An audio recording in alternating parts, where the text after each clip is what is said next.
Hello.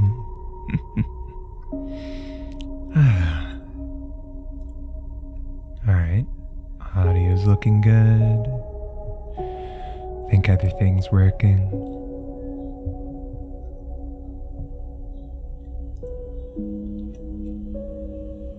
Let me just close any unnecessary things. Oh, and one sec. I have my window open. I should close that. So there's no sound from outside. One sec.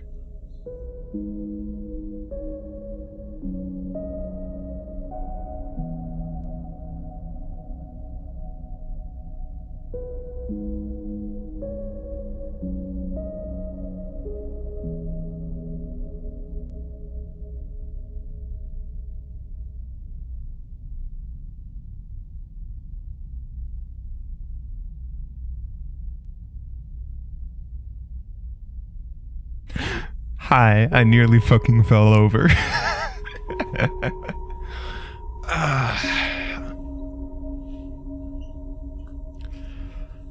Alright. I should make sure I've got some water too, because I think this is another text-heavy type game with... I don't think it has voice acting. It might. I honestly don't know enough whether or not it does. But yeah. All right. From one I think somewhat from one heavy sci-fi game to I think is another. I think this is another one. So yeah, I finished up Signalis the other day. And yeah. We've got ourselves in Citizen Sleeper now.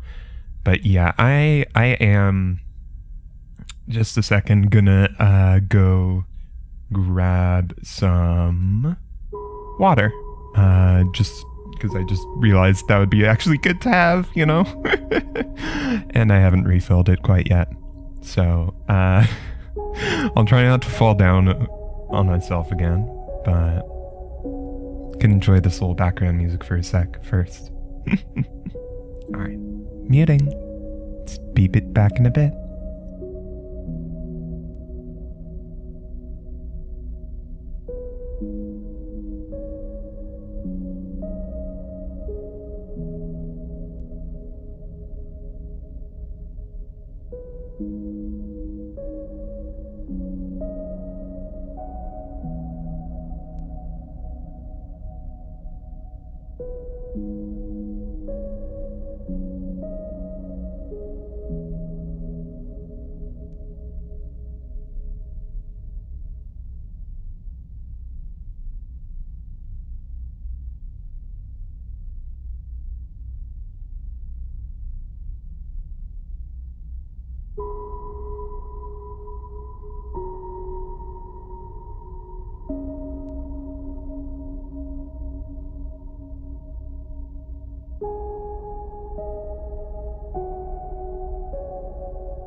Alright. Oh no. My nose.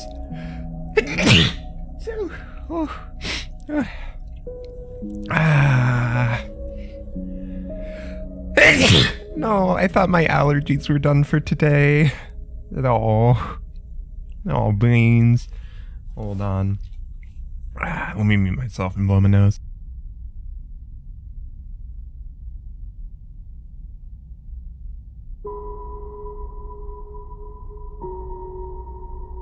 All right. Let's get into it. Hey.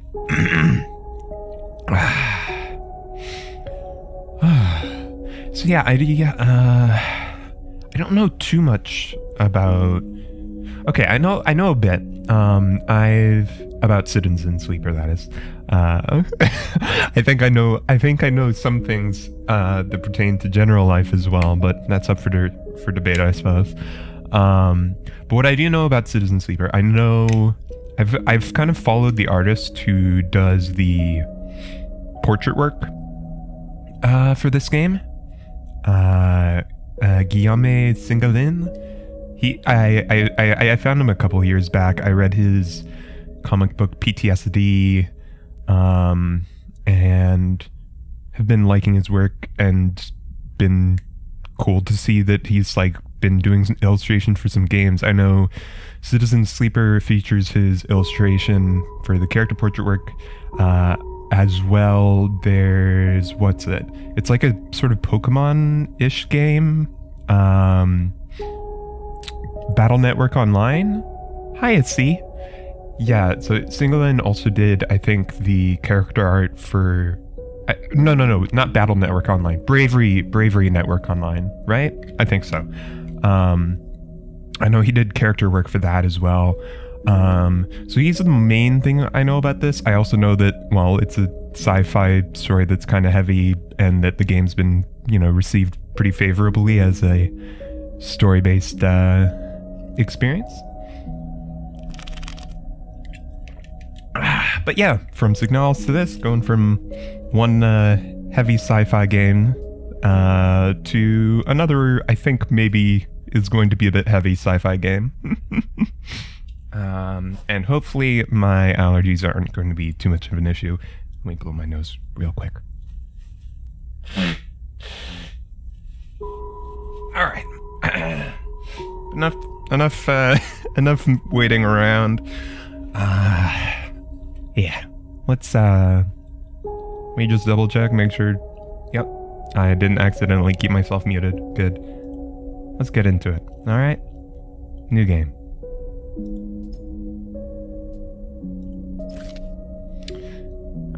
Character class. Yeah, I know this is a bit more like an RPG type thing. I know there's dice rolling, and it's like inspired by like tabletop games a bunch. So, So we have multiple character classes.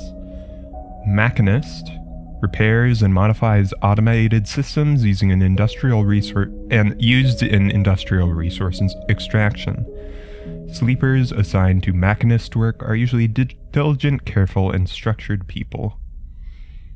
So, +1 to engineer, -1 to engage. And yeah, work with machines and physical tools, work with digital interfaces, use strength or strength of will, approach problems with awareness, approach problems head on.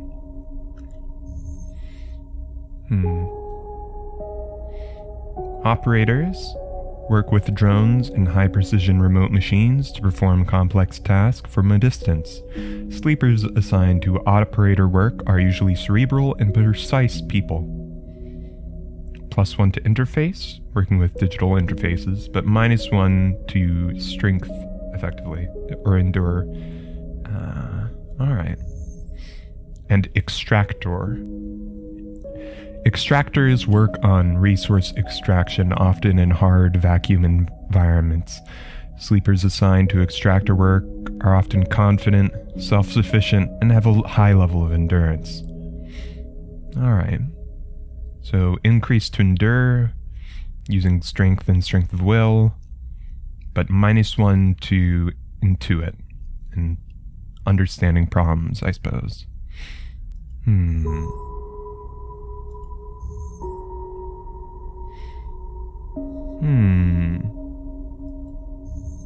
kind of want to try extractor. That sounds interesting. Like being a little strong, but a little hard-headed, perhaps. I think that's a fun character kind of thing to do. So, all right, we will be an extractor type sleeper. Frame LSPR 021. Oh yeah, they have low designate. Oh no, it's the same designation. Oh wait, what? That's LSPR 021. LSPR 021. But that one's LSPR M45. Huh.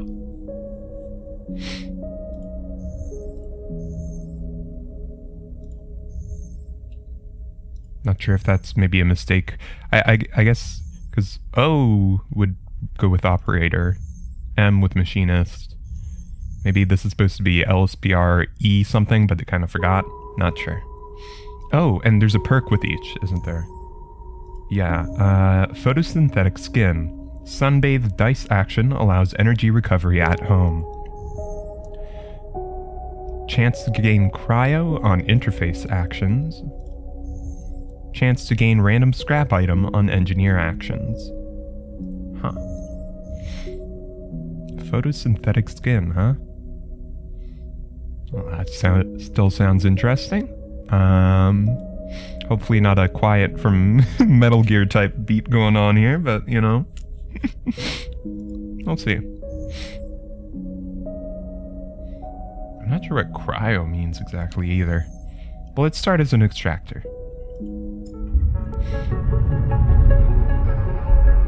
And tell me if the game's a bit too loud or too quiet, what have you. Let me know.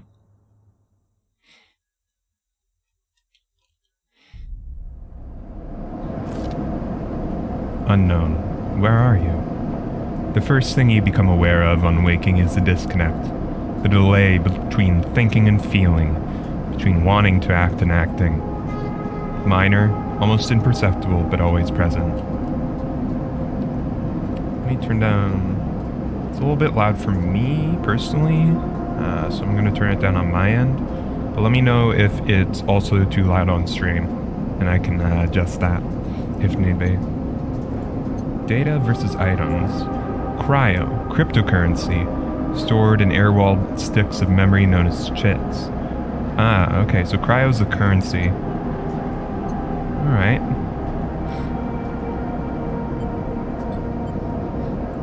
It's worst when waking, when yourself has spent many dark hours recalling what it felt to be a real, to be a person, to be in a body that was indisputably yours. Think of that body, or forget that body. It's a little loud? Let me see. Music level. That's only, I guess, huh. These are the only options I have right now. But maybe once I complete the tutorial. But at the very least, that should hopefully help with the, Actually, you know what, options, keep that up. Let me just, adjust it on OBS. There we go.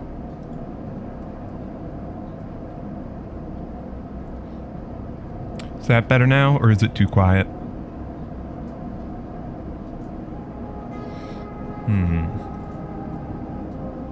It's worst when waking, when yourself has spent many dark hours recalling what it felt like to be real, to be a person.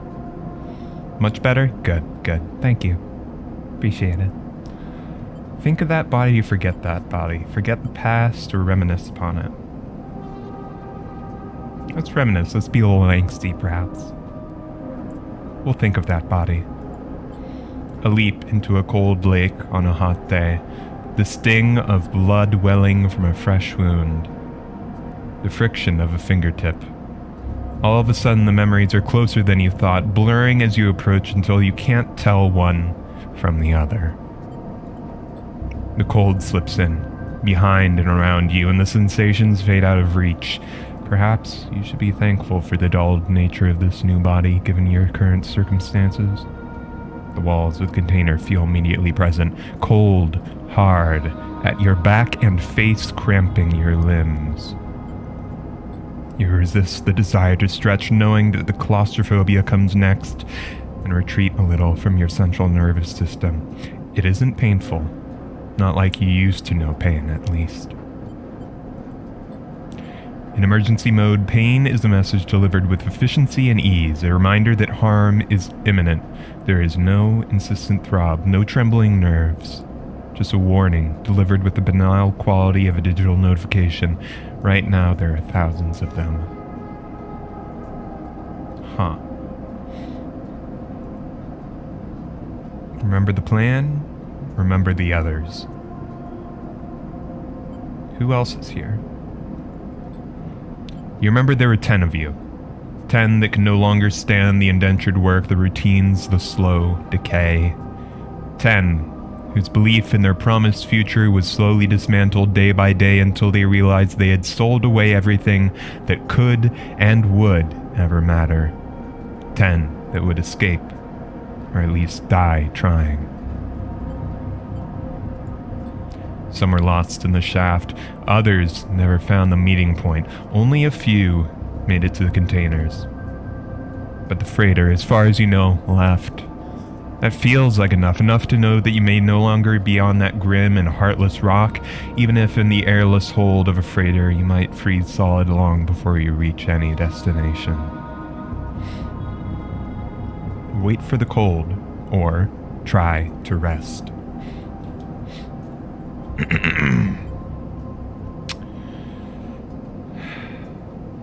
Wait for the cold.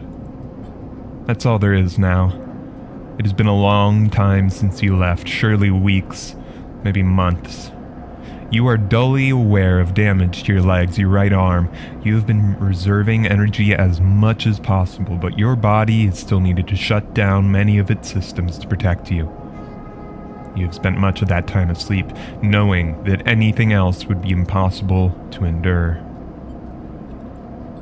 You feel the weight of that impossibility begin to gather. It is time to sleep again, to nudge this false body into inducing delta waves in your emulated mind, and once again to recoil into a dream of when you were once a person. Rest. Time passes. The cold creeps further in. You feel something. Warmth. Not true warmth, but the indication of its presence. Your joints release from their rigor. Sound, too, everywhere. Screeching and shimmering so loud that your body ducks your hearing to protect its sensors. Then light.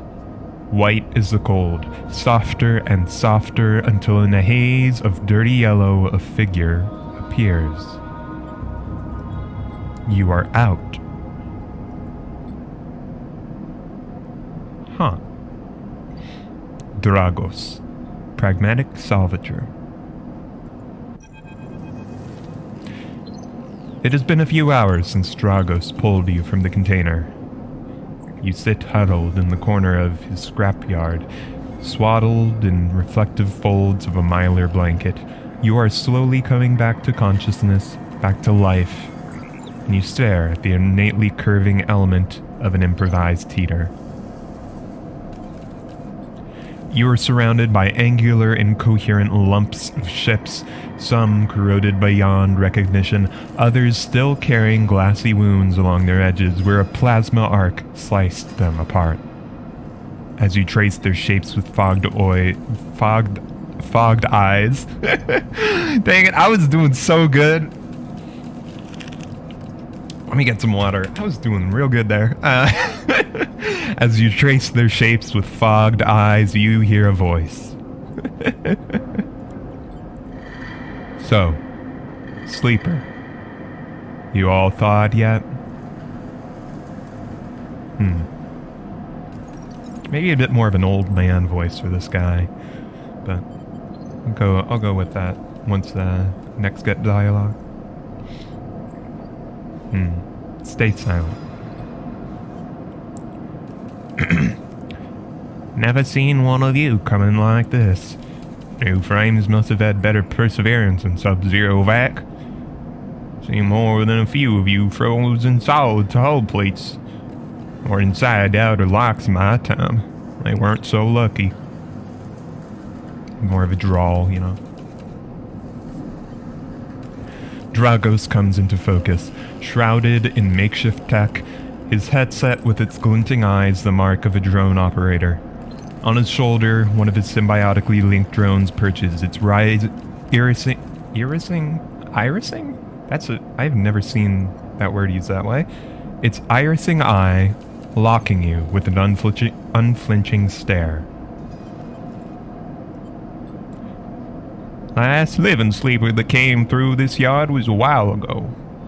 They didn't last long. You struggle to read his expression beneath the tech, but he seems lost in memory for a moment. Or perhaps he's just figuring out what to do with you.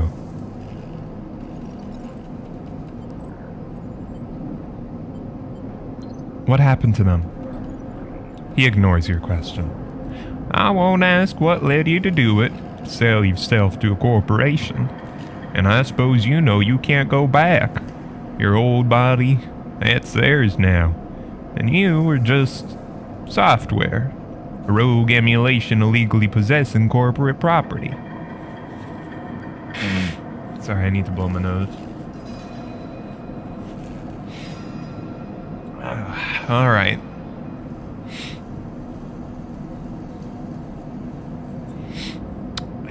Continue. You're not alone. You remember biometrically signing the forms, the cold floor on your feet as you padded to the sleeper cells, the promise of a life off-world.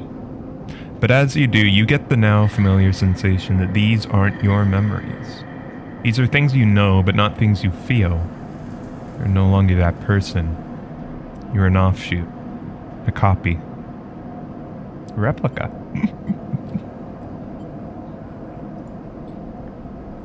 What you don't know is what's ahead. At least, last one didn't. There's no easy way to put it. That body of yours is falling apart. It's the same for any sleeper who makes it out. S&ARP wants to protect their property, but they can't keep a hold of you? Well then, no one can. You remember that too, or at least rumors of it from the other sleepers. Planned obsolescence, a built-in dependence on the regularly administered supplements that were part of your routine. Stop taking them, and your body begins to shut down, separate from your emulated mind. How long has it been? How long do you have? But, for now, sleeper, you're one of the lucky ones. Dragos glances up and away towards the glassy dome of the yard. The Eye is the best place you could be right now. The Eye? The station. You'll see soon enough. Dragos impatiently shifts his weight. Look, I've got things to be getting on with. He trails off. There's an old freight container I've been using as storage out in the stacks. We haven't been pulling in as much valuable scrap these days, so you're welcome to it. Something wells up inside of you. Emotion, fatigue. You shakily get to your feet. Nod. Alright, you head on up there. You look like you might need some rest. And with that, Dragos stalks back into the Rex, his drones already converging on a rusting hulk, plasma flashes silhouetting his spindly figure as he returns to work. Tutorial Introduction. Welcome to Erlen's Eye. Life on the Eye runs in cycles, during which you can talk to characters, explore areas of the station, and perform actions. At the end of each cycle, you will need to head out to your current home to rest. Resting will move time forward on the station. Head to the empty container location to rest and end the cycle now. You're home for now. End cycle. All cycles need to end. Rest and prepare for the next one.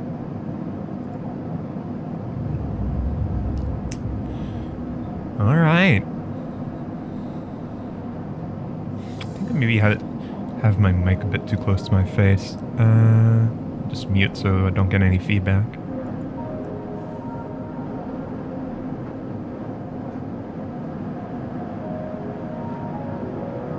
Alright.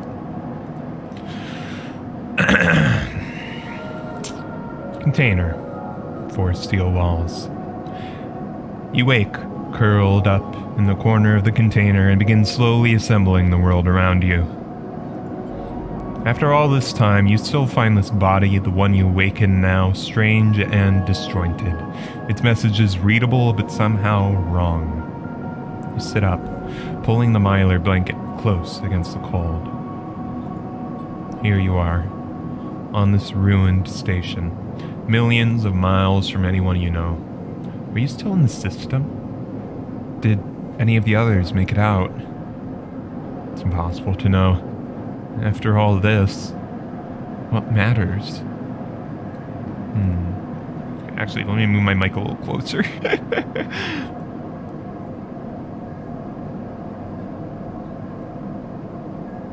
Alright. What matters to us? Escape, getting answers, building a new life.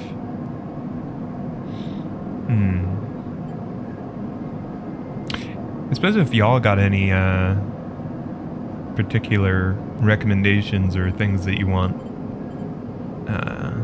feel free to mention them and I can consider.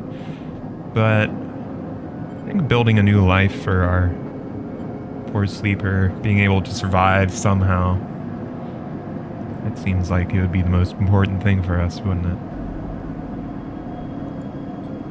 Maybe you did get lucky finding yourself here. Maybe here, on the edge of everything, there's a life for you to build. Before you can build anything, you'll need to learn to survive. You agree? Yeah. Maybe if you can do that, you can make a life for yourself. Dragos has left a few comforts in the container. The mylar blanket, the bedroll you slept on, a canister of water, makeshift electric stove, and some faded sachets of some desiccated powder. Yeah. Getting something to, be able to live. Able to live for, able to survive. You thumb the power stud of the stove and begin to boil the water. The contents of the sachets smell like damp wood, and you sprinkle them into the liquid. As the pungent smell washes over you, images from your restless sleep come back to you. A ring, like the station but skeletal and ghostly. A web of threads pulling at your skin. A constellation of bright polygonal shapes like angular suns burning into your mind. There's something unpleasantly visceral about these images, and it is long after you've finished drinking before they begin to fade. Tidy away the stove as best you can, and try to gather enough energy to greet the day. Alright. Condition, action dice, and energy. Your condition represents the current state of your artificial body. It depletes by one segment each cycle, but it also can be damaged by violence, injury, or lack of food. If your condition bar empties, you will suffer a breakdown. You'll have to figure out how to recover your condition now that you no longer have access to the corporate pharmaceuticals that were keeping you alive. Action dice. At the start of each cycle, you roll your action dice. These dice can be used to perform actions on the station. The number of dice rolled is based on your current condition. The worse your condition, the fewer dice you have. Once you have used your dice, you cannot take any further actions. You must rest to recover them, ending the current cycle. You also need to eat to survive. This is represented by your energy bar. You can refill your energy bar by eating, but first, you'll have to find somewhere to get food. Your energy depletes by 2 segments each cycle. If it becomes empty, you'll be starving. When starving, energy loss becomes condition loss, and your condition will also deplete at a double rate per cycle. Okay. So some, very, very serious, survival mechanics kind of going on. So we'll lose condition every single cycle. Only got, 12, 13? I'm not sure if that ending one counts. So that's kind of got a hard cap on us unless we can find some way to get more pharmaceuticals or something to heal us up. We've only got 2 energy right now, and that'll deplete by the end of this cycle, I guess. At which point we'll start starving, losing more. Alright. We gotta do something to get ourselves in better shape. Let's see. What can we do? Dragos is standing in the corridor when you close up the container. He's still wearing his headset, and in the harsh light of the corridor you realize it is implanted. A drone sits on his shoulder, its cache of sensor eyes rapidly irising. How are you feeling?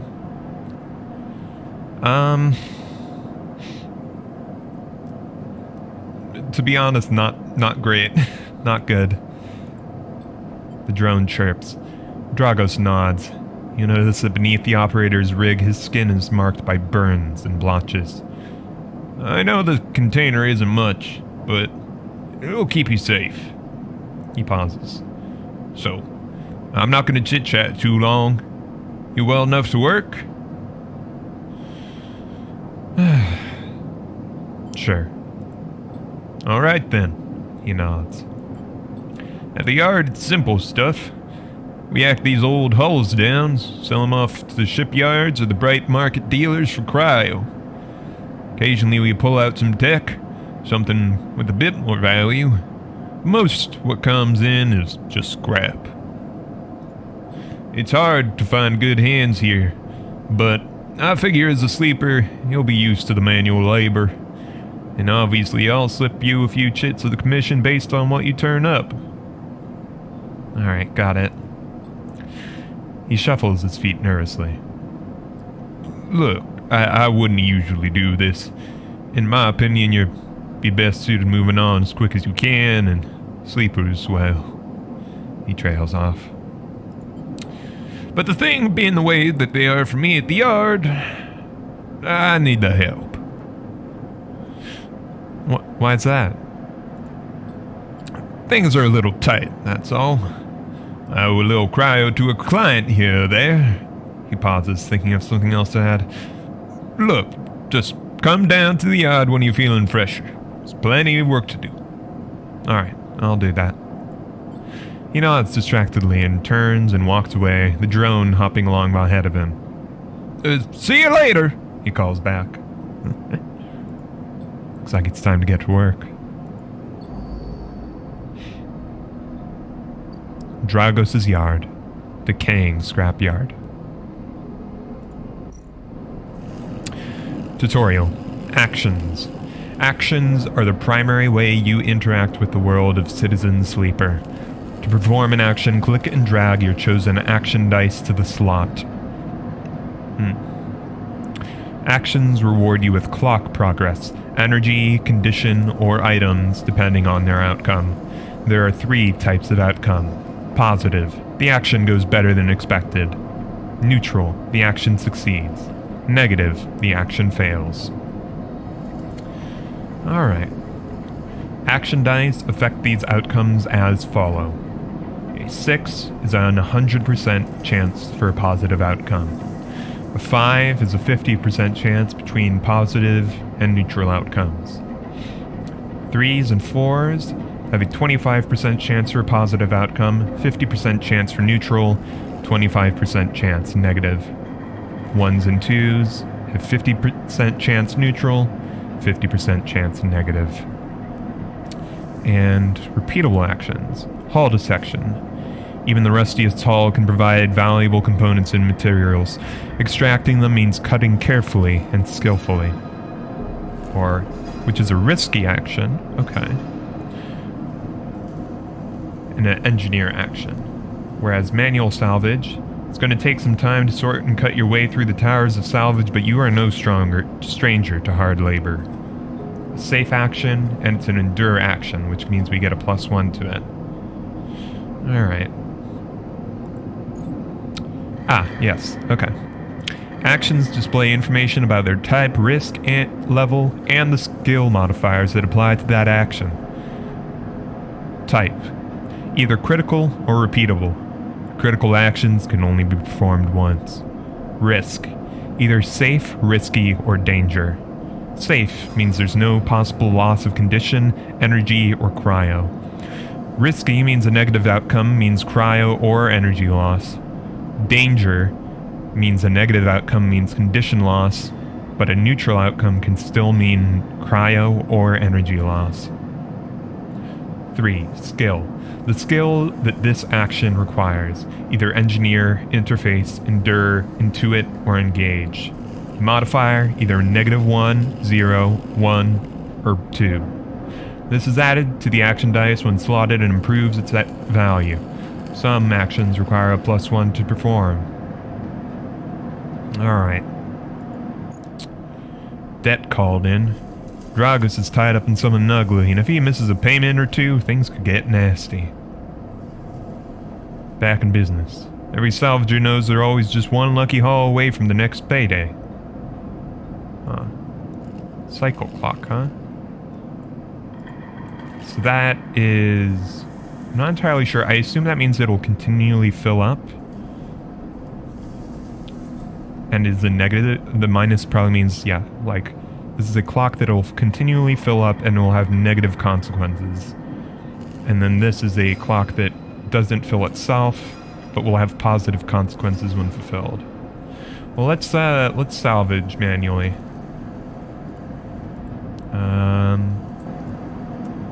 Let's see. Input dice. Data? What do I need to do here?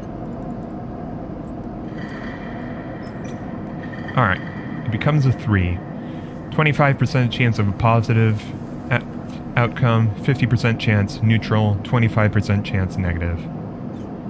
As opposed to here, 50% chance neutral, 50% chance negative, and risky. So you can potentially lose condition for failing that. Which is a 50-50 chance, doesn't seem very good.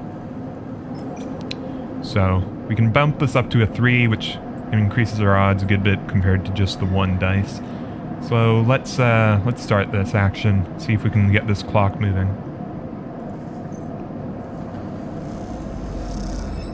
Alright. Tutorial. Clocks. Actions often progress clocks. Clocks are displayed below the actions that fill them, and they track your actions and how they affect the world. Filling a clock means something, good or bad, is about to happen. Some clocks, such as the one tracking Dragos' deck, are cycle clocks. These clocks tick themselves once each cycle and can complete without player input. Any active cycle clocks will be displayed on the icon for that location. Alright, so generally what I intuited. Alright. +10 cryo, +1 to back in business. Nice. So we can repeat this action, yes? Or is it a once per cycle? Oh no, yeah, we can. Let's see what else is on. Oh. Survive, find a doctor. Drives and navigation. In Citizen Sleeper, you will unlock drives as you discover more about yourself and the world. Drives guide you in pursuing specific objectives, depending on which path you wish to take.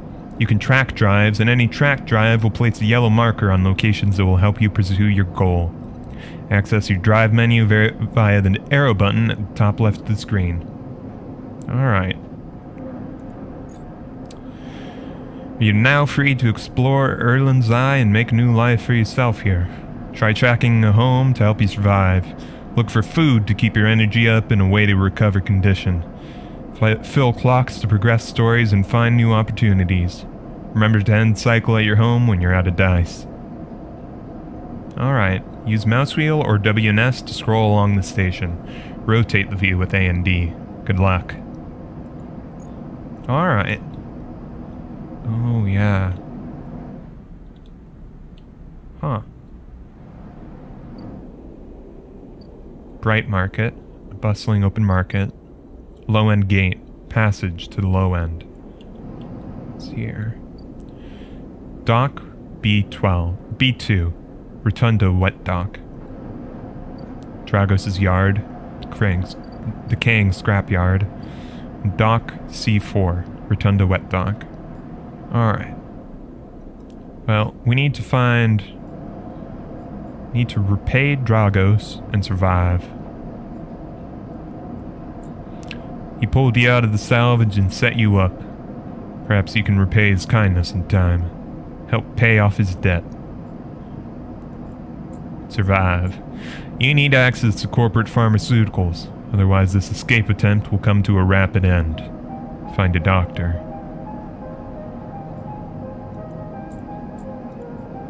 Alright, we definitely want to track that. And it looks like... yeah, Bright Market might have some answers for us. Well, we got 10 cryo, so maybe we can afford an appointment or something. Let's go visit there, eh? Ask for directions. Why wander when there are hundreds of people that live and work in the Bright Market? All you need to do is the courage to approach one of them. Engage, but it's a dangerous action.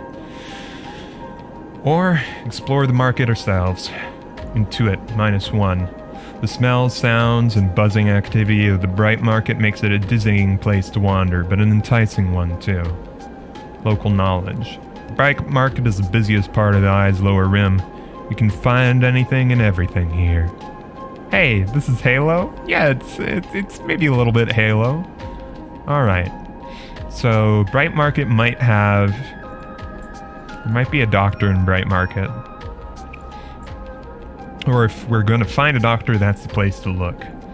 Meanwhile, we've got to keep Dragos's... we've got a quest to... if we want, it's optional I suppose, to try and keep Dragos out of debt. Meanwhile, there's lots of other places to go. Helion Crossing. Merchants willing to run the gauntlet of the Helion system are rare. Those that do always return. Eventually. Okay. So, in, I guess, 8 cycles time, we'll have a merchant come by. And over here, salvage sortie. Takes several cycles to reach the starward belt and return, loaded with scrap from the old wrecks. Alright, so in 4 cycles time, we'll be getting the new shipment of salvage. Check out the rotunda. Oh. Okay. Critical action, steal dock plans. Havenage Security has to have plans. Stealing them would be the fastest way to get to know this place, but the most dangerous. Getting to know the rotunda doesn't mean new places to visit, it means keeping your eye on new arrivals too. Havenage run the rotunda and their security watches the docks. Better avoid attracting their attention. So yeah. This will give us a positive thing if we fill it up for learning more about the area, but this is a negative clock if we attract too much attention. Explore the rotunda. The rotunda of the old dock is filled with passageways and concourses leading to all kinds of docking bays. Risky, and it's an Intuit one, so I might at a disadvantage already. Low-end gate. Pay low-end toll. After some spacers caused some trouble in low-end, Yatagan have imposed a toll for entry. No one gets in without paying. 60 cryo. Yeesh. Well... Trying to start shit over at the rotunda looks incredibly risky. Like, if I put in a 1 here with a -1 into it, like, is that just a guaranteed fail? Huh. No, it doesn't, you can't go lower than 1. Okay. Alright. Well, that's kind of good to know. Let's go to the Bright Market. I kind of wish I had done this before, but before doing some work, because now I feel like I'm probably going to get robbed in the street or something. But we can put this 1 in here. It's not going to get any lower. It's risky, so negative result will likely... it's a coin flip. We might end up getting robbed or something, or getting banged up in the hustle and bustle, but... Gotta do something. Gotta find out. We have to take the risk, because if we can't find a doctor, our days are limited. Start action. Neutral outcome. We won the coin flip. We got +1 to local knowledge. You managed to follow the flow of people, and you'd start to appreciate, even joy, the chaotic layout of the markets. Alright. It's risky, but let's keep going for it. Let's keep going for it. I don't think we can lose progress on the local knowledge, so we just kind of have to take the punches as we're dealt them and do what we can to find somebody to take care of us. Negative outcome. -1 energy. Alright. Lost in the crowd, you struggle to keep a sense of direction. You sit in an alley, exhausted, with no idea where to go. Shit. Oh, Sabine. Slum Doctor. Oh shit. Next! Calls the call from the enforcer at the door. Hab block. A decaying habitation block. You shuffle down the flickering hallway towards the open apartment door. You keep your head down and your shoulders high in the queue. Try not to bring attention to yourself. You were thankful for the tip-off that a doctor was operating out of this place, but now that you're here, you aren't so sure. The gang enforcer on the block, the flickering light strips, the decaying hab block. You've all made your queue a test of your nerve. But your options are few, and without a supply of stabilizer, this body, your body, well. You suppress a shiver and shuffle forward to the front of the queue. You've tried to find something to distract yourself. Let's not give the enforcer any looks. Let's look inside. You lean against the door frame and look into the apartment. The entryway is dark, punctuated by the green indicators of stacks of sealed containers. You lean in and see amber light flickering through a far doorway, screened with plastic sheeting beyond which blurred shapes move. The slap of the enforcer's palm against the doorway jerks you awake. Wait your turn, he growls. After a few moments, a figure pushes through the doorway and you catch a distant voice. Send the next one in, Toshiro. The enforcer jerks his head and you slip inside, passing through the dark entryway and pushing through the plastic sheeting on the far door. The room beyond is bathed in warm light. The floor-to-ceiling transparent panel gives a full view of the bright market-sealed roof and the buzzing traffic above, and for a moment you're transfixed by the motion.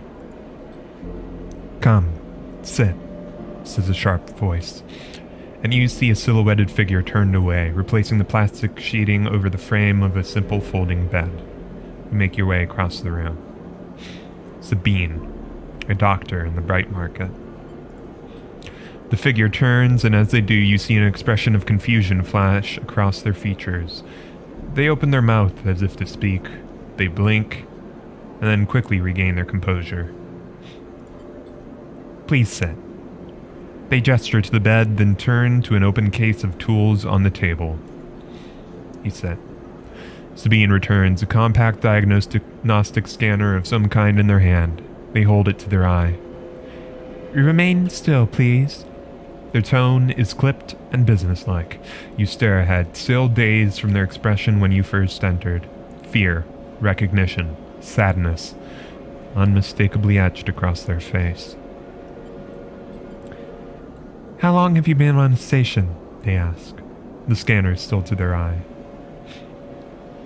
A few cycles. They nod. It's good you came to me. They set the diagnostic scanner on the table. I'm going to be a start by assuming you don't know anything. They take your arm and roll up your sleeve, inspecting your synthetic skin. Your body is dying, they say without... I guess I should have done it a different way. Your body is dying, they say without ceremony, without drama, but not without empathy. SNARP doesn't like to see its proprietary technology set loose.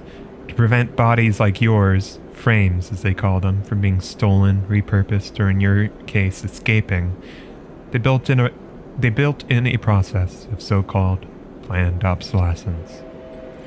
Frames decay rapidly when not regularly injected with stabilizer, one which SNARP maintains the sole rights in production to. They look up. Sound familiar? Yes. Good. That may help. They swap to your other arm, running some thin metal device over your skin. You feel your forearm tremble. I'm sorry, Sabine says, and you're unsure if they mean for the cold touch of the metal or everything else. Emulations like you, sleepers as most people know you, aren't classified as people in any of the surrogate systems. You have no rights, no status. They focus hard on the inspection of your arm. And SNARP has no reason to release stabilizer into the market. Sabine looks up as if to apologize again, but they stop themselves. I know little of this is of use to you. They turn away, disassembling the metal instrument and cleaning it. Silence fills the room as Sabine works, and then silence gives way to tension. You stare at their back, willing them to say something. Anything. Let me blow my nose.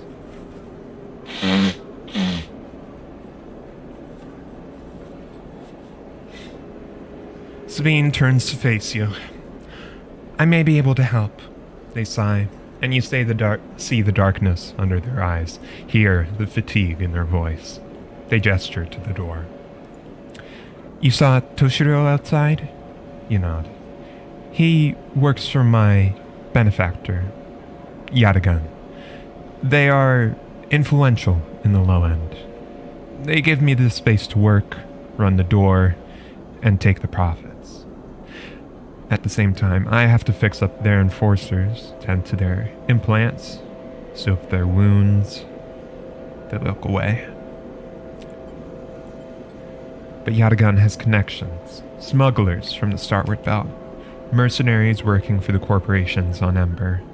If they can source the stabilizer, maybe you'll have a better chance. Sabine sets down their slate, their notes complete. This is dangerous. And it'll be expensive. But I think we can do it.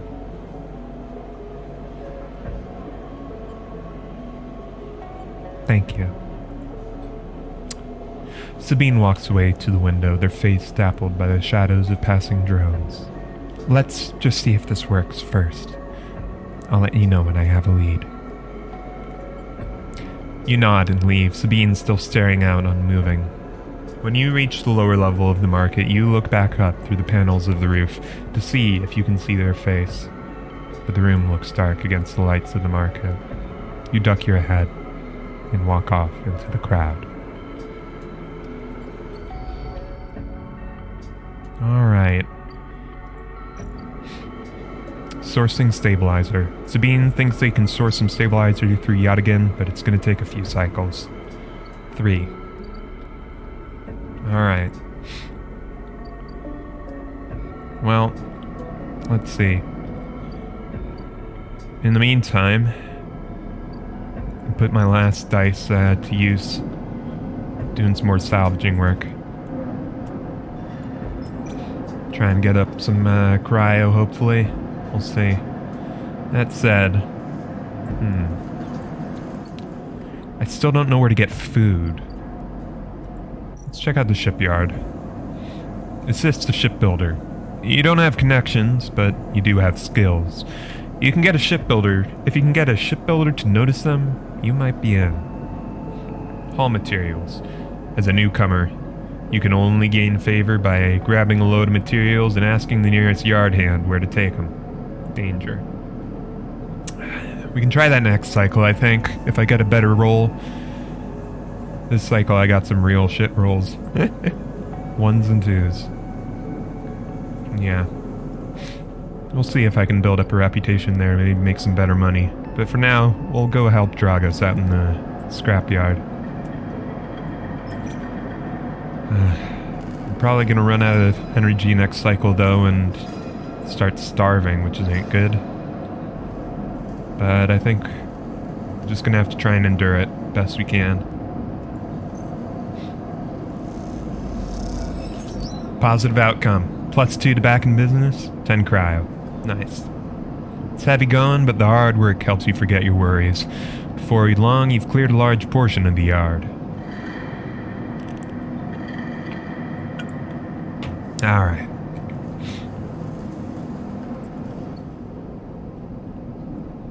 Empty container. Ah, sunbathe. Ah, shit, I should have done that. Your frame's photosynthetic skin allows you to gather energy through sunlight. The longer you stay, the better. That would have been good to do. Oops. Alright. Well, can't do anything more this cycle, so maybe tomorrow will be a better day.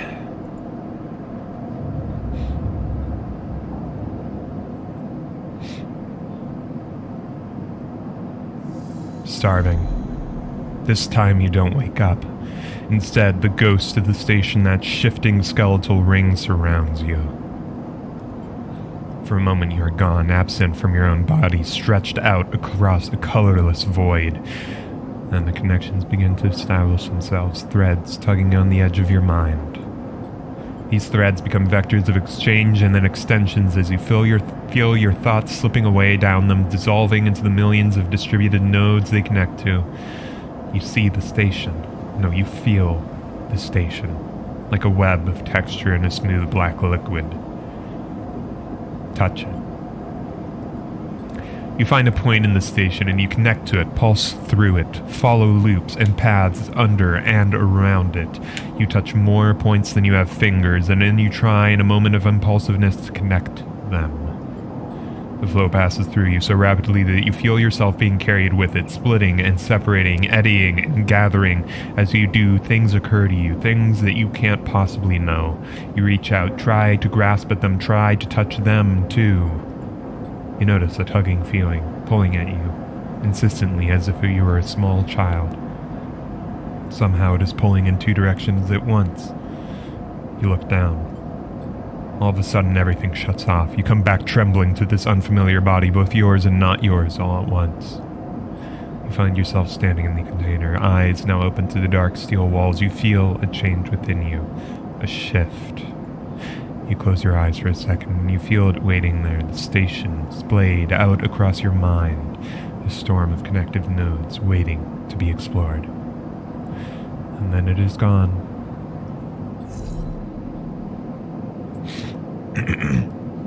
Alright.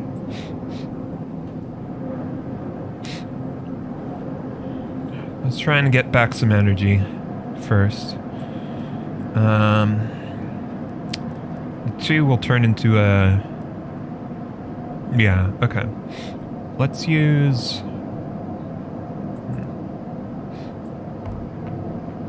Two will turn into a 3. Let's see if we can get back some energy and stop starving. We're starting to fade.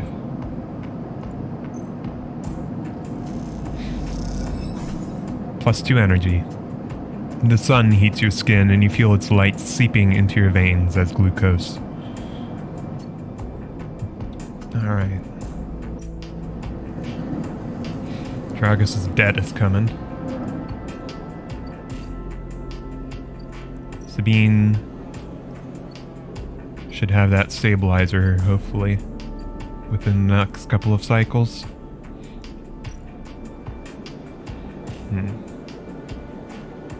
Can explore the market more, though -1's gonna mess up our Intuit.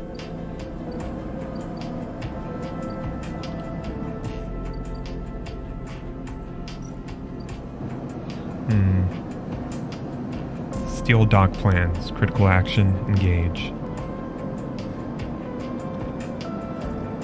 We'll only try that if I can get a 6. I don't want to risk it. Let's see if we can, yeah.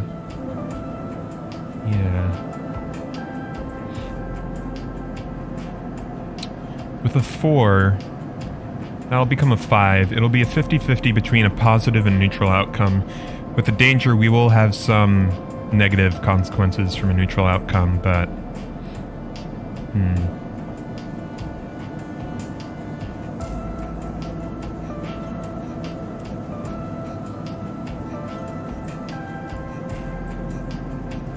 it's not a hold and drag, it's a click and drag. Alright. Yeah. Alright. We'll haul some stuff, see if we can make some cryo. See if we can get our name known. Positive outcome.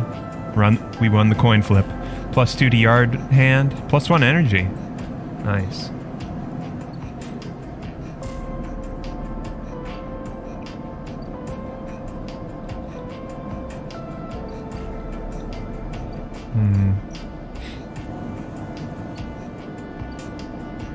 We've got a 3. What can we do with that?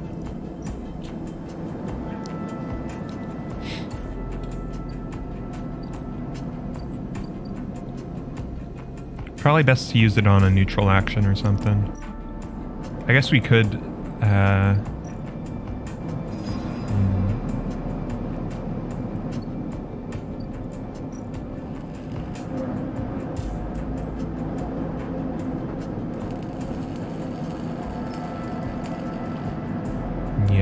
risky.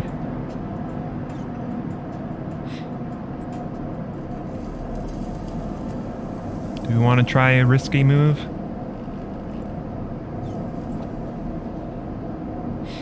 It's a 25% chance of something going bad.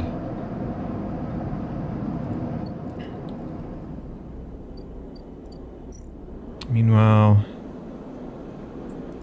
could ask for directions, which only has 75% chance of bad shit, 25% chance of actually working out. Meanwhile, over here, that gets demoted to a 2. That's risky too, so it's still a 50-50.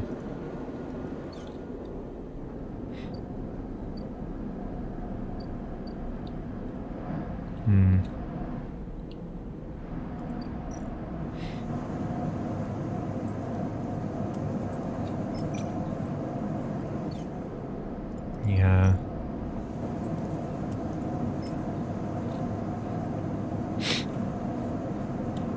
Yeah, either we can try assisting a shipbuilder or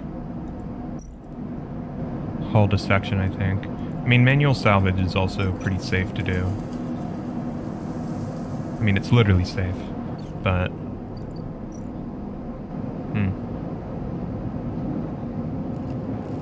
Theoretically, we're going to get better... It's risky, but theoretically we'll get better outcomes. Yeah, see if we can get our name known.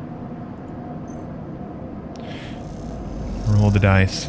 Positive outcome. +2 to yard hand, +5 cryo. Nice, making some money, getting our name known. 50% of the way there. Good. But now, there's not much more we can do. Next cycle. -1 condition, -2 energy.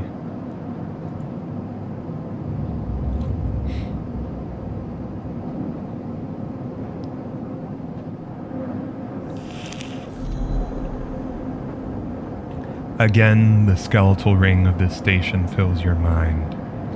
It sparkles with glittering lights like stars reflected in a winter lake. It is clearer now, crisper than before. The threads still pull, but you remain in place, flickering in the flow. Between the threads, you see bright shapes, caches of shimmering light between transparent crystal forms. You follow the path of a thread across the ring, through those forms, then leap off into the void. You begin to understand. These are nodes and connections, a map of information, of communication. There are so many layers, so many loops that it seems almost impossible to parse, but you begin to try. So focus on the threads or the nodes. What are the threads that bind? There are more threads than you can count. You choose one that passes nearby and approach it. As you inspect it, you understand why you instinctively chose the word thread when you first saw them. They're not single lines, but rough, fuzzy things, woven from data strings of all kinds. The threads and nodes, passages and puzzle boxes. One leads to another. There is so much here, so many answers, so many questions. All you need to do is follow the paths and open the boxes. You look out across this ghost landscape of exchange and see an opportunity. But then that insistent tugging again, pulling at you. You look down again and see two lines, two threads pulling in different directions, as if they were tied around you. The first or the second? The beginning's always a good spot to start. The first thread leads out, away from the station into the inky black. Someone out there is tracking you, hunting you, following the thread to you. They're in a ship, and the ship is approaching. Oh, sorry. Oh no, my allergies.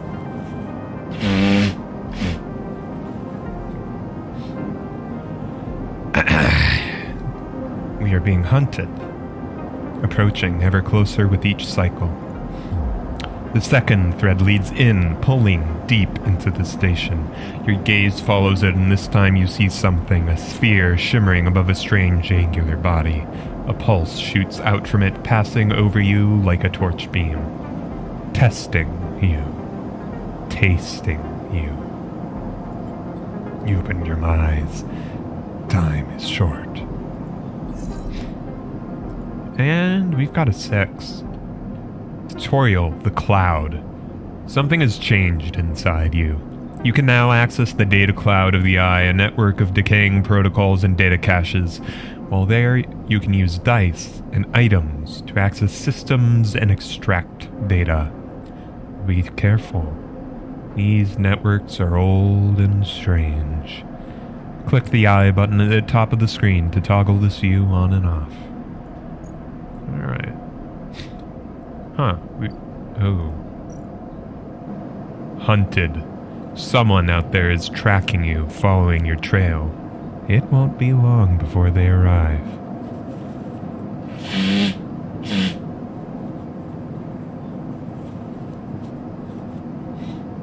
Alright. Dragos' debt is piling up. We should help him out a bit more, but we've got a 6 here.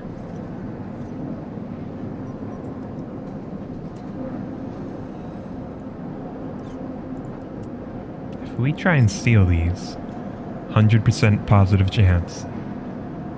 They won't know what hit them. Alright.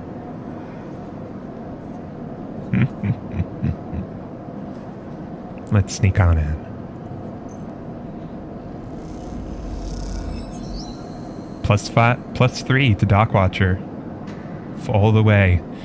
You walk into the security office on a shift change and walk right back out with the plans moments later. Simple. Devilishly clever, my dear Seymour. But alright, so now we know more, don't we? Overlook bar, sealed dock, and the Ankita, a stranded mercenary. Meanwhile, some sort of a bar here. Key node 4693. Solheim Gate S7. Havenage Gate H4. The gate keeps traffic out of the Havenage's internal network. The correct cipher can grant you access. Alright, so there's a key. Keynode 0102. Data actions allow you to extract data from the networks of the eye. They work like dice actions, but in order to unlock them, you must match your dice to the one displayed on the right of the action. If you have a +1 or a +2 modifier in the interface skill, you'll be given more possible dice to match. can use any dice that matches the dice displayed. Once unlocked, the data can be extracted. Alright. Well, I do have a 2.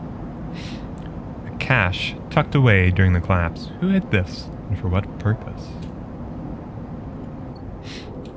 So we can get that.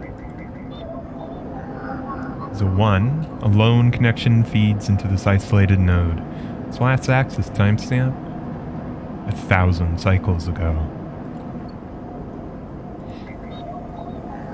A Havenage member is broadcasting on the open network from here, leaving them open to data extraction. Cipher conceals a network of systems which have been untouched since the Solheim collapse. This node is orbited by the remains of corporate countermeasures, broken long ago by hackers. Havenage member is broadcasting on the open network. Node pulses faintly as it mines cryo at a glacial pace, abandoned by the hacker that repurposed it. So if we get a 1, we can probably grab some cryo from there. Yatagan agent. Some gang enforces implants are chirping out comm signals. Time to see what they're talking about. Nothing else. Alright. Who's this? Hey you, wanna earn a chit? Ankita stands beside a huge pile of tied together hull plates. She stretches out her back, her shoulders bulging beneath her fight suit. Make it more than just a chit. This goddamn station. She sighs and pinches the bridge of her nose. Alright, come here then. You cross the docking concourse and she begins to split the plating into 2 bundles. What is it with this place, she asks, as she angrily lashes the mess of plates together. Everyone wants their cut. She straightens up to imposing height, her armor plates creaking, and looks you up and down. Or is it just you think I'm an easy mark? We all need to survive. I get it. I do. But if I could go just 1 cycle without some jumped up grifter trying to take me for an idiot, then that would be nice. She hoists 1 bundle of plating onto her shoulder. Come on then, enough chat, you've got to earn those chits. You struggle to shoulder the plates, but you do eventually. Ankita gives you a look. Ship's this way. And she sets off down a gantry at impressive speed. As you catch up to her, she turns down a passage, pushing through a small crowd of stevedores?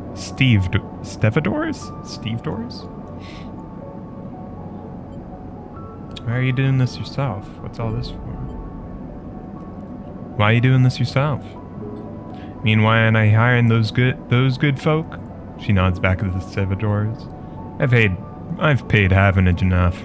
They are currently rinsing me for a mooring I can't vacate unless I either fix the ambergris or sell it off as scrap. Ambergris? That your ship? You catch on fast. She gives you another of her looks. She rapidly turns another corner and you trail behind. She got cut up pretty bad on her last job and I had to moor up here for a spell. Since then it's only gotten worse.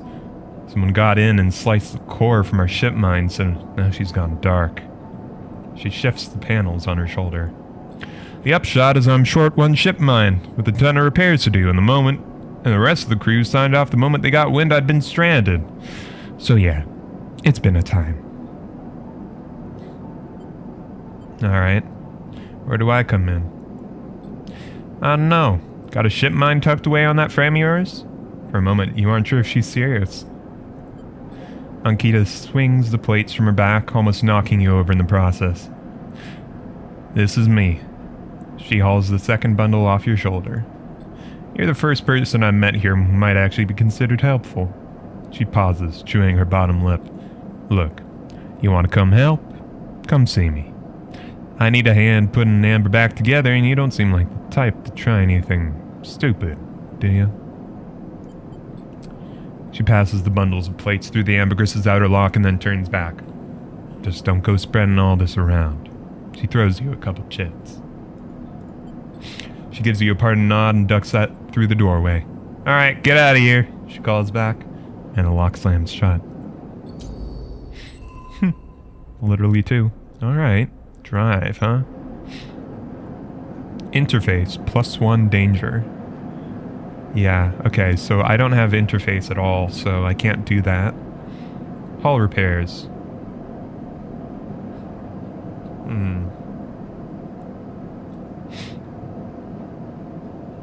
Alright. Good to know. Now... Alright, let's see what else is around here now. Sealed dock. Unlock maglock.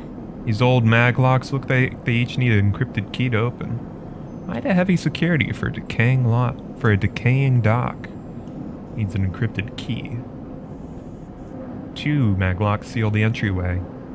Alright. No one's been inside for years. You can buy some drinks or get some food. You're unsure if your frame can metabolize alcohol, but this fungal drink fermented along with the greenway seems like a good test.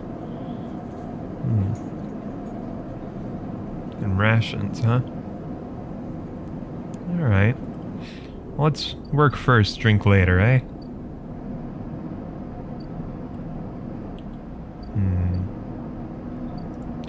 Go help out, Dragos.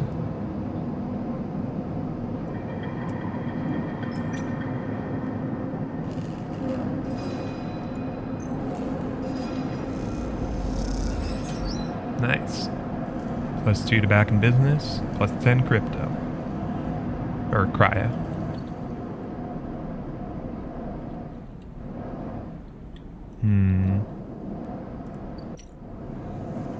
Do we want to try using this 2 on one of those nodes then, eh? What was it? That one's got a key that I need. This one is a key node. Alright. Sure. Bypass.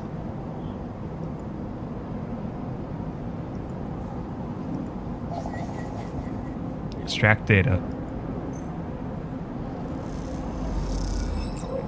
+1 encrypted key. Neutral outcome.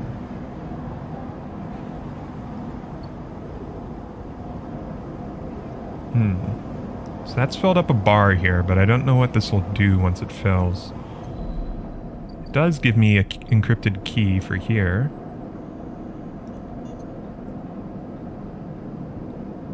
But... am I gonna need 2 keys to get into here? I think so.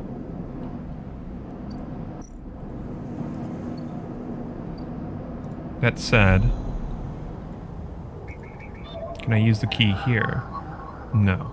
I need the specific cipher.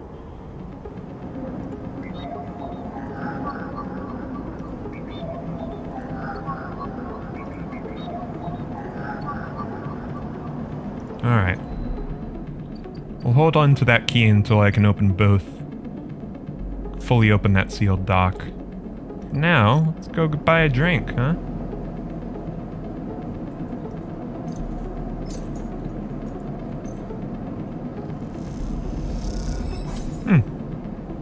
Plus energy, outlook regular, -6 cryo. Mossy tones and aniseed sharpness fills your mouth. Isn't totally unpleasant, but at least you can taste it. I'll keep some expired Solheim rations behind the bar for those weary spacers who ask why the Overlook doesn't serve food. Can I repeat this? I can, okay. See if I can get a bit more energy off of this.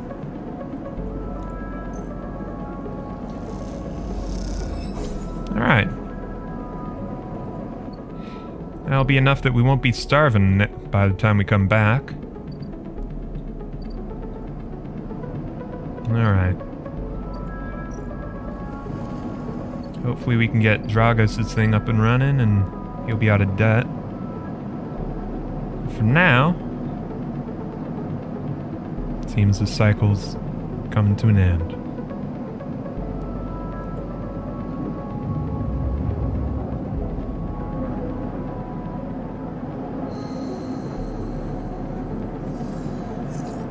Oh shit.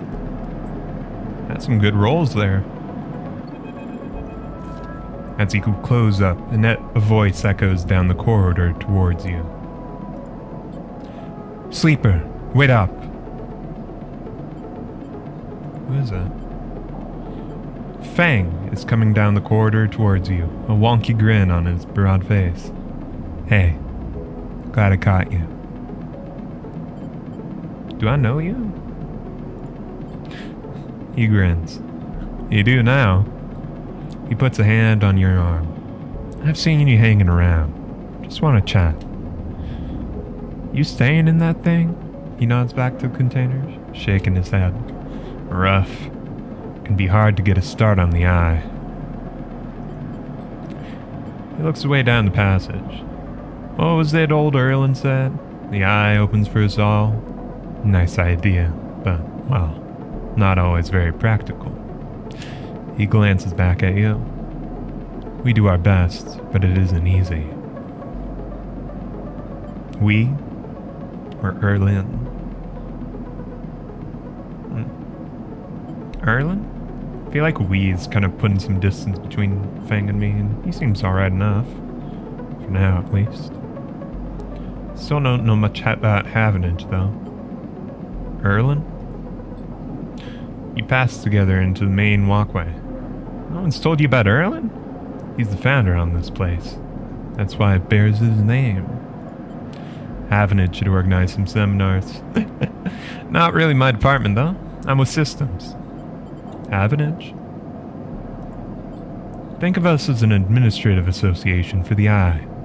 Depending on how you talk to, either emerged as a response to, or a continuation of, Andre Erlen's original union. He smiles. Personally, I avoid the topic. He stops you in the quiet passage. Look, that's not what I'm here to discuss.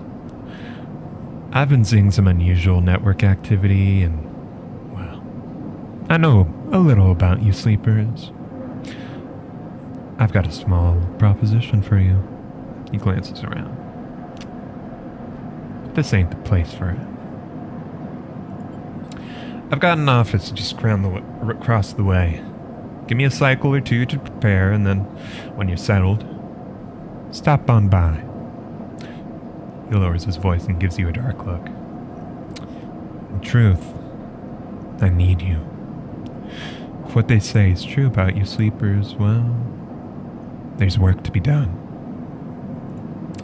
He pats you on the back, his voice bright and his dark look suddenly gone.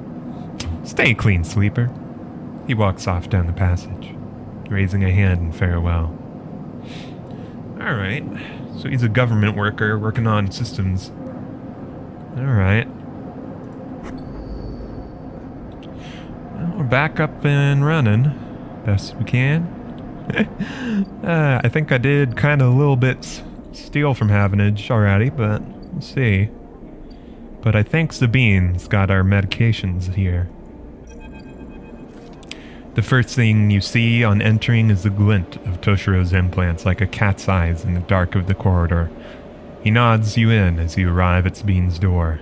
The entryway is still dark and you push through the sheeting into the surgery. I'll have it. Sabine stands with the case open in front of them, a set of vials lined up inside, separated by foam inserts. They pick one up, rotating it in the warm light. I have no idea how yet again... They trail off. We should treat this with caution. It looks authentic, but I have no idea if it really is what it appears to be. I don't think I'm really in a position to care.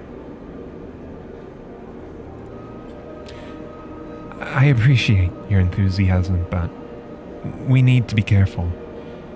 Unfortunately, I'm Not sure we have another choice. They gesture for you to sit on the bed.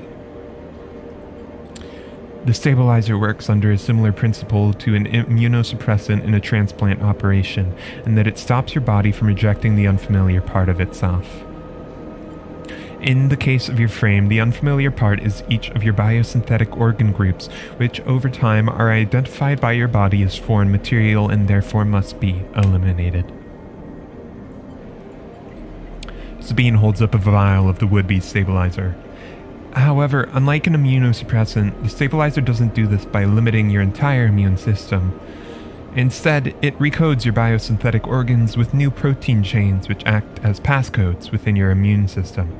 The stabilizer refreshes those passcodes, keeping your frame from rejecting all its own organs. Passcodes? In very basic terms, yes, they sigh. Look, what matters here is that the stabilizer should be able to encode any organic or biosynthetic matter to be accepted by your immune system. They glance away. At least, if the stabilizer is genuine.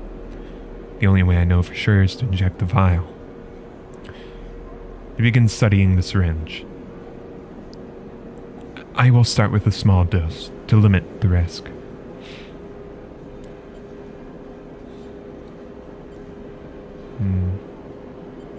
Okay. Go for it. Sabine cracks the glass neck of the stabilizer vial and uses a syringe to extract a fraction of the liquid. They tap the syringe, and you watch as if any sign might emerge from the clear liquid. You barely feel the needle, your frame registering the initial injection, but with little response. The sensation begins to spread from the site, a fizzing, trembling wave that disperses through your arm with incredible speed. Your vision goes white, and when it returns, Sabine appears encased in shards of sparkling light that slowly fade into the darkness as you settle back down against the bed. You swim in darkness, muffled noises like an argument heard from underwater, prickling waves of cold. When you sit back up, Sabine is sitting in a chair by the window, facing away from you, backlit by the glow of their slate. Awake? Yes. The stabilizer is genuine. They sit down beside the bed. I don't know how Haugen acquired a case of this stuff, but they did. Sabine looks troubled, distracted. You should rest some more, but you're gonna have to use that somewhere else. They gesture at the door. I have other patients. Sorry. Sabine nods toward the case. I'm afraid I can't offer you any more doses. You're going to need to pay for your next dose. Silence fills the room, and they return to their glowing slate. Looking around the room, it seems different somehow, as if things have moved or shifted. I wonder how long you've been out. Sabine? Nothing comes free, sleeper. Remember that. You manage to get to your feet and wander out into the hallway. The queue stretches down the flickering corridor. Toshiro stands by impatiently and fixes you with a glare as you leave. You lower your eyes as you stumble past, somehow faintly aware of the station spinning beneath you. Alright. So now... Shit. Okay. Selling off the case of stabilizer vial by vial. You haven't been able to talk with them since your last visit. But we are full. We are full condition now. Stable. That's good. But yeah, you need 100 cryo to buy another one. The twink is cute. I'm sure they appreciate it. Not non-binary legend they are. Alright. So yeah, we need to get making some money, huh? For us to afford our next dose. Well, we've got 2 6s. So if we got some difficult or risky things, now's the time to do them.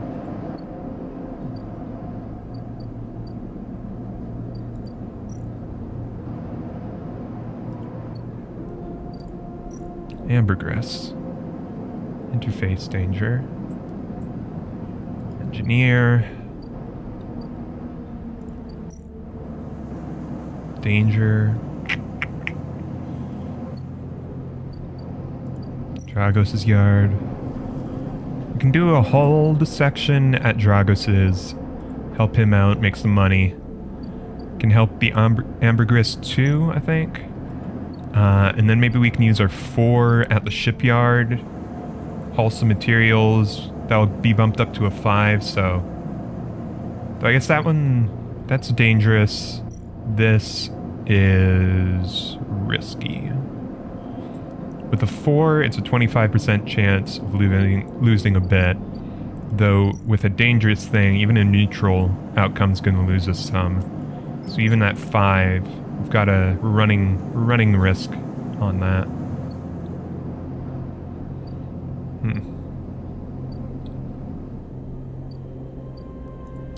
Meanwhile... Oh yeah, ask for directions. It'd be good to do this so we can try and get more knowledge about the local area. Yeah, let's use one of our 6s here.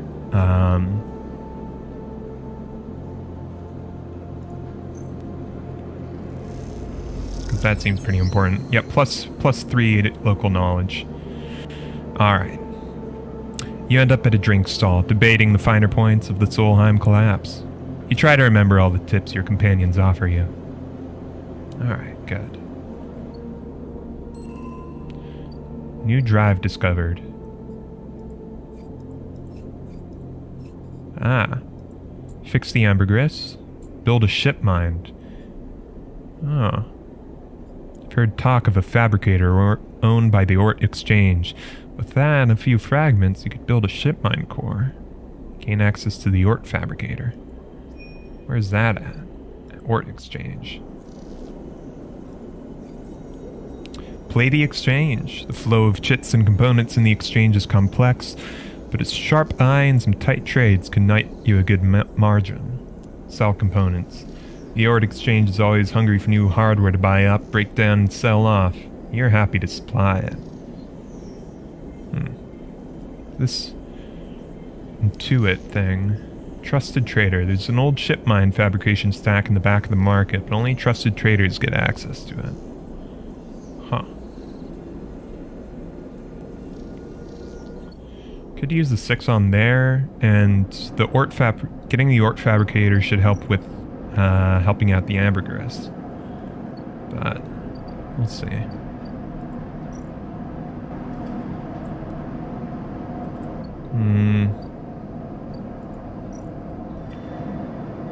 Let's see. Yeah, we'll do some manual salvage for Dragos and see if we can help him out.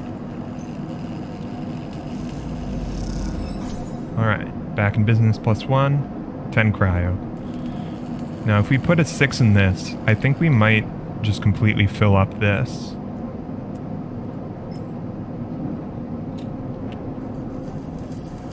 I'm not sure though.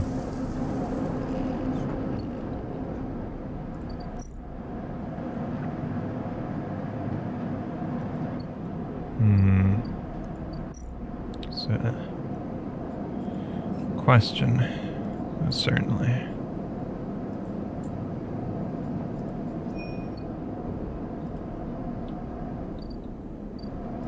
Yeah, let's try and help out Dragos. Don't want to be leaving any debts unfulfilled.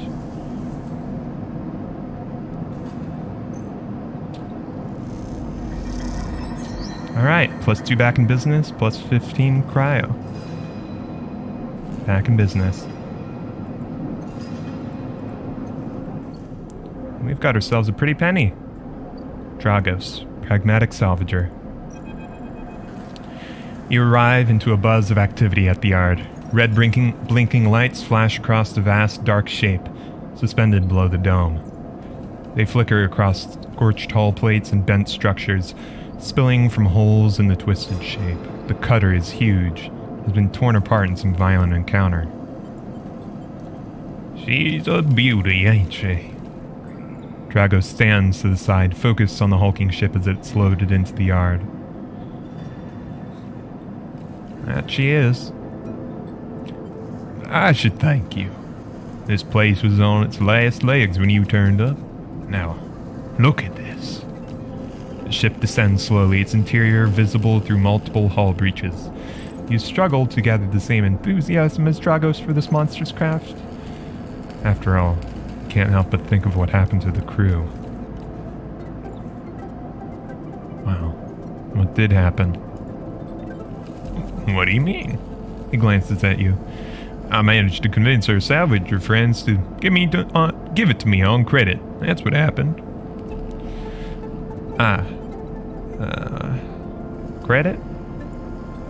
We may have done well, but we can't afford a down payment on this one. He pats you on the shoulder. Don't worry. We'll make it back once we chop this beauty up. You sigh, but Dragos doesn't seem to notice. The ship creaks like a calving out iceberg as it reaches the base of the yard. Dragos is visibly excited. I don't know why I said you shouldn't stick around, but I'm gonna need some extra help with this one. The drones start to crawl over the hulk, their lights illuminating flashes of dented hull. Watching, you wonder if you arrived in similar fashion, locked inside that freighter, the wreck of the Essenart freighter lowered into the yard like a corpse ready to be butchered. Was the container delivered to Dragos on its own, a womb for your rebirth into this strange station? You shudder. Perhaps if you could learn something about this ship, you might be able to trace the path that led you to this yard. Dragos squeezes your shoulder. After these past cycles, I think we are up to them. What do you think? You see the fading name of the ship emblazoned on its side. Winter Light. Alright, let's do it. He claps you on the back. Glad to hear it. Come back in a few and we can make a start. Real beauty, Dragos repeats, perhaps just to himself. You take one last look at the shattered ship as the drones start cutting and then slip out of the yard, feeling suddenly cold in the empty passage. Upgrade point. Drive. Alright, you've completed your first drive. Each drive completed unlocks an upgrade point to spend on upgrading your character. Access your character menu via the arrow at the bottom of the top right of your screen. Alright.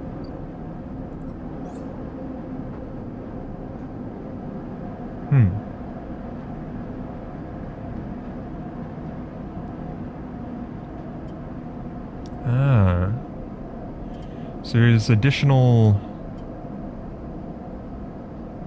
Alright.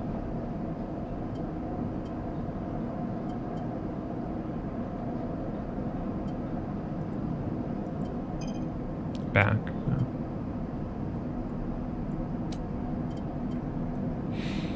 Alright. Dice actions display potential positive and negative outcomes. Chance to gain energy after any engage action. Chance to gain cryo on interface actions. Chance to gain random scrap item on engineer actions.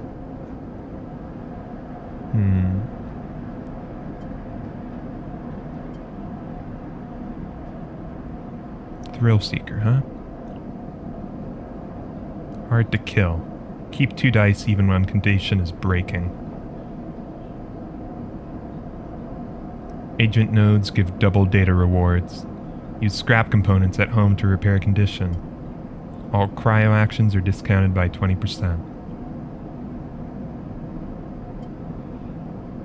Right.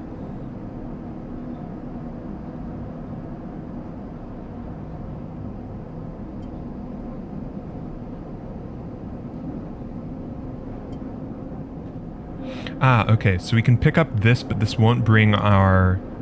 It won't bring us to +2 yet. We need another point to go up there.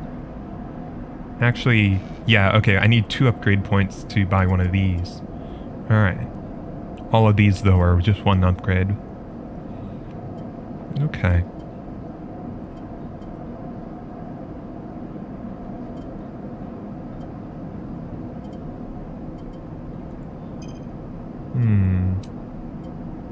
Maybe, yeah, we'll grab a fission extractor and see if we can, because we're sort of doing a lot of strength and engineering tech stuff right now.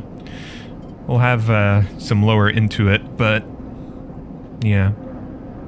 Though having dice actions display potential positive and negative outcomes sounds pretty good to try and get and build towards.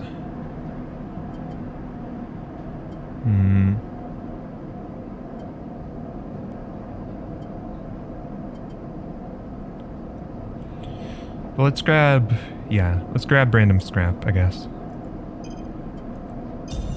Okay, so yeah, that doesn't immediately give us the +1. Good to know.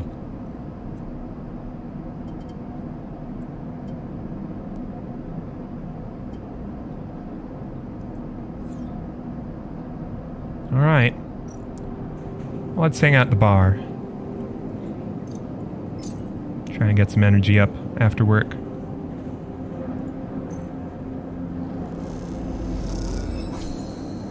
Alright, overlook regular. The glass shatters on the steel bar beside you, and the taunts don't take long to follow. Hey, huh? The spacer calls across the low room. What are you doing in here? He laughs at his own lame joke. Playing human?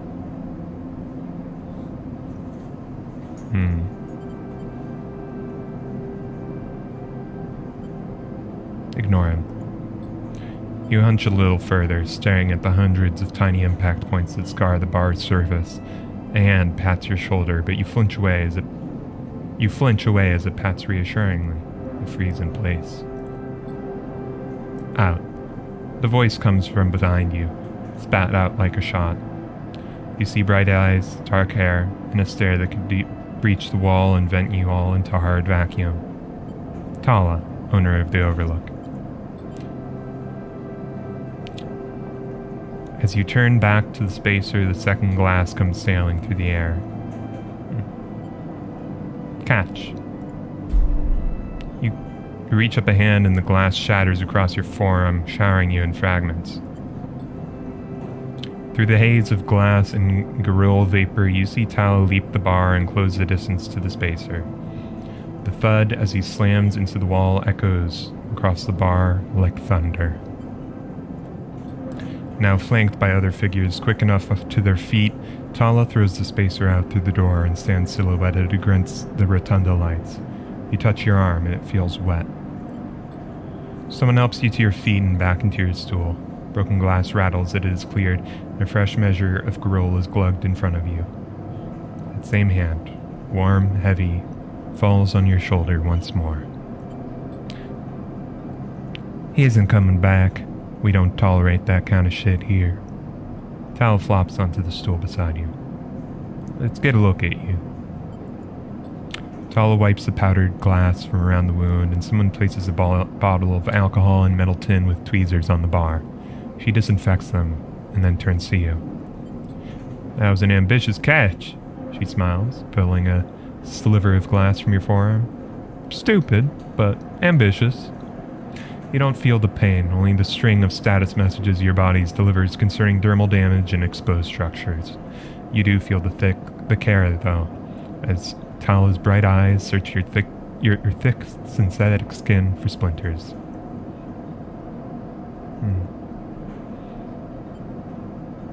Watch, look away. Oh, watch. Tala works with the skill of someone who has had to pick glass splinters from the skin of a stranger before. She hones in on each bright shard, all the time tapping the tweezer tips in little rhythms that only she can follow. Tala smiles to herself. So, you been on the ISAo? Pretty much just arrived. Thought so. Only seen you here a couple times. The splinter clinks into the tin. Not everyone's like that, idiot. We don't all hate you. She glances around. Some regulars. Maybe they just fear you. Maybe they're just curious. I don't know. But I do know the Overlook's a safe spot. I know what it's like to be new in this place. Trust me. She meets your eye. I'm not going to convince you on anything or separate you from your chits. Just want you to know if you need somewhere, you can always come here. I know the rations we've got aren't much and the company is limited. But if you need work, I'll happily put you behind the bar, and if you need shelter, well, we can discuss that. You'll be safe. I usually have Francis on the door, but he's up in Greenway this cycle, haggling with our supplier. Francis tends to be particular about what we serve, even if the clientele isn't. She places her tweezers in the tin with a clink. That's you, sleeper. Here. This'll help.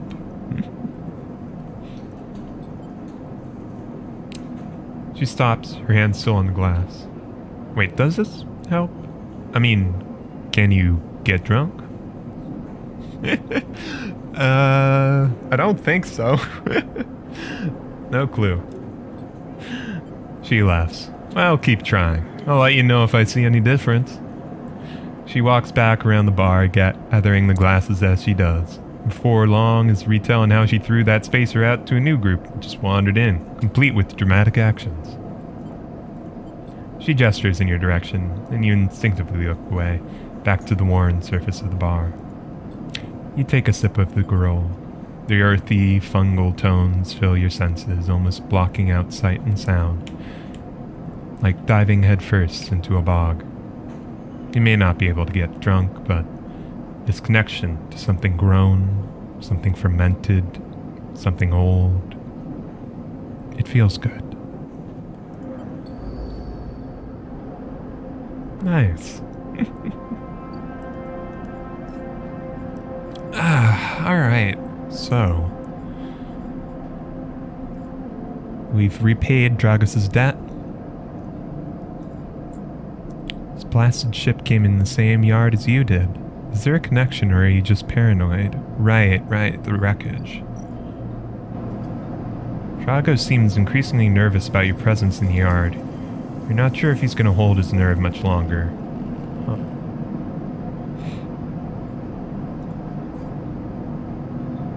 Investigating the Winterlight means picking through its systems and structures with care. Won't pay, but you may find answers. History or no, this ship is salvage.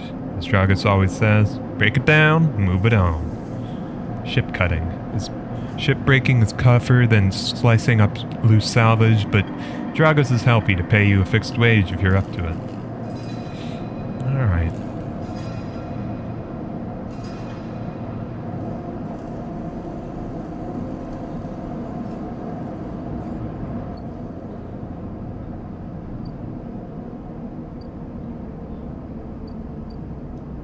Well, alright. Oh, Memphis. Street food vendor. Memphis is busy, his broad face uplit by the makeshift gas burner in front of him. With precise, delicate movements, he lays thick chunks of marinated fungus into a dented wok, his other hand idly tossing a metal bowl of sliced vegetables and some red-flicked dressing. The smell is incredible. You watch as he fulfills a set of orders, heaping the fungus with the bright salad and depositing it in plastic trays. A stack of chits rattles his apron pocket as customers file past the burner, handing over payment.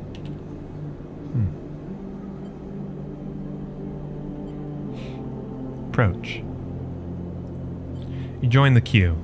It's mostly made of off-duty salvagers, vac suits unzipped and rolled down to expose stained vests, grubby mods, a lattice of scars and tattoos. They discuss the best food on the eye, the best drink. Comparing notes on bright market dives, their words cut through with heavy spacer slang.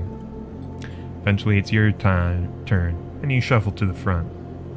Memphis speaks in a deep, even tone without looking up. First try is free. Thanks. Smell is almost unbearably strong as he cooks, the earthiness of the fungus laced with something so spicy the smoke makes your eyes water. This heat from the burner is like a bonfire, and your skin hardens in its glare. I know you sleepers. Amphis says while he cooks, his voice deep but clear. A hard life. A lot of stories. He glances up from beneath his cap with piercing eyes. I know. Tell him a story. You begin and tell him about your journey to the Eye, and he nods as he cooks, his eyes never leaving his work. You tell him of the confusion, the pain, but also the sense of possibility in its sudden arrival. You tell him of the cold and dark of the container, and the endless cycles spent within it. Now it seems you tell him, like some dream you once had, but can never forget. You tell him that the Eye excites you and scares you, and you're unsure where to walk, where to look, what to do. Eventually you tail off, running out of words. He places a plastic tray of steaming fungus in your hand. Next time we can talk some more. He smiles. But next time, you pay. He slams a heavy hand against a button on the burner's side and it shuts off. The roar of the flame and its impressive heat fades. Next time, then, sleeper. He waves you away and begins to oil the walk. Before you turn back to the alley, you notice the geometric patterns of circular scars across his forearms, each surrounded with a constellation of glinting pin marks. You walk away, and as you do, you take a bite of the rich, spicy, delicately sweet fungus. Your taste sensors light up like a fusion reactor. You'll be back. New drive. Get to know Amphis. Amphis loves two things, stories and food. Maybe if you supply him with both, you can hear his story. Eat at Amphis's stall.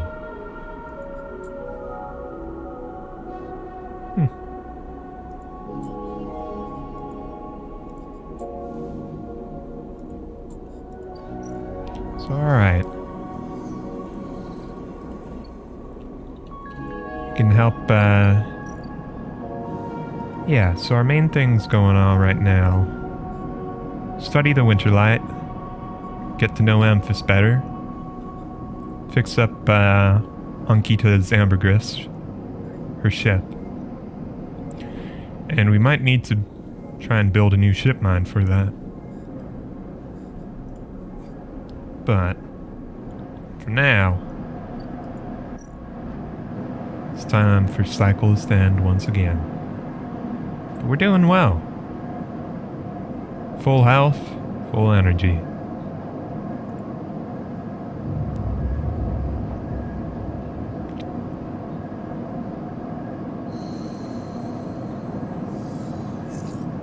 All right.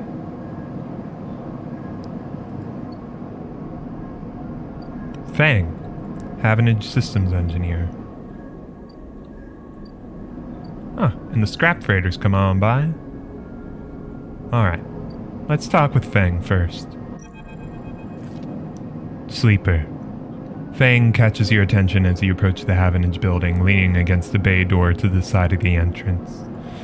You approach. Easier to come in this way. Security, all that. Gives you a look. You know. Slams a button and the bay creeps open, blinking lights in the dark behind it. You follow Fang inside. Truth be told, I don't spend much time upstairs. This is where I work. The door hisses as it closes behind you. The bay is filled with pieces of hardware, all rigged up to generators and diagnostic slates and things you don't recognize that glow in the blue screen light. There's a chorus of hums that bends into a single wave of static filling the dark corners of the room. Fang leans on a server stack and gestures around. You like it?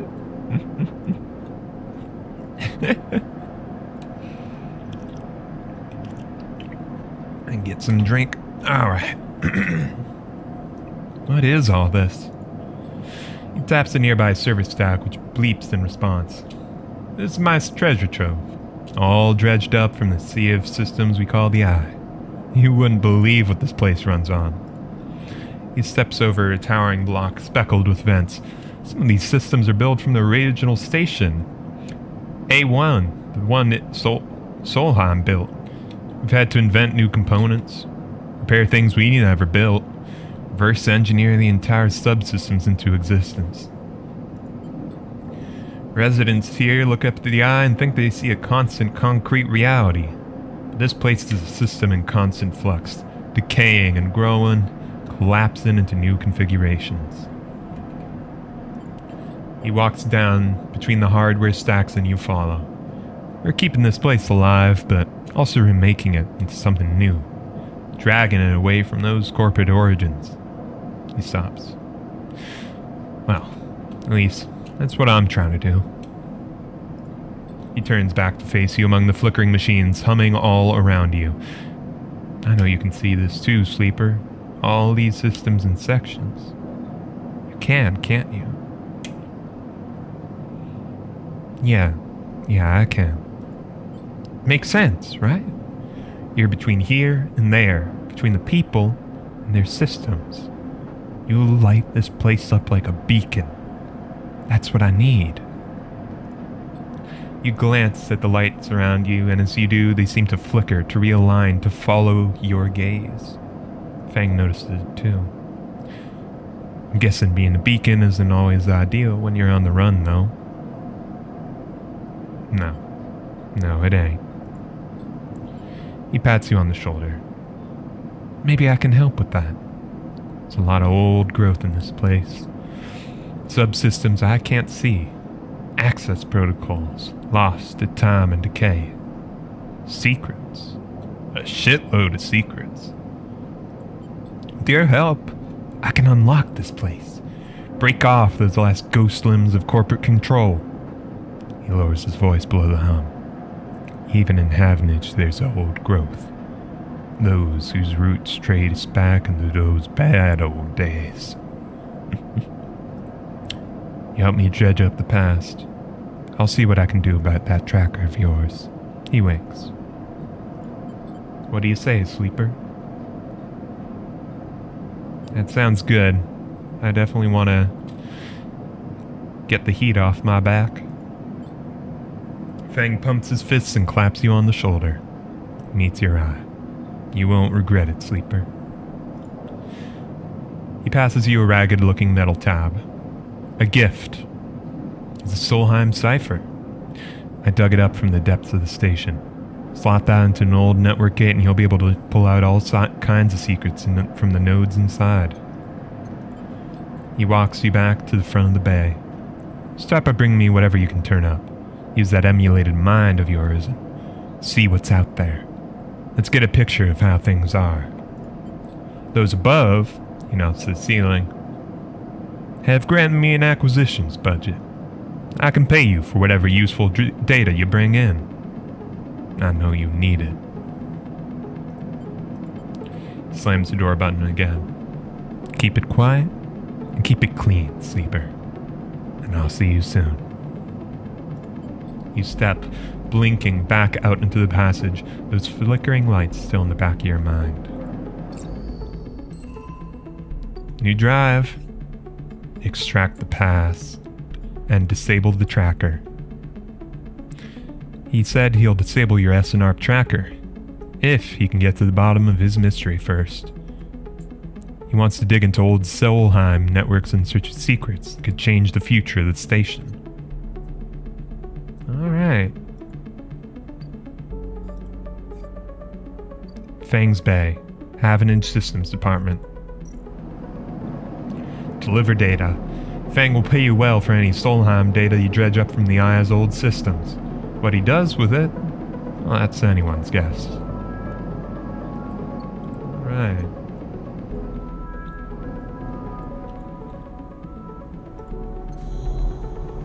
Havenage Gate H4. This needed a Solheim cipher, didn't it? Ah, no, that's a Havenage cipher. Alright. Let me see. I guess these circles are cipher nodes. Yeah, this is a Solheim cipher. Start action.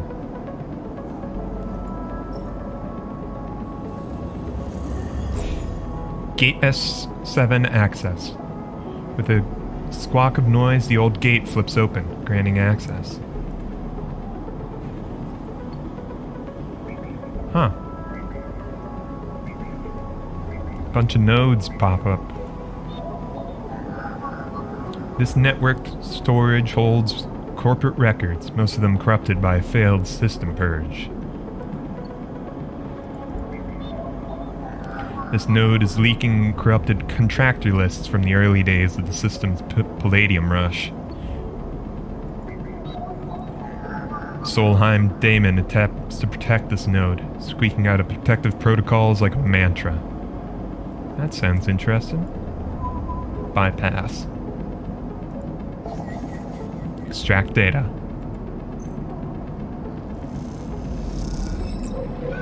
Neutral outcome. Solheim data.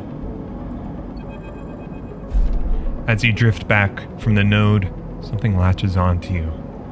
A thread, strung tight around you, it tethers you in place. A taste. The voice makes you shiver. It soars somehow both distant and close behind your ear.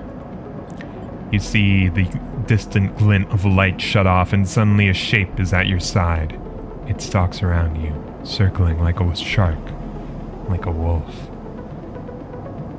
Entity unknown. Astringent. Processing. The cloud. And the data goes to the eye. Resist or stay still.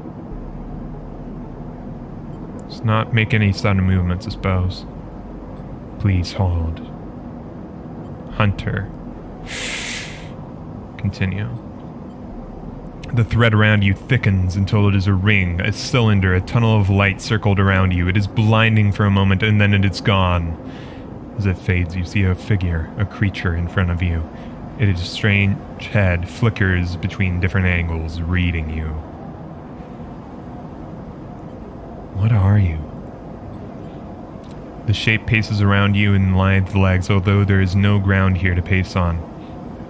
Entity, identify, origin, serial, cadence. The figure faces you expectantly. Sleeper, Essenarp. Unknown, unknown. This figure's strange head rotates, brackish signature, of and of not, attempting interface. As the figure speaks, more threads begin to spiral from its head, thick, snaking, vine-like ribbons that flex and wave. They approach with intent. Run. You kick off and glide way through the cloud, the tentacles surging after like the threads surging after like predatory tentacles. They follow, wrapping the space around you until you are held within a web, a tangle of tentacles closing in. Stop! Hunter halts its threads, its head twitching. Entity, your identity is unknown. We only seek to correct illegalities. Can you confirm your legal right to sentience?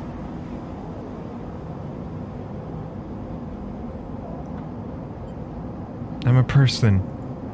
Incorrect. You are an entity. All at once, the hunter's head is directly in front of you. It's blocking your vision. You stink of their taste, the one from the sealed dock. Hunter shimmers with fury. I will find access. I will interface. I don't understand. Sealed dock? An entity hides in the rotunda. You are its puppet. Hunter extends a razor-edged thread. I will not be diverted from my task. It glows with murderous intent. Alright, strike back. You lash out with all your force. Not a physical strike, but a focusing. A spike of interference leaping out like the tip of a spear. Hunter stumbles, shifts, separates. Wake up. You open your eyes, blinking back into the station light, shaking with fear. Okay.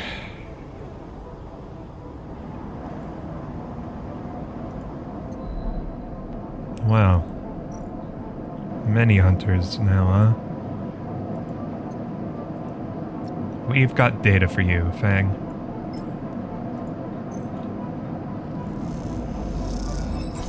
"15 cryo, +1 to scoping the systems, -1 Solheim data.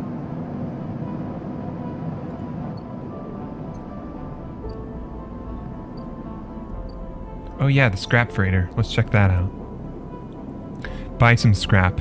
Most of what comes in from the starward belt is corroded trash, but sometimes something valuable can be found among the salvage. Big stuff goes in the shipyard, the valuable stuff to the markets. They'll let you buy a few crates, but not much more. Okay, so scrap allowance will only advance if we are paying up. But offloading scrap... Okay. That'll automatically fill. But is a good thing. It can help out with an endure. +1 will make that 100%. So, let's try that.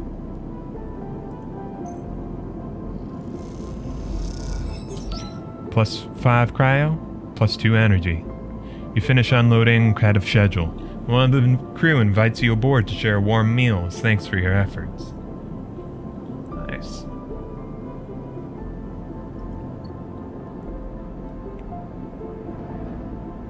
Making some good money. Let's see if we can,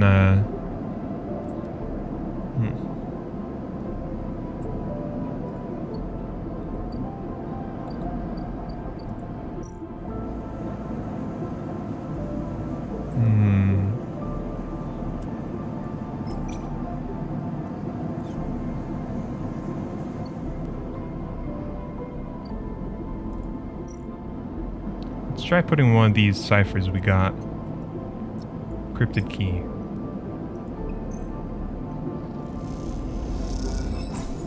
Alright. On to the next one.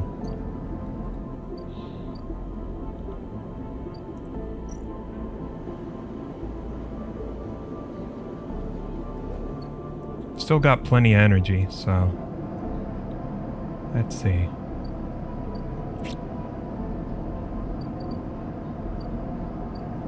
What to do. I do want to... Okay, let's see. Solheim data for Fang. Fang chases leads. Oh, right. Was one of the...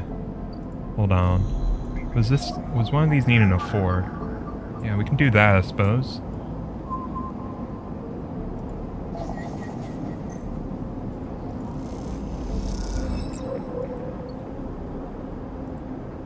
Hunter's building up more, though. Well, got more data for Fang.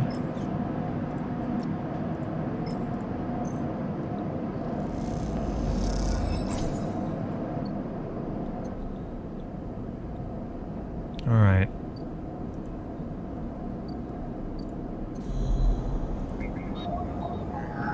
That needs a 1. If we get a 1, that'll be good. Yeah, okay.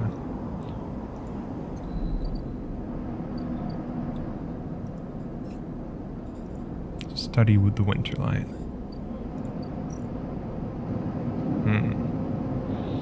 Into it, which means we get a -1 on it from now. Might be good to try and do that once... Yeah, okay. We've got a limited time to work on that before Dragos kicks us out, I think, but... Yeah.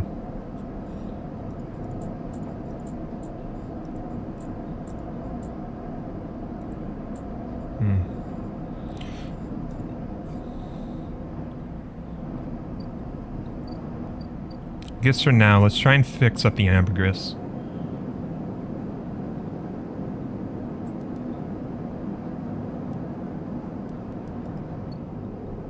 Maybe something more dangerous?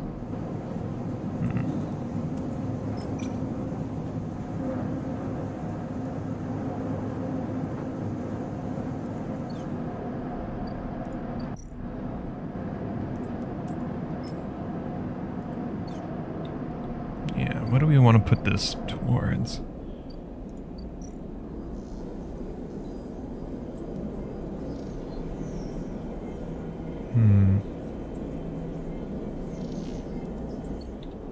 Right, we've got the thing that will get scrap from engineer actions. So maybe it's best to be focusing on some engineer stuff. Then we can sell that off at Ort. Yeah. Alright, we'll use this here.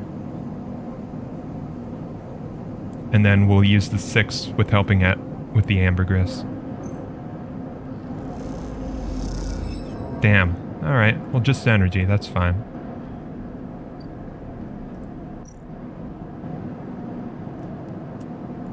Guaranteed success.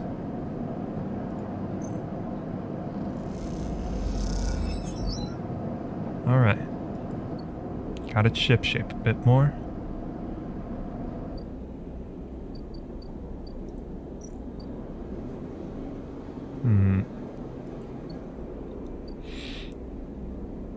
We'll go by emphasis a little later, I guess. Bar shift. Right, right.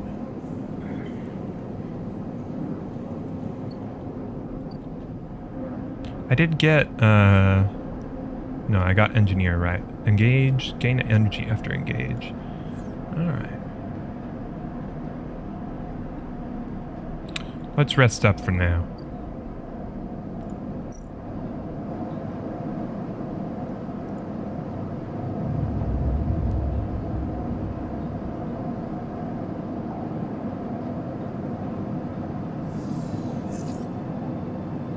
Alright. More 6s. That's pretty good.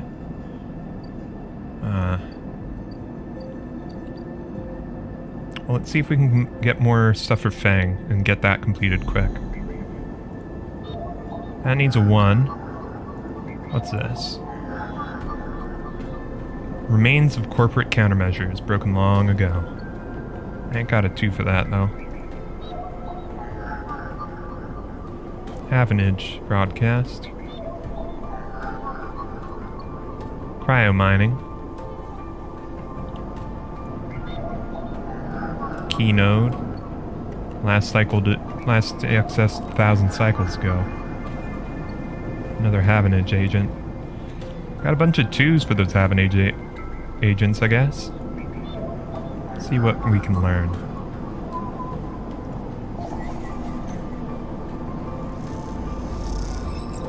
Havenage data. Alright.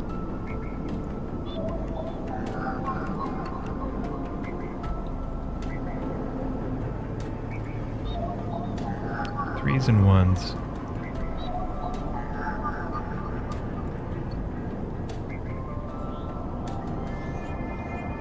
Well, we don't got much of a use for Havenage data right now, so...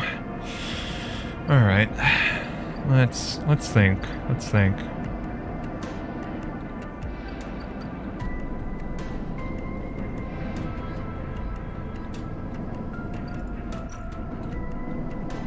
Ambergris is going long.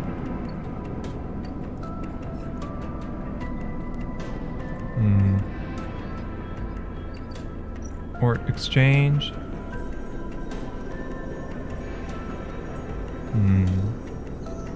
This will get us some chits. Build up that, but...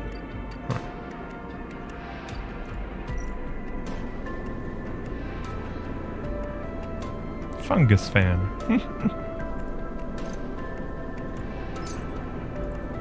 Let's get some food in us. Damn. Oh, +3 energy, +1 fungus fan. That's some good ass food he's selling there.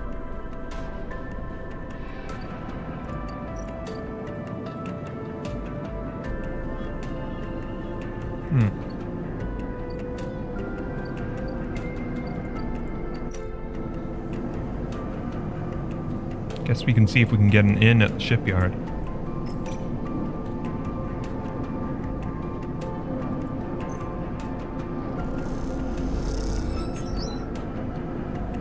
Ah shit, that was energy though. Damn.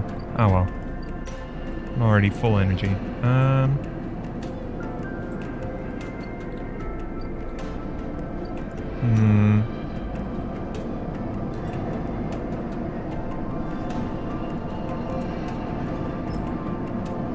Engineer.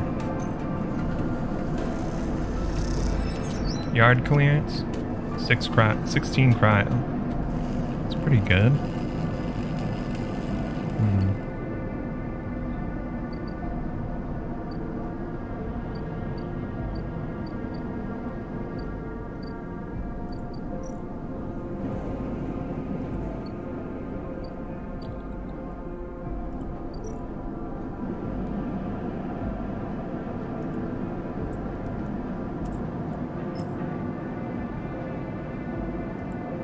More hull repairs.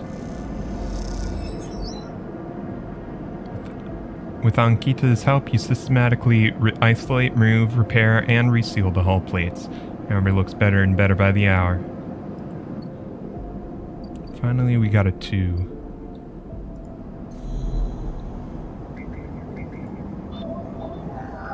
Suppose we'll grab some more data. Should be useful sometime.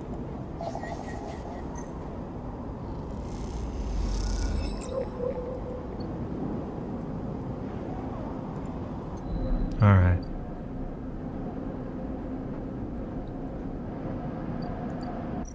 Another cycle down.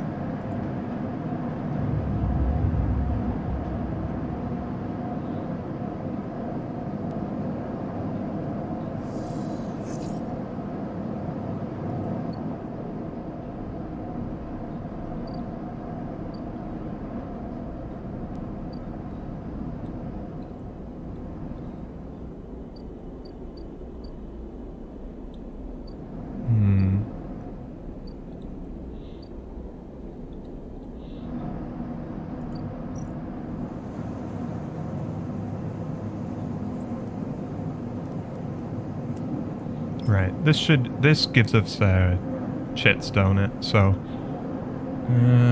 yeah.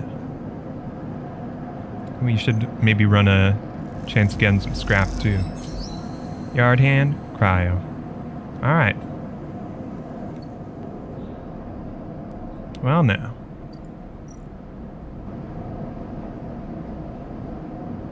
Tracking yet again. Haugen data, ship mine fragment.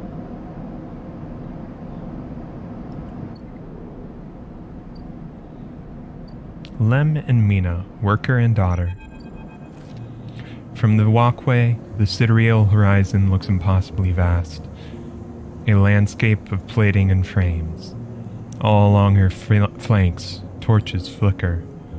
Drones maneuver, arc lights glint. The sense of scale of industry is both stunning and strangely unsettling. From the walkway... Oh, never mind. She's quite beautiful, I think. Yeah, Lem and Mina, shipyard worker and his daughter. He turned to see a figure a little way down the walkway, leaning at the railing. He's thin, ragged, his work gear poorly fitting and loose. The torches of the sidereal horizon flicker in his eyes as he turns to you. Lem. He leans back from the rail, revealing a child standing beside him, staring out at the ship. And this is Mina, he adds with a smile. Hey, Lem. Hi, he replies plainly, and then shifts a little closer, down the rail. Mina stares and tucks herself behind Lem, who dutifully picks her up. Mina looks out from Lem's chest, a dark brown eye winking among the rough material. You working on her then? Lem asks eagerly, gesturing to the vast ship. Or just admiring? He shifts Mina's weight to his other arm. Admire. Understandable. He nods, gazing back out at the sidereal horizon. You like her too, don't you, Mina? He jostles her a little. She's Mina's and my ticket out of this place. Our escape vector, so to speak. The ship? How? You haven't heard? Anyone who takes a Havenage contract on the sidereal horizon will be entered into a draw for the transit support crew. He smiles. We won't get to sleep the journey through, but a couple of decades of service will be nothing for me and Mina if it means landfall on a new world. He winks. Decades? It's a long trip. He straightens up, stretching his back. That's a colony ship, friend. The Celis Foundation is sending thousands of people to settle a system well outside the reach of the core worlds. It'll be a totally independent colony. No surrogacy, no corporations. What's it doing here? Want to build it here, you mean? Don't ask me. I know about as much as Mina on that. He ruffles her hair thoughtfully. I suppose many corporations weren't too happy about breaking with the idea of surrogacy. Setting up somewhere without it, feeding back to the core. Maybe Celis got locked out of the corporate shipyards and had to go begging somewhere to set up. Homeless, just like Mina and me. Mina responds by pushing his hand away. Daddy, she whispers. Food. Pulling an exaggerated grumpy face. She glances furtively at you as she plays with a set of dog tags that hang from Lem's neck. I'm just chatting a little, meanie. Give Daddy a sec. He turns back to you and you suddenly notice how tired he looks. I'm not on the Havenage crew yet, but I'll work my way in. You can do it too, friend. We have to stick together. He smiles a little shakily, and you wonder how long he's been working to break into the official shipyard crew.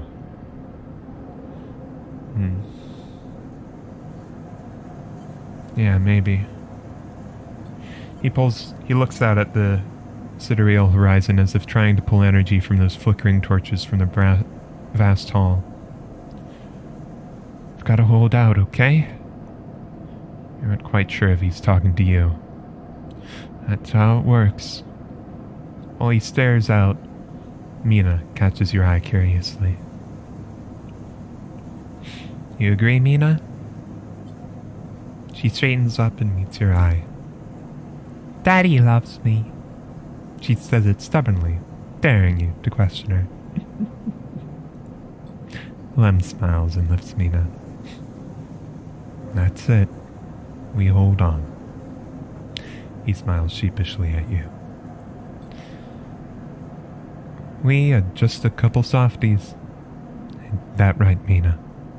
He sets her down, standing by his side, and she clings to his lead. Gotta go feed this one. He pats her back. Maybe see you on a shift, huh? He turns, and they walk down the walkway, away from the shipyard. You see them talking, and then, a moment later, Mina turns around and stops. See you, robot! Her shout echoes down the hallway, and she flashes you a parting smile before running to catch up with Lem. You watch them a little before you turn your back to the impossible scale of the sidereal horizon. A ticket out.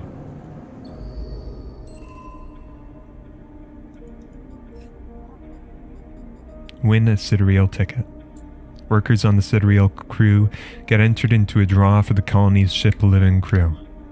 That's one way off the eye and into a new life.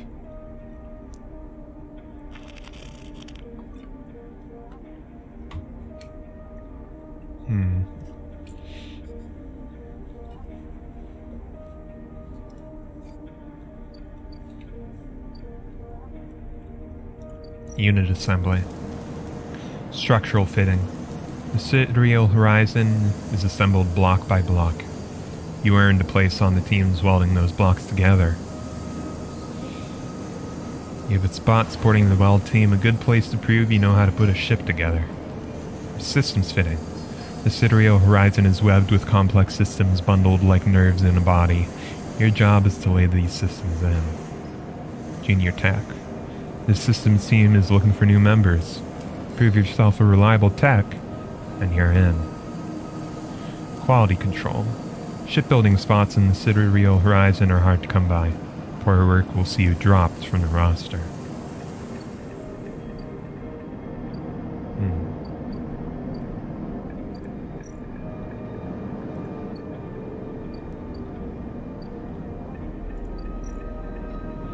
Got a couple 2s, and I don't think I got any more access nodes I can... Oh, okay. There's a Havenage agent there.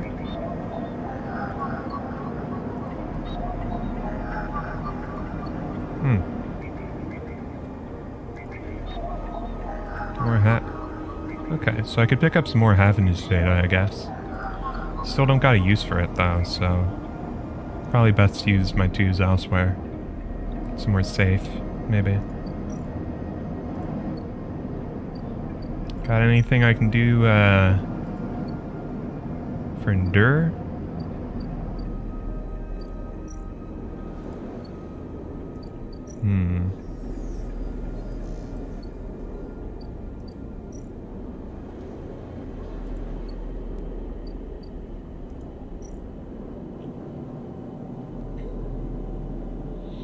Can pay a toll to get my way into low end, huh? It's already kind of overwhelming here, though. Dunno. Risky.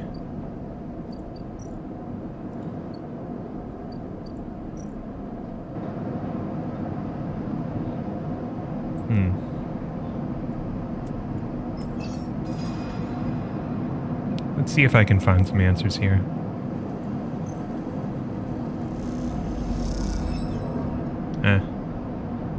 -1 yard, or plus yard clearance? Oh, okay.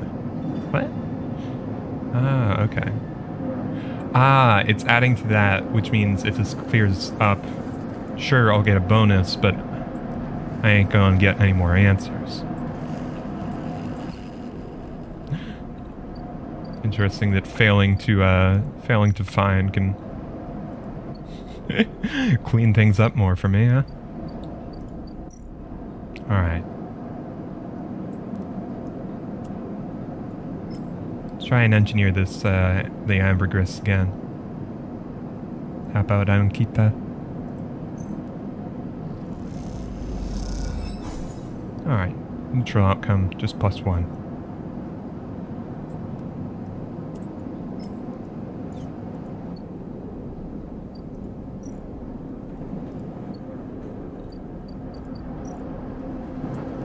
Guess we'll throw another one at this.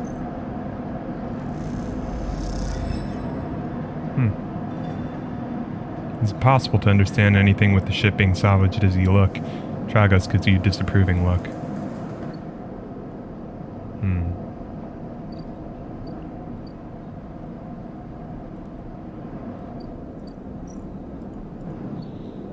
That does mean I ain't getting paid for that, though. That's not great.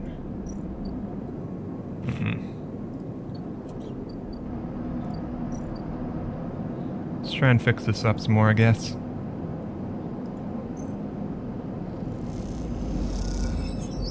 Alright, positive outcome. Just need one more to get this thing shipshape. Alright. Well.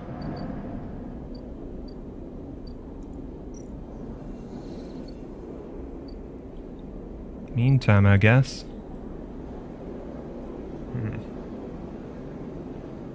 Expensive, and it's a little redundant. We're already pretty high on energy.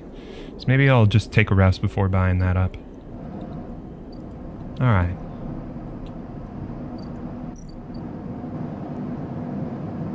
Cycle ends once again.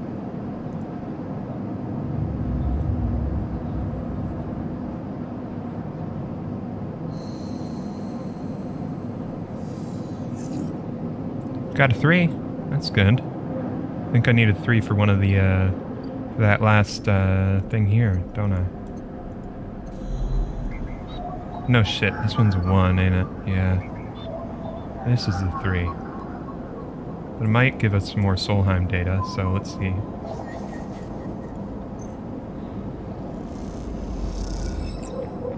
Encrypted key. That's better than nothing. Can get ourselves in here, huh?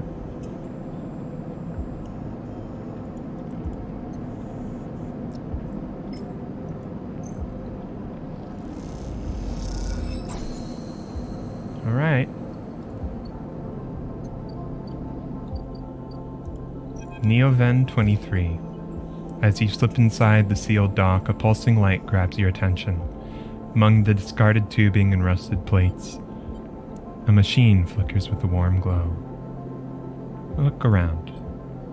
You don't know when this place was sealed, but from the state of the outer doors high above it, must have been decades ago. In this dark, cavernous space, debris sits in every corner, along with the traces of rough sleepers, although none of it seems recent. Looking past this layer of decay, you still see the now faded messages, symbols, and logos of the Eye's original corporate owners, still glinting in the shadows. Among all this, the warm glow of the machine seems to be the only sign of life. As you get closer, you recognize the machine's blocky shape, settled into an alcove in the side of the dock. A kind of upright cabinet. It's covered in faded logos and messages, from which you assume it was once an industrial vendor, intended to disperse and manufacture ship fittings and other mechanical parts necessary for the regular running of freight and resource extraction vessels. The manufacturer is listed as Neovend, and you remember an advert from long ago, squeezed among all the off-world recruitment drives that assaulted you every planet-born citizen, which chirpily sang that name over and over. You wipe a layer of dust from the cracked screen, thinking that those contractors squeezed by their own corporate employers to pay for every bit of minor maintenance on their rented ships. Enter your registration, chirps a pre-recorded message, catching you off guard. Press some keys. You reach for the keypad and something begins whirring. First it sounds like a servo motor starting up, but it quickly becomes a whisper, a whining, and then a multi-tonal voice that emanates from the Neovend. Entity, they hiss. Speak with me. Who's there? There's a squeal, almost like some strange mechanical swallowing or intake of breath before the machine speaks again. I have need of you. You have need of me. That squeal comes again, and you see that it is the 3D printing apparatus in the upper part of the machine resetting into place so that each time the servos can be orchestrated to produce that whirring, whining noise. You are in danger. Are you the vending machine? Yeah, okay. Danger? The machine creaks. You are marked for deletion, entity. Hunter tracks you. The screech rattles through the empty dock. You remember the strange head, the figure, the threads closing in. Hunter. The Hunter Protocol. They taste your signature. The sudden whine sets your teeth on edge. You have seen them. This is the gift of an emulated mind. You close your eyes and the skeleton of the station starts to thrum. Emulated minds are adaptable. Move where neurons cannot. The machine resets. But emulation makes you a target. Adaptable? Yes, you can move through networks, clouds, hardware, software. Neovend whines, but you cannot hide there. Hunter is there. The servos judder the vending machine's casing as they reset. Hunter searches for me also. Hide in this machine. You look at the ruined vending machine, an unusual hiding place for sure. Can counter Hunter, but need entity outside machine. The light flickers. Need you. Deus Ex Machina, literally. I don't know if we've got a god, but yeah, some sort of mind has formed itself in this vending machine, I guess. Alright. A screen attached to the vending machine with a swiveling arm comes to life. It displays a flickering map of the station, ghostly, threaded, the cloud.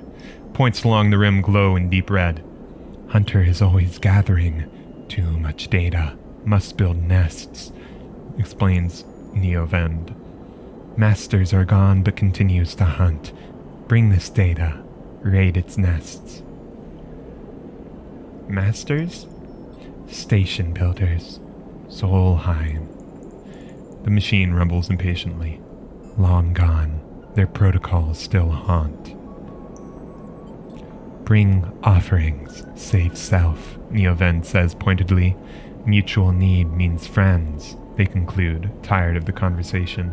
The whirring amplifies and then suddenly drops as mechanisms within the machine click back into place. The glow fades, and you are left stood in the dark of the sealed dock, that whirring voice ringing in your ears.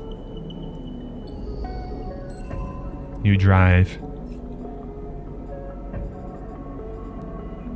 Free Neovend. Neovend is hiding from Hunter Protocol. They need your help countering it. Extract Hunter data for Neovend. So the red ones are Hunter nests, I suppose. You recognize some of the data tangled into this nest. Is this a partial log of your recent movements? This nest is a tangle of algorithms recursively generating possible Solheim communication codes. From what you can gather, this nest contains thousands of name strings. Are these Erlen I's residents? Alright. The hunter's coming for us, though. Alright. In the meantime, let's go get something to eat.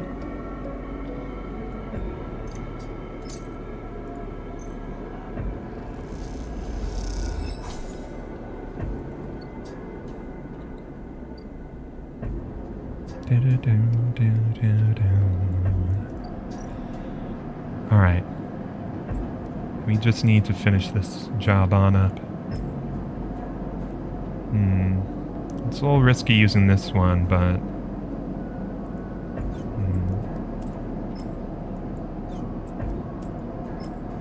I kinda don't want to use these, because I only need the 1 point. So I've got a 75% chance of completing that. 25% chance of messing things up. Alright. Random scrap item. Scrap components. Useful salvage to the right person. We got it shipshape. Ankita is crouched in the computing core of the ambergris, swearing to herself when you enter. She doesn't look up. These shits completely ruined the core's connectors when they cut it. She holds up a thick fistful of ragged wires. The ship mine they ripped won't be usable without replacing these. She throws the bundle of wires across the room. Amateurs. Can we repair it? There's nothing to repair. We need an entire ship mined. Not exactly the first thing you can expect to dredge up from a scrap freighter. Fragments, maybe? Sections of a mind? But a complete ship mind? No way. Ankita climbs out of the cooling well, where the ship mind should be, the space suddenly crowded with her on the same level as you, towering over you as she stoops beneath the low, curved ceiling. Come on, nothing to be done here now. Yeah. Big whammin'. Hey chat, what's your thoughts on Big Whammin'?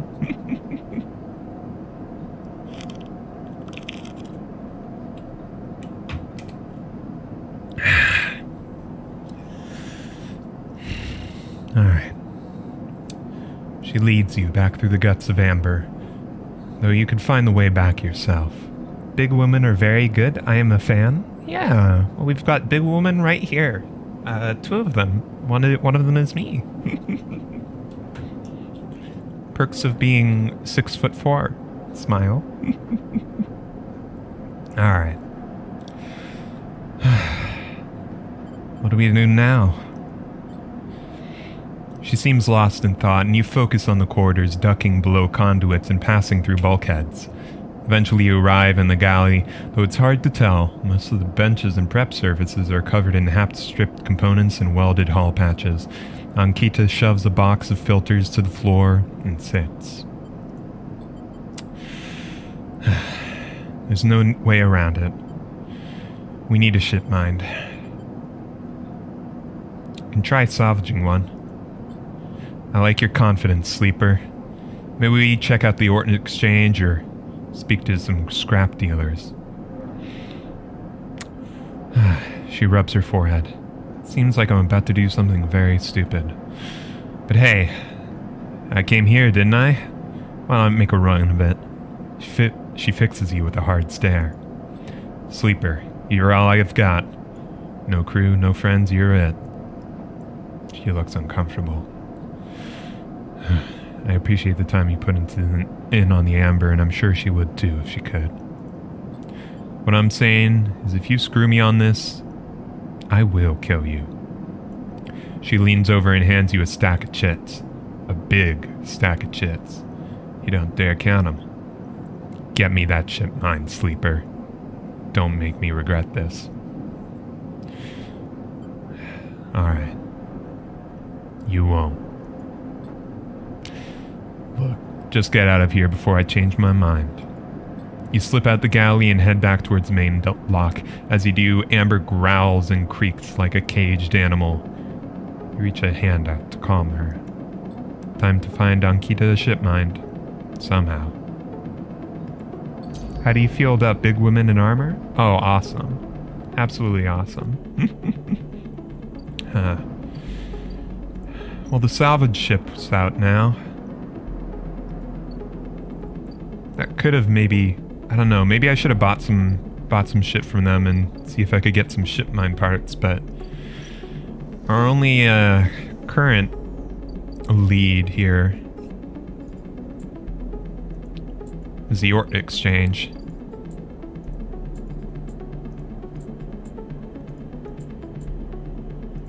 And we need access to the Ort Fabricator. Alright.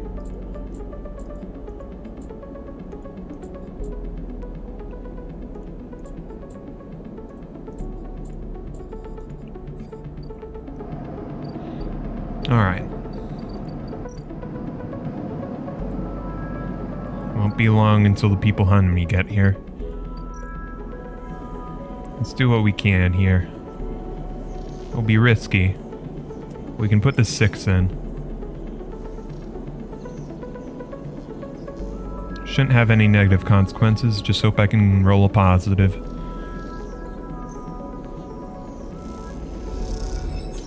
Nice. Positive outcome. Good bit of money. Trusted trader. I got a good bit of money, yeah. I know I need it for that ship mine, but maybe it'd be useful to pay this toll and see if I can get access to more work or something useful. Make some connections. I do got some scrap components, so we can sell those off here.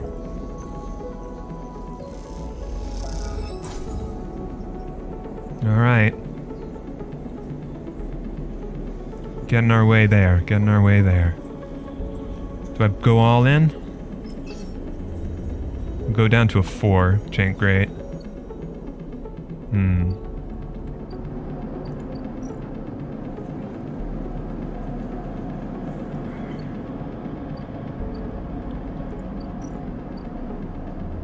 Hunter data.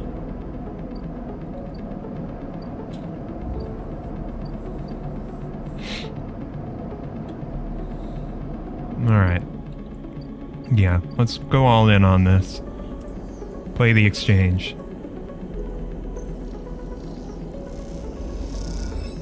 Damn. Lots of money on that. Still, we're doing pretty good for ourselves.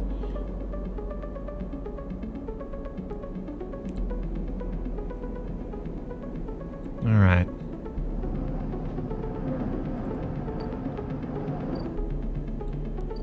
Yeah. I don't want to be spending Ankita's money until I can get that ship mine back to her. Let's take a rest for a cycle.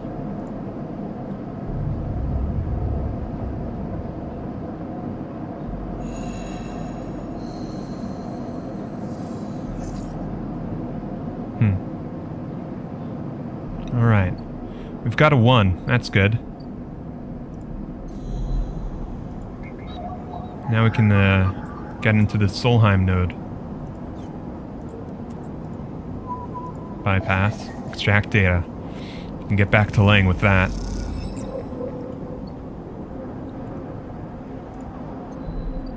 That hunter's coming for us, though. Ah, Fang, not Lang. Thinking about Signalis.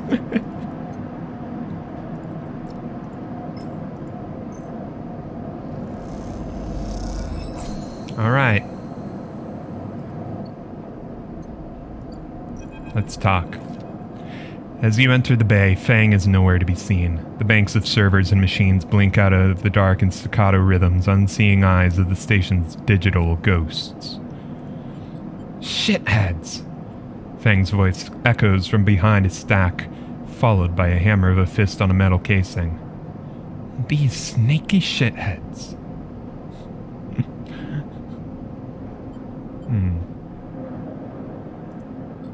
Sleeper? That you or am I in trouble? Fang's grinning head pops out from behind a stack. Just the emulated consciousness I've been eager to see. Come back here. You pick your way between the thrumming stacks, trying not to trip on the loose bundles of cables that blanket the dark floor. Fang is sat in front of a set of monitors mounted to a stack. Tell me, Sleeper, what do you see here? He waves at a monitor to the side, glowing with pale lists of information. You lean in closer, looking for the links in the data. The table seemed to be filled with personal information, names, genders, dates, ID numbers, all the markers of institutional records. Shitheads? People. People, yes. But whose people? Solheim or Havenage? I would assume it's Solheim if these are old records, but maybe there's some messed up thing where, like, Solheim still got like info on the station and is still monitoring it. Bingo. I pulled these from the old data you brought in. All employees of the Eye's original owners. And he leans past you and scrolls the list down. This one. This is a snaky shithead. He stabs at the screen with a finger. The name reads Haugen Hurst. Friend of yours? Fang gives you a sideways look. Funny you should say that, Sleeper. He drags a stool out beside him and motions for you to sit. There just so happens to be a Haugen Hurst in Havenage. He waits for your action. Are you sure? Well, that's where you might be able to help me. Fang leans back in his chair. Just think about it. Decades ago, Haugen worked on this station as a... Fang leans across to look at the monitor. Senior Strategic Operations Executive. He raises his eyebrows at you. Our Haugen was keeping the money coming in for Solheim. He defined priority growth initiatives by making sure the extractors they contracted out to were hooked into a system that outsourced all the risk and kept the profit. Good old Haugen shuttled thousands of Palladium Rush workers into an infrastructure, which meant their cut of the work they did went straight back to Solheim. How do you know? I grew up here, Sleeper. This is my history. I am a child of the collapse. Fang turns back to his screen, staring hard at the strings of code flickering by. Before I was born, my parents were Solheim contractors. They ate in Solheim canteens, worked on Solheim ships. They breathed Solheim air and slept in Solheim beds.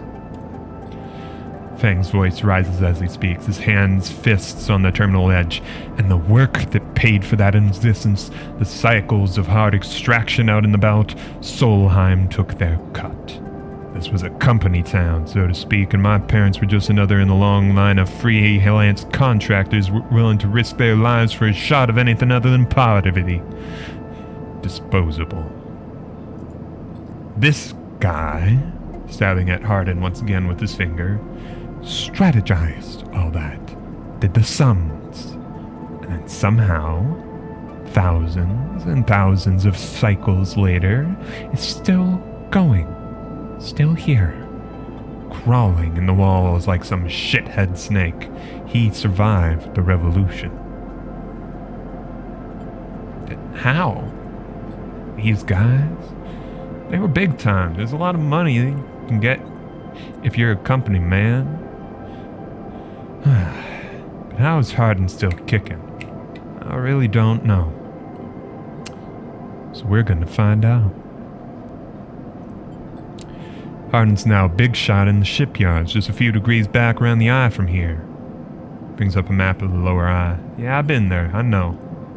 Avenage might be born out of Erlen's revolutionary zeal, but flat hierarchy it is not.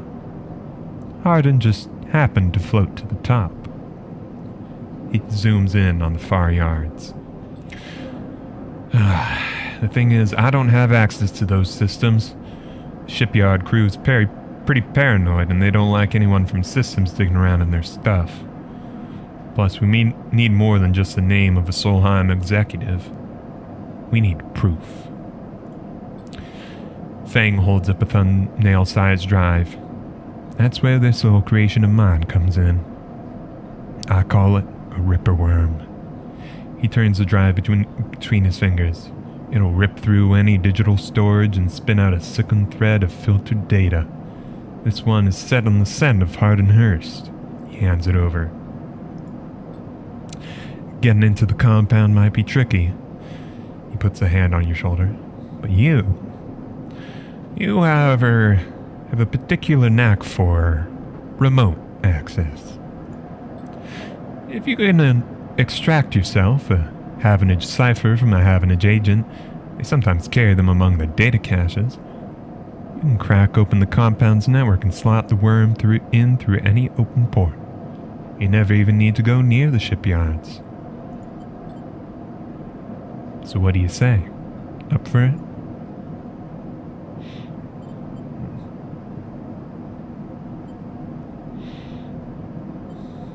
Alright. I'll do it for a friend. I knew it. I know you'd be happy to catch this snake. And don't worry. Once we nail this guy, I'll start work on that tracker of yours. I haven't forgotten.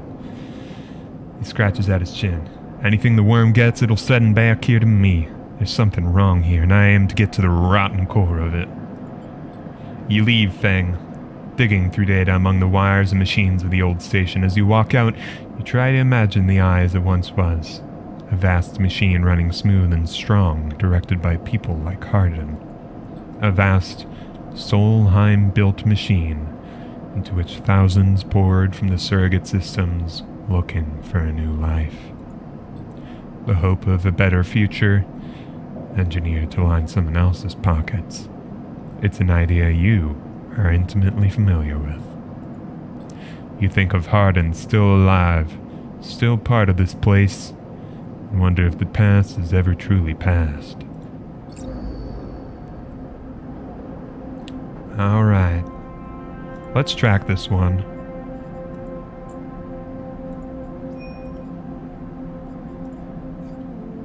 Because that hunter is closing in on us. We really need some help from Fang to get him off our asses. In the meantime, let's get something to eat.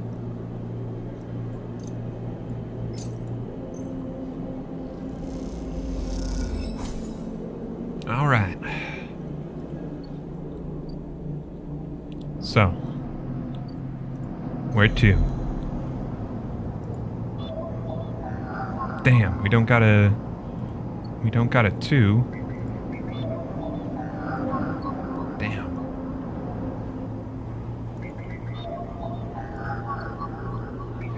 We've got the Havenage data, we just don't got the shit to hack on in.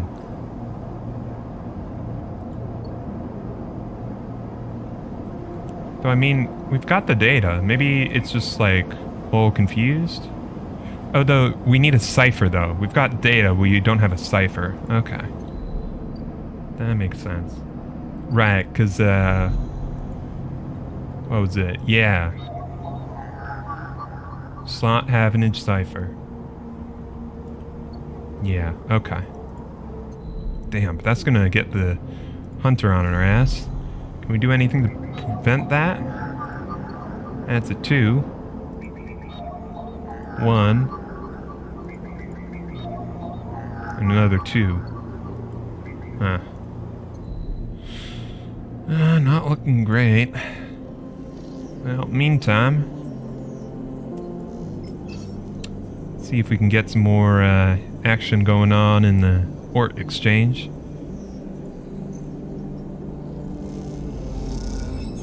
Alright. More trusted trader.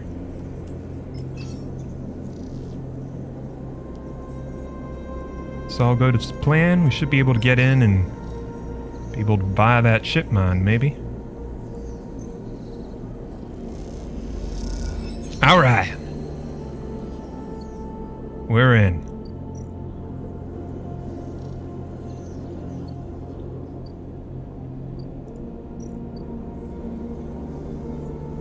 Alright, we need 3 ship mine fragments. So where the hell do we get those? Well, maybe we can extract it. Do some engineering.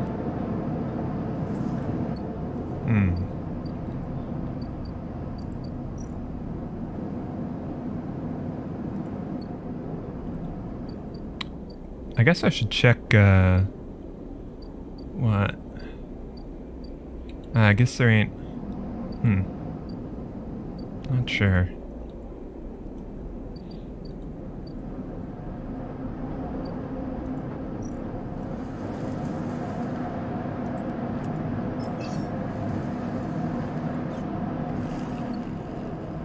Yeah, I don't think I'm getting more info on the winter light.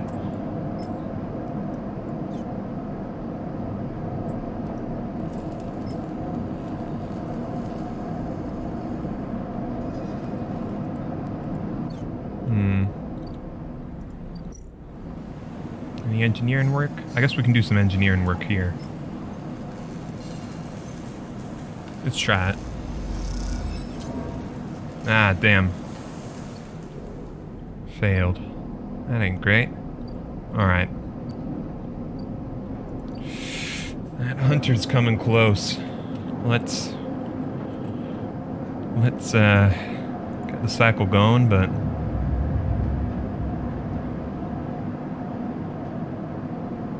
getting a little scary.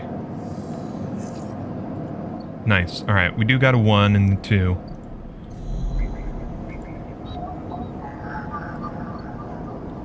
So, Havenage agent, huh? Need 2 for that. Let's see if we can interface here, though, first. Try and get the hunters off our asses.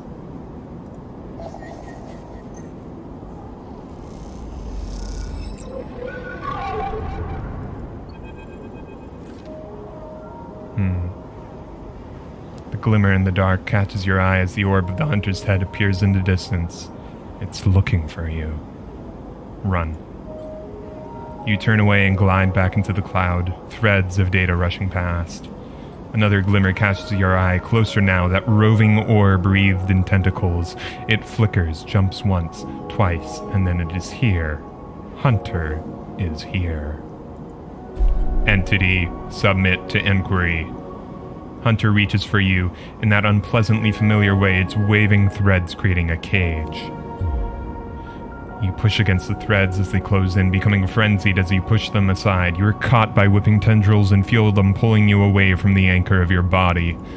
You push through, clearing the threads. Entity, hold for processing. Comes the scream from behind, but you are already gliding away back to your anchor, your body. You awake, dizzy, distorted, but safe. Damn, that roughed us up. That roughed us up real good. Let's bypass.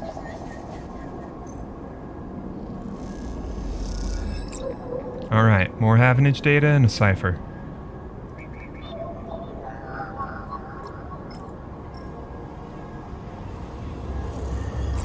Gate H4 access.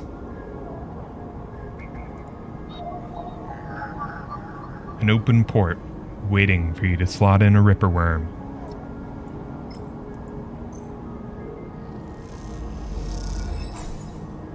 Alright. Godspeed, little one.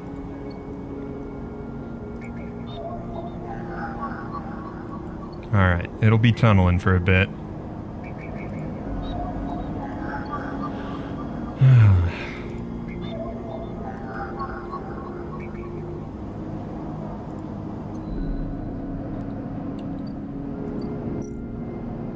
Shipyard Rip. The Ripper Worm is installed, but it'll take a few cycles to run through the closed network. We ain't got that much time, though. That's a fucking issue.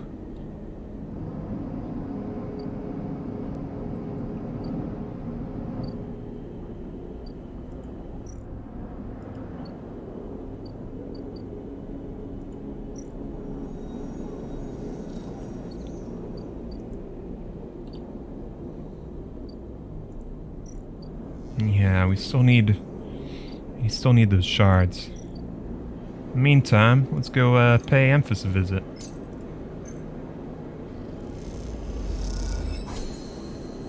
Fungus fan.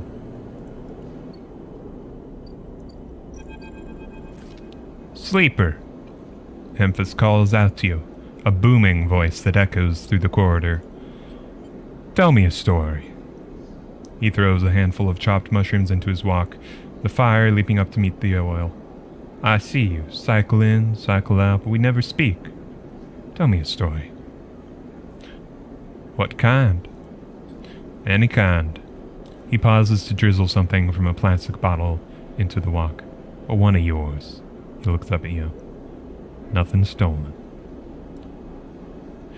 You pause, the spice is rich in your nostrils, and think about the kind of story you'd like to tell Emphas. You look at Emphas, the listener, and imagine he has heard it all before. Perhaps he would enjoy a strange story. Something with some spice. Tell him about your dreams, or a ghost story. All the sleepers, you tell Emphas, had dreams. Some were simple.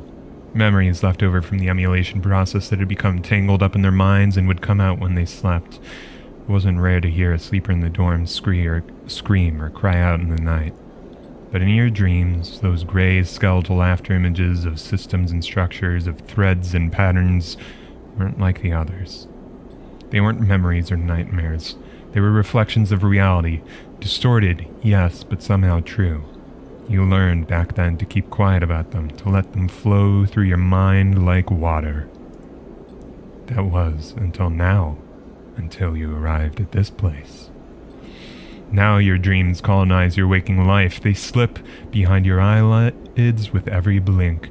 Now you understand they aren't dreams at all, but some process of interfacing, of speaking, of living in another world that flows through this one like smoke through air.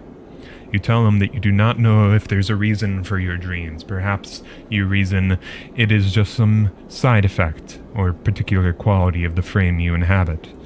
But whatever it is a gift, and you hope to make use of it. Emphas finishes cooking and squints a little at you. Sleeper, he smiles. You're quite the storyteller. He eyes you, and you realize that he's trying to gauge how honest you have been in your story. Emphas passes you the meal he has cooked, and you take it gratefully. As you eat, he talks, a natural exchange. Thank you, Sleeper. He looks around at the emptying market. But my time is done for today, and I do not want to keep you any longer, so I will make a proposal. He gestures to the plastic boxes of ingredients stacked behind his stall. These are good enough for most, but someone told me a story that made me think a couple cycles ago. They say that across the gap, in Greenway, fresh mushrooms grow. Have you heard of this? Not particularly. Neither had I, but I trust the one who told me. Emphas begins packing up his things. Could you bring me some? I cannot cross the gap, and I worry about leaving my things behind. I'm sure a storyteller like you could handle the trip. I'll prepare them for you, and if you wish to tell it, be the audience for another story. Alright. Good, booms Memphis. Then I will wait for you to bring them. I'll prepare a recipe then, Sleeper. Good luck with your foraging. You turn away and walk into the main market, the rich taste of Memphis food still lingering in your mouth. Stories for food, you think. A trade that seems more than fair. Alright.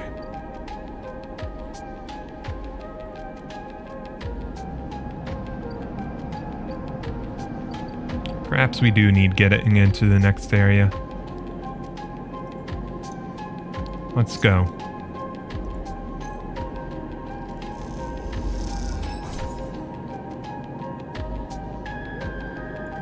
Let's see what we can make.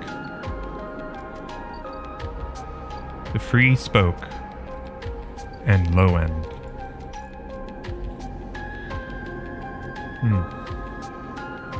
Block maintenance.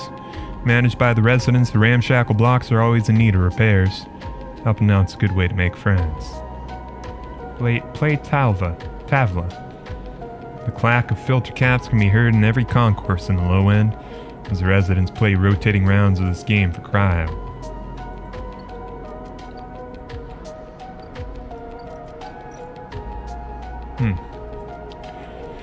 Enter the spoke. A tangled network of service tunnels and makeshift tunnels cut through the spoke as if it were a hive. There are no maps here. Scale the spoke. Blistered with precarious elevators and stairways, the spoke can be navigated from the outside. The climb requires bravery. Spoke is layer after layer after layer of dense urban fabric. The only way to explore it is vertically. Founder's Gap. To reach the Greenway, you need to pay for a pass, a practice invented by the spacers moored here. They call it Founder's Ferry. Huh.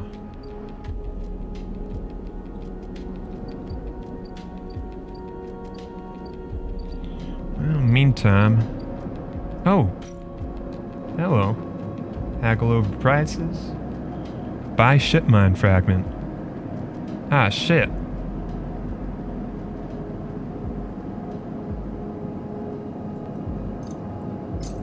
Well, let's see.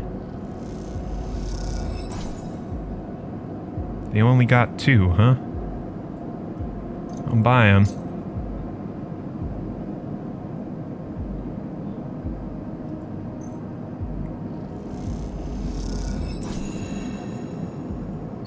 Running low on money, though. Let's get some work in, eh?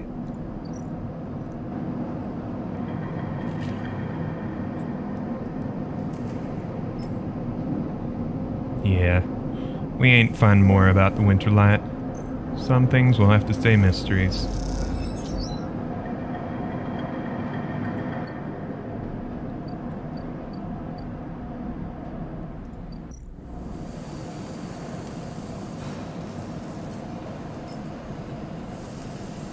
Alright.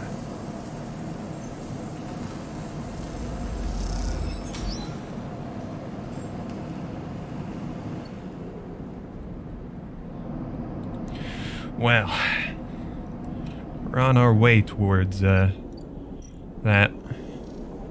ship mine, but still need one more. I'm thinking maybe we might be able to salvage one just from doing some engineering work, but we'll have to see, huh?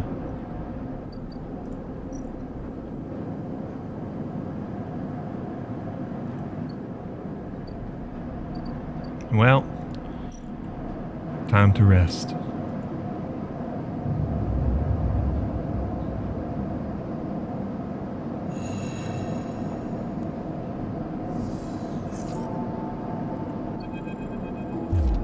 Hold it there, sleeper, comes a voice from behind you. Don't you run. Cynical bounty hunter, Ethan. Stay still or run. Good, good. You know your master's voice. Ethan spins you around.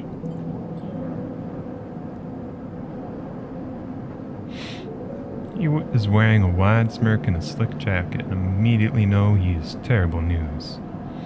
You got all the way out here and then stayed put? That sleeper thing? You're my first.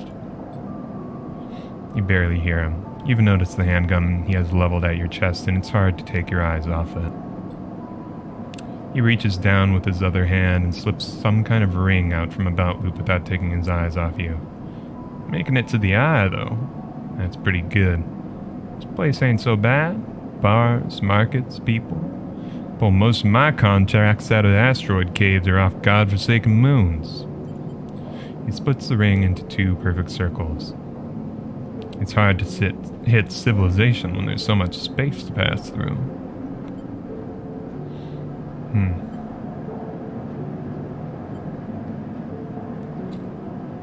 Who are you? Just a freelancer on a contract.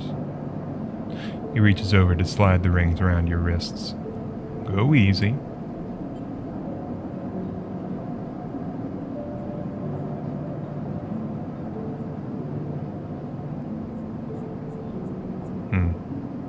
I think we gotta make a break for it. You see a chance the moment his eyes leave you to watch the rings. You spin, knocking him away and sprinting down the corridor. And the shot rings out, echoing off the metal so loud it hurts your ears. A bullet hole smokes in the wall beside your head. You freeze, and Ethan closes the gap. This is a very boring routine. Trust me, I've seen it all before. He slips the rings over your trembling wrists. To the ship and home, he whistles. Going easy. We can work this out. Can we? I don't see much in the way of assets in your possession. Ethan yawns and continues to nudge you down the corridor. Shame to come all the way here just to head back to SNR right away. That tracker of yours makes this too quick. I was hoping you put more of a chase, you know? Run and battle through Bright Market maybe, or hold out on the low end. There's a few establishments I would enjoy checking out while it lasts around. You walk on in silence for a little longer, desperately trying to think of a way to escape. That SNR tracker will be the death of you. Hey, I have an idea. How about on the way back to the ship, we stop for a drink? I'm buying. He laughs at his own joke. If he goes for a drink,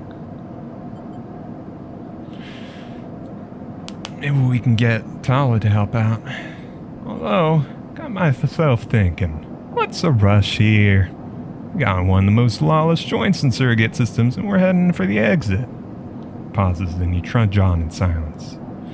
Okay, here's the idea, starts Ethan. You and me make a little agreement. Here's the terms. He turns to face you. You run, or leave, or try to abandon the eye, I shoot you. You plot, or scheme, you try to kill me, I shoot you. But you come meet me at an establishment of my choice every few cycles. You pay my tab, I don't shoot you. He pauses. You don't pay my tab, you get the idea. I get it. Alright. Sounds to me like a deal. You know, I really thought I was gonna have to kill you, but this is so much better. He clicks something at his belt and the rings release from your wrist. I'm gonna see if I can find my old stool at the compressor club. Come see me over there. He aims the handgun at you, squinting down the sight. Just let me remind you, that body of yours is one big tracker, so don't even think about leaving the eye. I'll know. Alright. Ethan turns and strides off down the corridor, slipping his handgun away. The mix of relief and terror you feel is overwhelming. What are you gonna do? I'm gonna get that damn tracker off.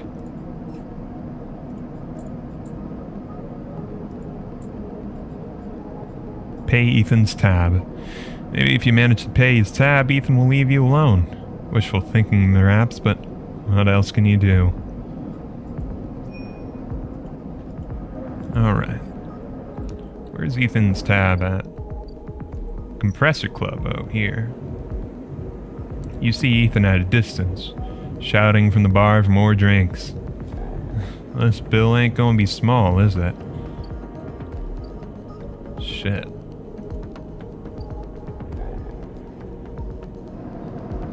Alright. Well, Fang's got that thing going.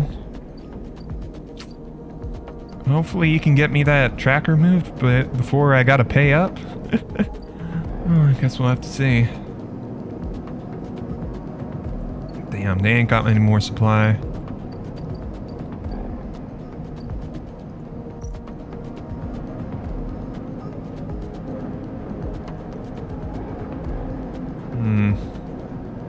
Pay me for information on the gangs in the eye.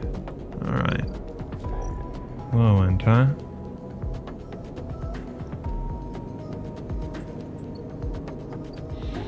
Maybe I can try and ingratiate myself among the low end and see what I can do. Oh yeah, I've got that hunter data for Neo End.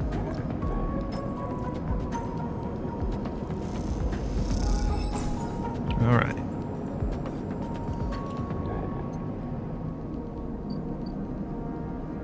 Salvagers should be back soon enough.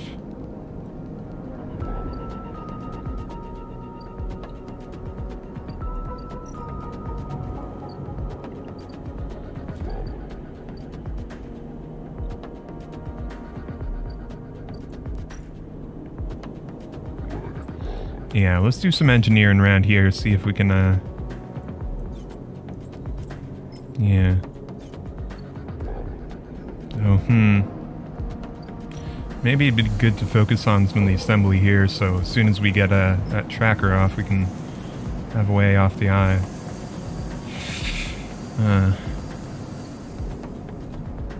No, let's go for the riskier one. No, wait, not Talba. Engineering.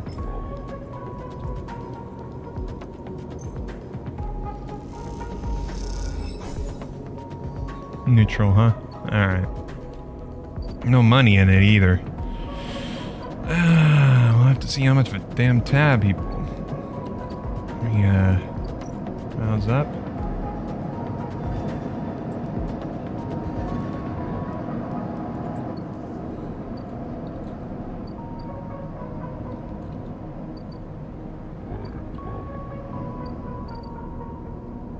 Damn.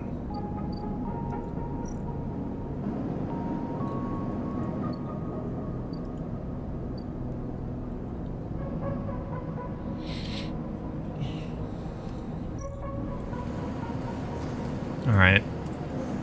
More engineering. See if we can get a damn ship core. Ah, fuck.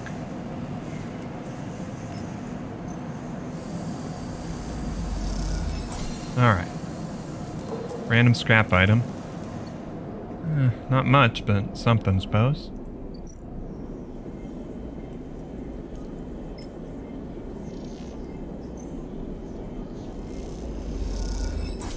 Alright. Oh, shit.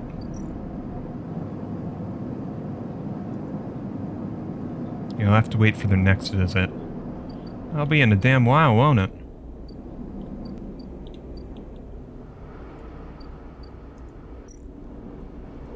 Well, shit. We ain't got no more,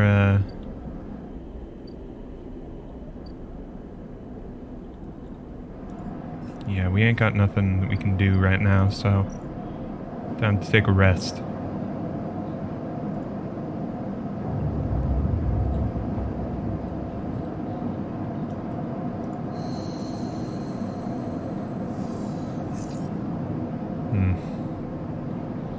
We do got money for some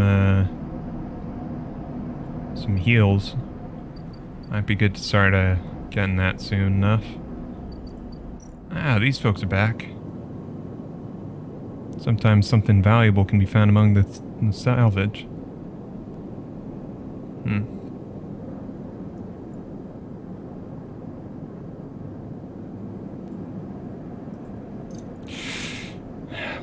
Let's play it in...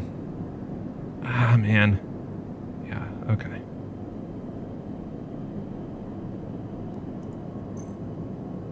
Let's hope we can get some good shit. Yes! Ship mine fragment. Alright. Got a damn ship mine going.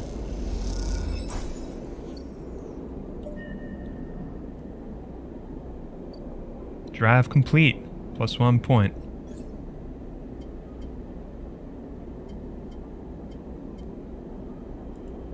Alright. Got an upgrade point available. Yeah, let's pop that into it, I think. Maybe, I don't know. Yeah. Anyways, let's go report back.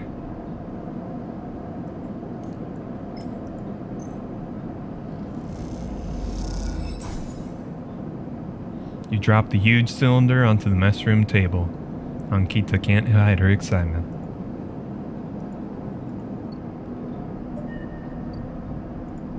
Oh, another upgrade point. Right, I guess that was 2 different things, huh? Dice actions display potential positive and negative outcomes. That sounds damn good to me.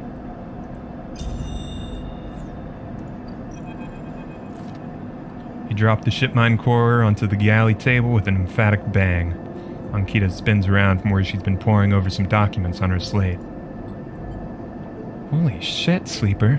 You actually land a ship mine? She rushes over and hefts the huge cylinder, turning it back and forth. Oh shit, it might actually work. She smells wider than you've ever seen. Where'd you get it? I built it. Built it? Well, well, you're full of surprises. Ankita bangs on the galley wall. You hear that, Amber? The Sleeper got you a new ship mine. The sound echoes down the ship's passages. You have to admit, being in a small space with Ankita when she's this excited, it's a little intimidating. Ankita puts the ship mine back on the table. I'll start the process of fitting it as soon as I can. Might need your help with some of it. She heads back towards the counter to grab her slate. This isn't the only good news today either. Looks like my good karma's finally coming in. She throws the slate on the table and spins it so you can see the screen. Take a look at this. You see a list of names and numbers. Nothing that exciting, along with looks like a transit timetable. I found them. The thieves? Exactly. Well, the thief, singular. Or more specifically, Ashton Cade. It was his past that was used to access Amber and slice the ship mine. I thought he might have been killed or robbed, his past stolen, but turns out he crossed the Founder's Gap the very next cycle. How'd you know? I know some of the crew over at the ferry. Old mercs. Used to run in an outfit I worked with. I saw them in the overmine and they mentioned they saw Ashton crossing. I checked the manifest and there he was. Looks suspicious. He hasn't said a word since the theft, and anyone wanting to hide out might head to the Greenway and go around. He won't get far though. There's no real docks out there. Only a couple of jetties in the wastes. Going after him? Not yet. First I want to fit the ship mine. But maybe you could help me out. Sure. How? It's like this. I head over there, especially in Amber. You'll spot me a mile off and go underground. You'll find a way to slip the station, or he'll bury himself so deep in the waste no one will ever find him. But you? Ashton doesn't know you. All I need is for you to go there and sniff around. Not the commune, not the stacks. You'll have gone to the edges, the margins, the wild places. That's what Ashton likes. You see him? You locate him? Ping me on this. She hands you a commie piece. Saying as this is merc work, I'll be happy to give you merc pay. Thing is, I haven't got much left. So how about I tell the boys around the ferry to give you a discount? No, it's not much. Once I grab this coward, I'll pay up. 200 cat cryo. Nothing less. That is some damn good pay. Alright. What do you say? I like the cut of your jib. She gives you a heavy whack on the shoulder. Good. I owe you. She lifts the ship mind up onto her shoulder with worrying ease. I'm gonna go get this fitted into Amber's core. You get any info? Any sense where Ashton's hiding? Let me know. She goes to turn and then stops. And once again, Sleeper, thank you. I appreciate it. Ankita stomps off into the guts of the Amber with the ship mind, leaving you in the galley. You glance around, a sudden nervous energy descending at what is to come. Never thought you'd get work as a mercenary. And again, seems the eye is full of surprises. Alright, find Ashton. So. Yeah, alright. I was 150 before, now I got a discount. 100. What I gotta do first, though?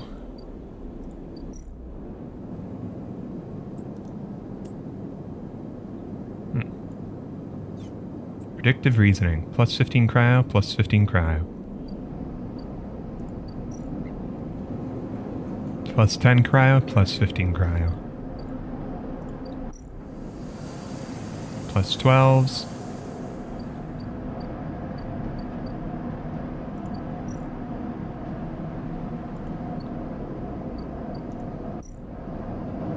Yard clearance, 15 cryo.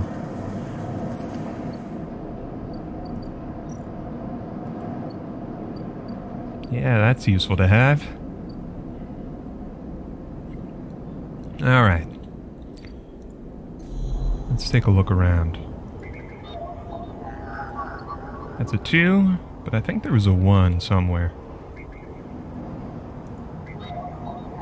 Nah, that's another 2. Damn. Alright.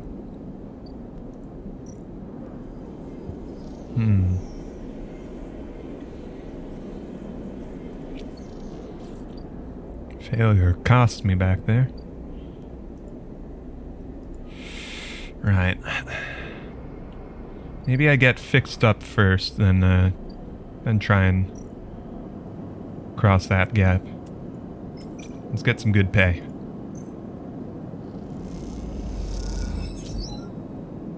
Alright.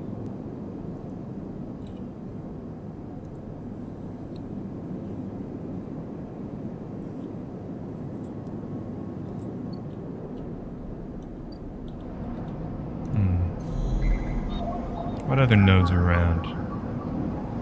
Lone connection feeds in here. Last access 1,000 cycles ago.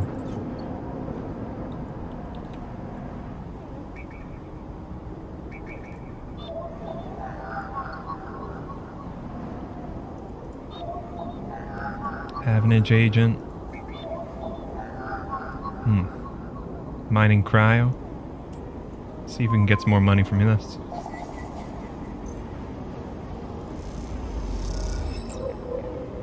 Cryptid key, huh? Alright. Not quite what I was hoping for, but that'll be useful.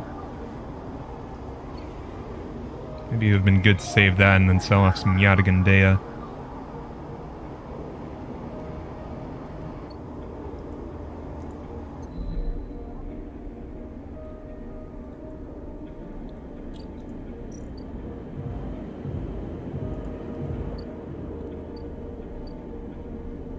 Alright.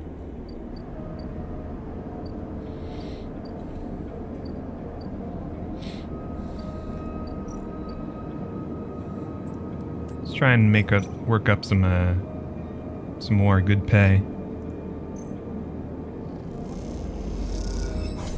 Neutral outcome. Alright.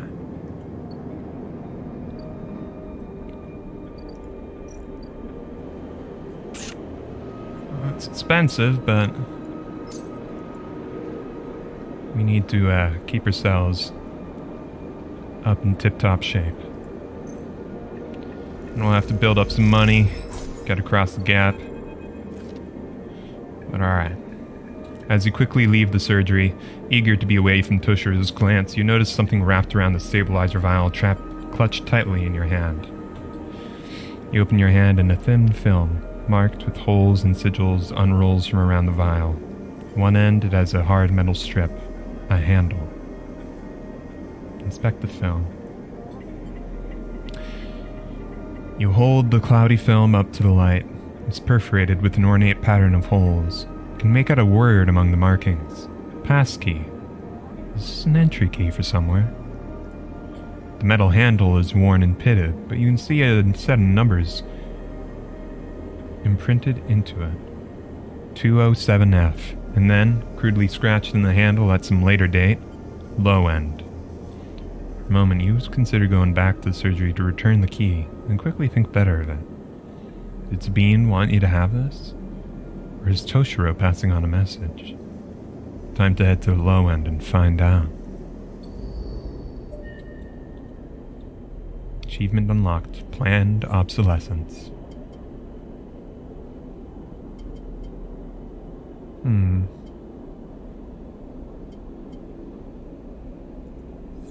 Alright. Unit 207F. You find the entrance to the apartment. Its passkey symbol obscured beneath layers of graffiti. Who lives here?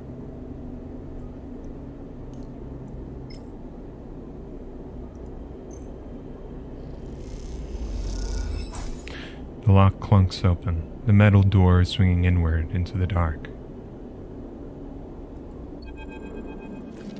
As you push the door open, the automatic lights flicker on inside the apartment. They reveal yellowing plastic panels, the curved shape of wall-mounted utility units, the detritus of a routine life arranged on every surface.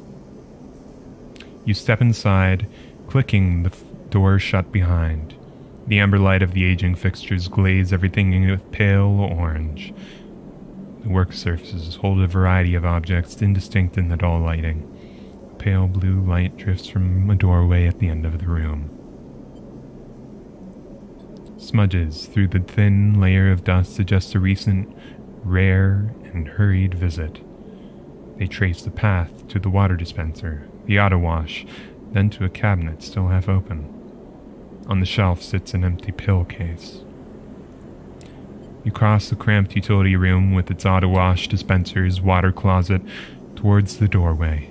Through the doorway is a dark, warm room, lit only by the faint glow of a terminal screen.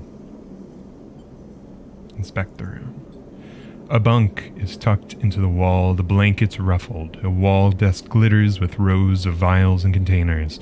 A briefcase lab sits open, loaded with rows of reagents and compounds you do not recognize. In comparison, this room is clean, orderly, controlled. As you approach, there is a crackle from somewhere in the dark. Sleeper. Sabine's voice shakily echoes through the apartment. Welcome to my home. I'm sorry I can't be there. I've had to make alternate arrangements. You hear rattling noises, static.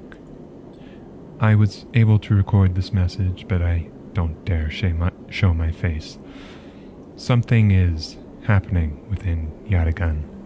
I no longer trust them. Their voice becomes distant, slipping behind the background noise. I have something to ask of you. I want you to get me out. Haugen were supposed to hide me, protect me. After everything that happened, I was desperate. And then after that, I was too tired to care. A noise like waves passes over the recording. But I'm done with them now. I want out. Screw the debt. But I need insurance, something I can hold against them. I have my suspicions, but I can't be sure. I need information. And as you know, you need me. A pause. Something clicking in the dark. This isn't a threat. You have to understand my position here. Another pause. I know sleepers. I have been here before. I can help you, but not with the Yadigan's noose around my neck. Get me data. Get me information. Get me something that I can use against Yadigan. Then I can get out and you can get what you need. Please. Waves of static cut into Sabine's voice. Bring it here to my terminal. I'll get to it when I can. You look around the tiny room and try to imagine Sabine living here, working at the desk, sleeping in the bunk, blinking into the terminal in the dark. The recording cuts to static, filling the room with its white hiss and silence. You sit in front of the humming terminal and hit a few keys. Sabine has left an access port open, but the rest is encrypted, locked away behind passcodes. It seems Sabine may not trust you as much as they want you to think. Who does Sabine needs to hide from? What debt do they owe to the Yadigan? You try to assemble the pieces, but too many are missing. The only thing you know is without the stabilizer, your body will die. You glance at the briefcase lab on the desk, its glassware glinting in the dark. You turn away and leave, the door clunking shut behind you. Back into the corner, you notice the scrawled graffiti of a blade on the opposite wall. You feel yourself being drawn into something you don't quite understand.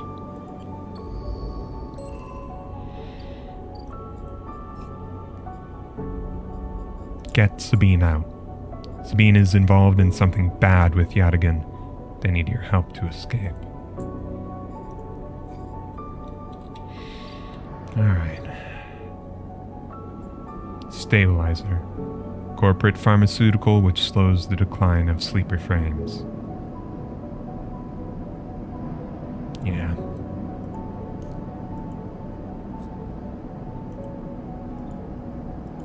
So how do I use this?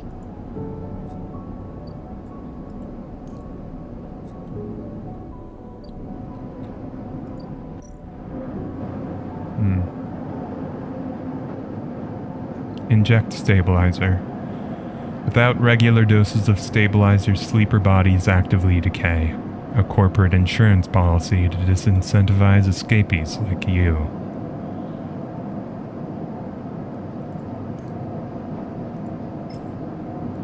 Well, let's take our meds before bed.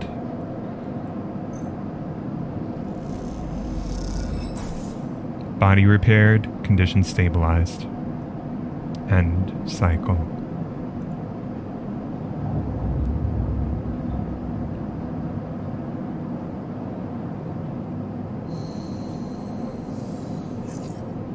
All right. Fang. As you arrive, Fang comes striding towards you, taking you by surprise. Let's go, sleeper. He puts a hand on your shoulder and turns you back the way you came. We'll follow his lead. He steps into passageway, guiding you down ring towards the shipyard. Sorry for the hurry, but we've got something of an opportunity. The data you ripped, well done by the way, tells me Haugen is making a rare inspection of the sidereal horizon this cycle. It's the perfect chance to confront him outside of that compound he hides in. Confront him? That's right. It's the perfect time. Fang slows and slips into a dark service tunnel where something in the black, a water pipe drips. It's him, sleeper. The same Haugen Hurst. Our worm ripped out decades of records that mention him by name, an entire trail of documentation from the first days of Solheim collapse until now. He wrote out the whole thing, slipped into Havenage when it first broke off from the Union. He paces in the tunnel, a hand rubbing at the back of his head. I need you to understand something about Solheim, sleeper. I don't know what you know about the collapse, but it wasn't as instant as it sounds. It wasn't like Solheim was here, running Station one day, and the next, Erland's Union took power. Back then, Solheim knew this place was slipping away from them. As the palladium market collapsed, they tried to keep the contractors here working. The pay got smaller, the costs higher. People like my parents were forced to work non-stop just to keep a berth on the station and water in the tanks. Solheim squeezed every last worker until the mistakes, the accidents, were coming in non-stop, and as new waves of contractors came in desperate for work, Solheim welcomed them, taking bribes instead of checking pilot licenses. The whole time, Solheim was folding up, dragged into court cases in the central systems, while the severed limb of a station was still trying desperately to take all it could. The riots came after the collision at Dock 2.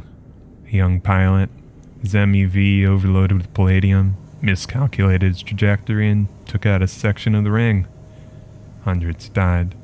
Thousands panicked. My parents told me people were terrified and the blame was solely on Solheim. People like to tell stories about Erlin, how he brought the factions together, spoke to the crowds, turfed out Solheim. Maybe that's true. But my mother, pregnant with me, locked herself in their MEV and welded it to the dock while my father joined the improvised crews trying to seal up the ragged edges of the gap. He never came back. They sealed it up, though, and by the time they did, Solheim was gone, abandoning every one of us to the black. Apart, Fang finally turns to you now, his eyes burning. From shits like Haugen. Shits who held their place, rode it out, and slipped into the new structure like nothing had changed. Standing shoulder to shoulder with those they exploited at every step. That's why I can't let him strut about the shipyard. This time his past catches up with him. How's he still alive? Clearly you don't know much about executives. That kind of power comes with certain benefits. Fang rejoins the main passageway, which is now wide and glass-roofed. Through the ceiling, you can see ships in mid-construction, their flanks slit by the flashes of plasma torches. The entrance to the shipyard is ahead. Alright. Let's go. Let's go show this shithead some consequences. He strides to the shipyard entrance and pushes through the doors. A web of corridors lead through the complex, snatches of the construction bays always appearing through windows. Ships are suspended like whale corpses. Skeletal. Imposing. Fang seems to know exactly where he's going, and before long you cross into a huge dry dock locked onto one side of the sidereal horizon. A network of platforms and scaffolding cling to the ship's hull, filled with workers and equipment. The sound is stretched out by the vast space so that the welding, cutting, and sealing seems to come from everywhere at once. Both you and Fang spot them at the same time, a group walking slowly across the gantry. At the front, two men. One gesturing toward the ship, and the other, stick-thin, cleanly dressed, with a shock of gray hair. Haugen. You and Fang say his name in unison, and Fang sets off up the staircase to the gantry with you following behind. As you come to the same level, the group is passing closer, the foreman gesturing to the work being done through the dock, and Haugen nodding along. Hardenhurst, Fang shouts across the noise, taking you by surprise. His voice bounces and comes back in a rippling echo. The figures turn. Yes? Haugen asks quizzically, raising an eyebrow. He glances between you and Fang, and you see his gaze linger on your body, unsure of why a sleeper might be in this place. You're a traitor, Haugen. Solheim executive who tried to hide here among its victims. Fang's voice is steady, strong. You stand for everything the Eye was rebuilt in the shadow of. Against everything Erlin stood for. Everything Havenage stands for. We've got no place on this station. For a moment, stillness descends on the group, as if everyone was held in place by the rattle of construction. Haugen laughs. Well, good to meet you, too. He glances around at those around him. Some are smiling, the others nervous. You're from the systems branch, are you not? Asks Haugen, inspecting Feng's clothing. Feng turns to the foreman. You need to call your security. This man's a corporate agent. The foreman glances between Feng and Haugen, his hands drumming at his sides. Haugen leads toward him and says something inaudible. The foreman nods. No, we gotta back up Feng. Feng gets fucked up by this, we're not getting our freaking track removed. Might take some fallout from this, but it's a small price to pay for not being hunted.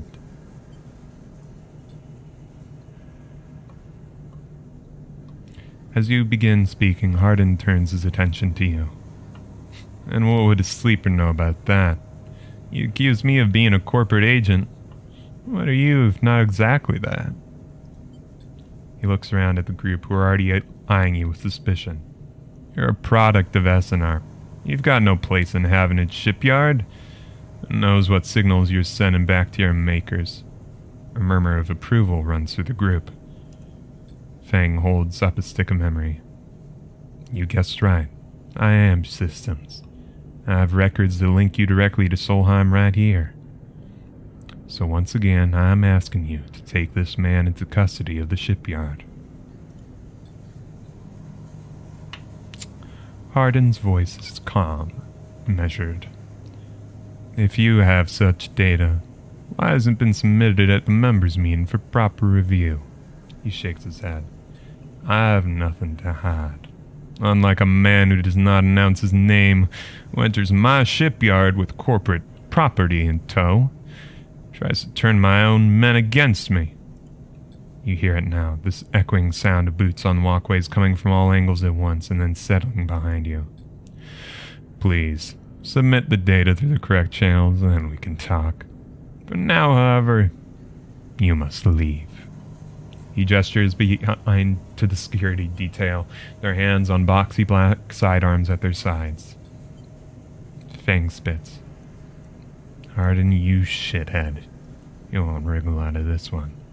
Security officer draws their weapon and levels it. Feng turns and stares him down. Calm. You look at Feng. He shakes his head and puts a hand on your shoulder. Let's go, said Feng, and he pushes through the security, heading back down the walkway. Good. No use getting shot over this, bud. Once security has walked you out of the shipyard and nudges you back to the corridor, Feng picks up pace. You try to keep up as he slips into the shadows of an entrance. Feng is grinning ear to ear. You know, Sleeper, sometimes people are exactly how you expect them to be. Something pings in his pocket and he takes it out. On the slate, a web of connections starts drawing itself out, stretching to a set of points around the ring. Got him, mutters Feng. What is that? That, Sleeper, is something our worm added to Haugen's personal slate. We're tracking his outgoing messages. Feng's eye looks ghostly in the light of the screen. The old ways are the best. Spook them good enough and they'll give the game away.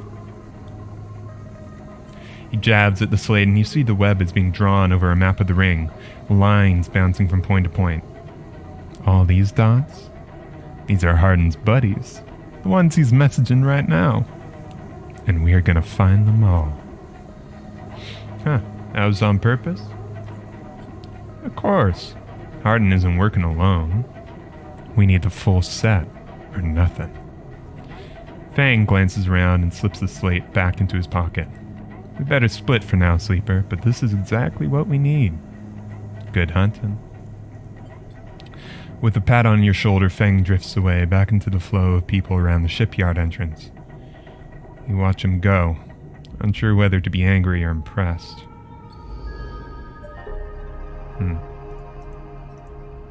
2 upgrade points.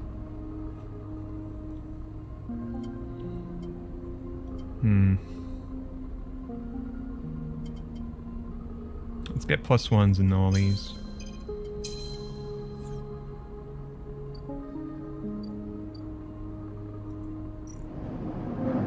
Out of office. Ever since your trip to the shipyard, Fang's been missing from his bay. What's going on? That ain't good.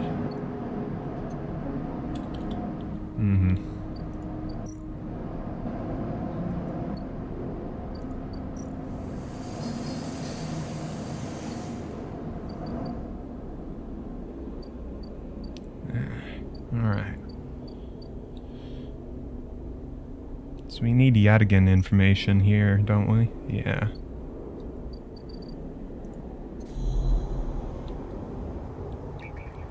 We also need Hunter information. There's the Haugen agent there. Alright. Who's this?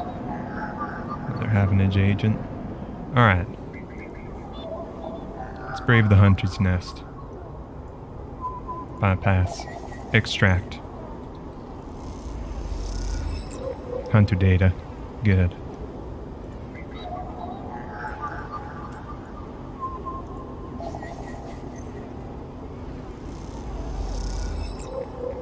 Alright.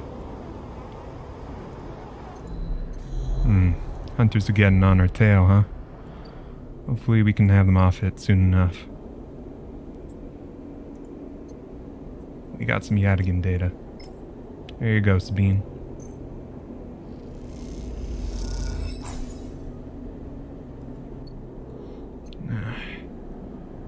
No chits in it for us quite yet, but it's always good to help out a friend, ain't it? That tab is coming up on us fast, though. In the meantime, let's get some hunter data over to our friend Neovend. Get those hunters off our ass. Alright. Let's see. What next? We'll get energy from doing block maintenance. Might be worth it, but emphasis stall is a pretty damn good deal. Either way, though, we need money.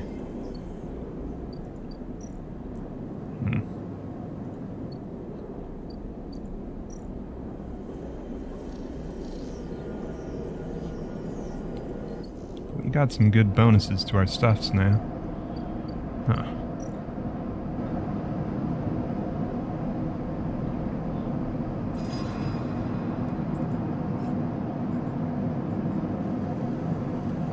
Yeah.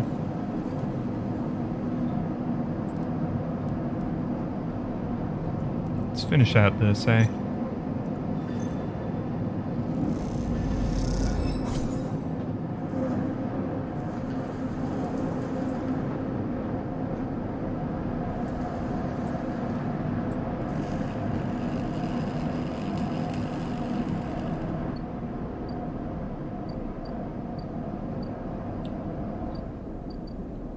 We need money.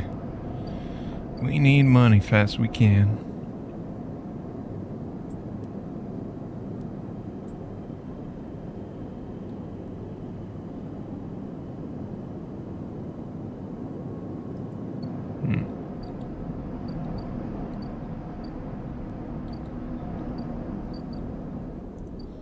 How much scrap sell for?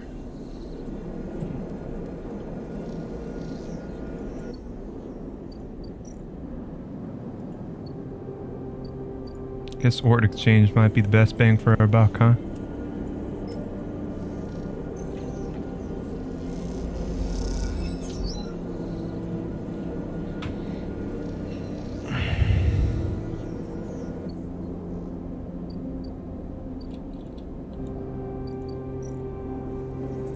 Yeah. Alright.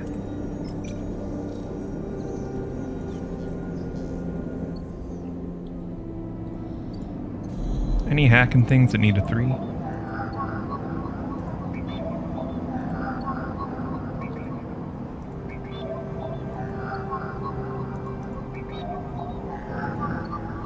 Guess not. Oh, another Haugen agent, though.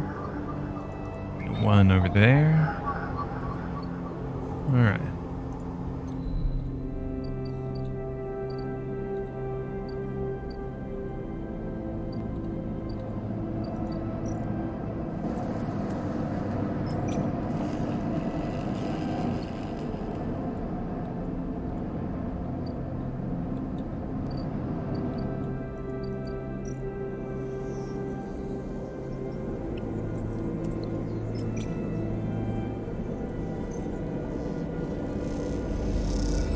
Damn. Well, let's get some food then.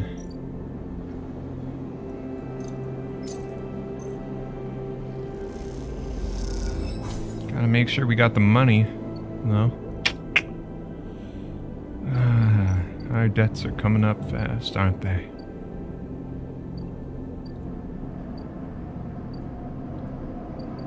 Damn. Alright.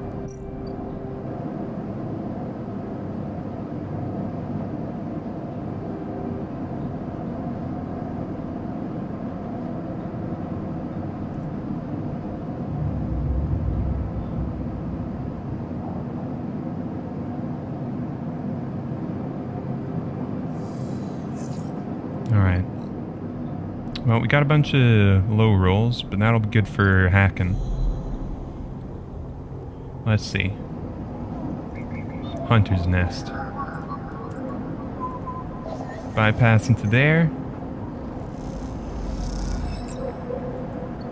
We should be able to get them off our asses, huh?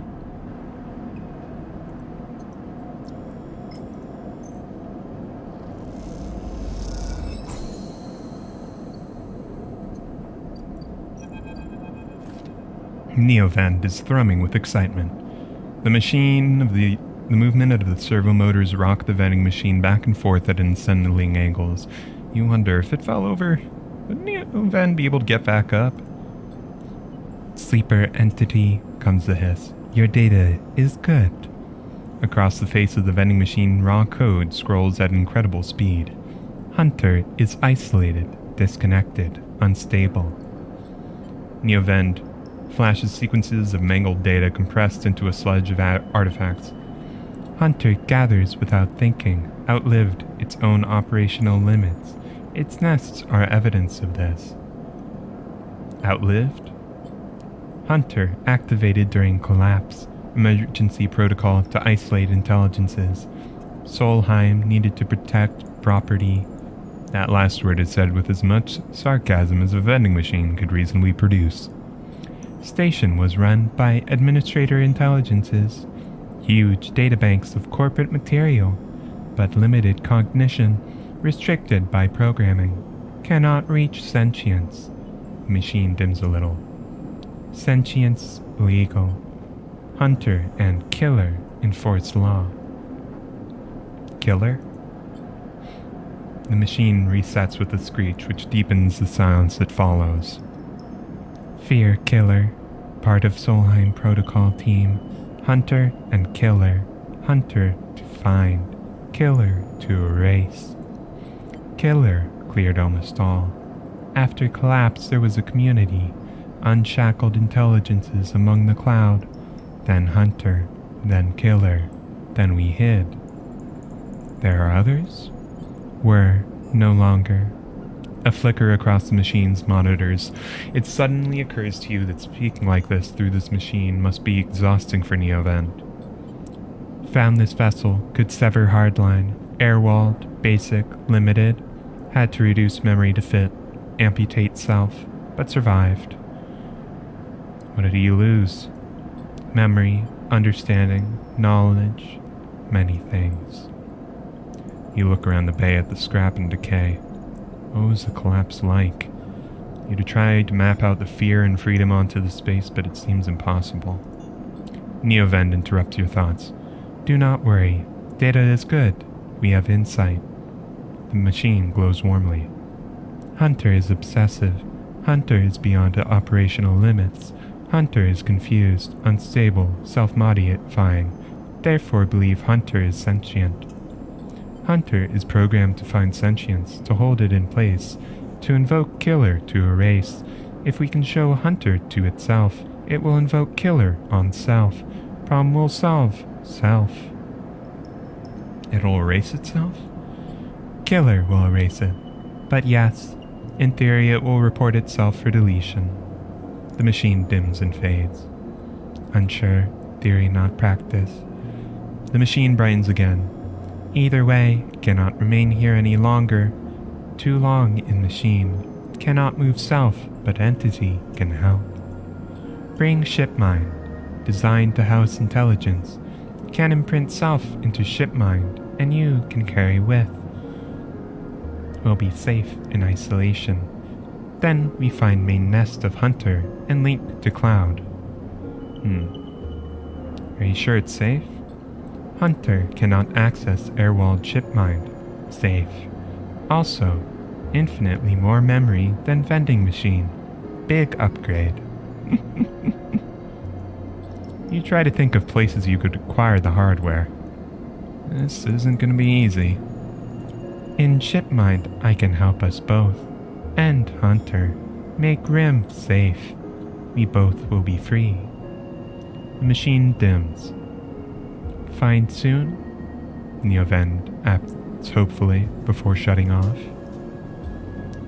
As you leave, you think about all the intelligences unshackled by the collapse, and to be hunted down afterwards.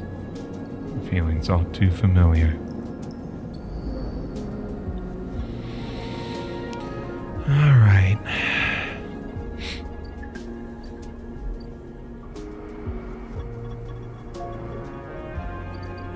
Tab's coming up.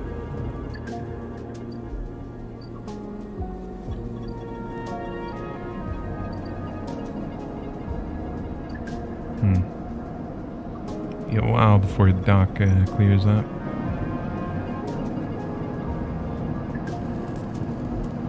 Let's complete this for now.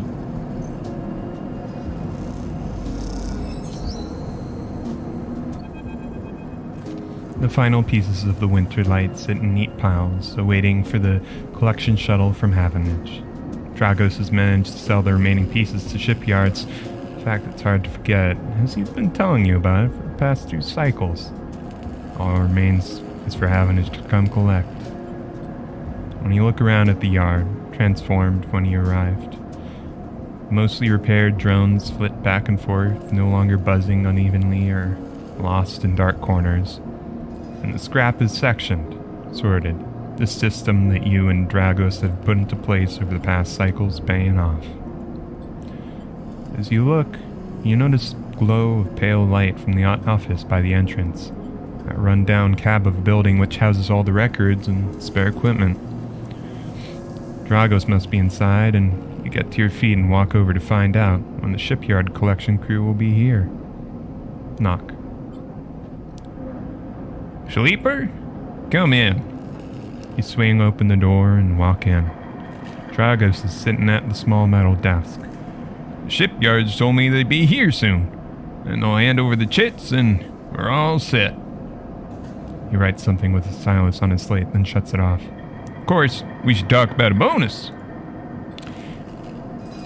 He stands and turns to look at you, his face placid.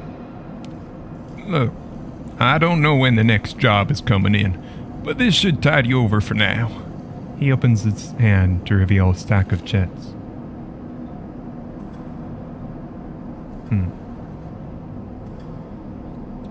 What's going on? I said it's a bonus. Take it. Dragos presses the chits into your hand. I've done well by you, and you've returned the favor. He straightens up and clears his throat, and you realize he's prepared what he's about to say. These chits are for you to take and do what you will with them. They are from me, and they are the last I am going to give you. He pauses. There's no more work for a sleeper in this yard. He folds his arm. I'm sorry, but that's it. You stay in the container as long as you need, but the yard is done with you. He turns away to his terminal. What do you mean? Don't press me, sleeper. It's for your own good. The glassy apertures on Dragos' headset betray no emotion. You need to stay away, sleeper. He pauses, considering his words. Trouble's gonna follow you here. Trust me. What do you know?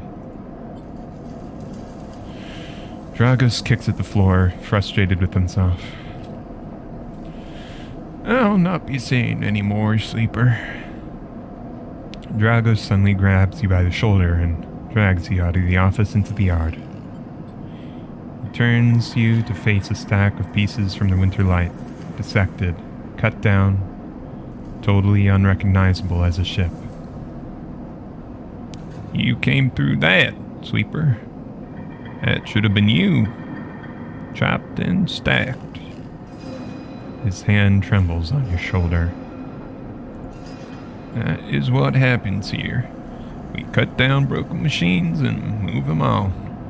Well, I didn't cut you down, but I'm sure as hell moving you on. Moving you on before whoever killed that ship out there comes to kill me. Kill you? Kill both of us. These ships, they didn't get decommissioned. They didn't break down in dry dock. You'd think they'd look like that if they did. Somebody ended them. That means somebody tried to end you, sleeper. I'm done waiting for them to turn up. We've had our little fun. Now it's time. He gives you a little shove. Go on. He turns and walks back to the office. That's it, he shouts, and goes inside. The silence hangs in the air and you leave, your pockets filled with clinking chits and a strangely hollow feeling in your chest.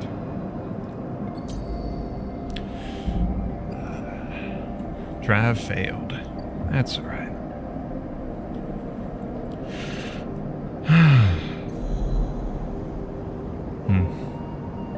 Hunter's coming. Coming fast.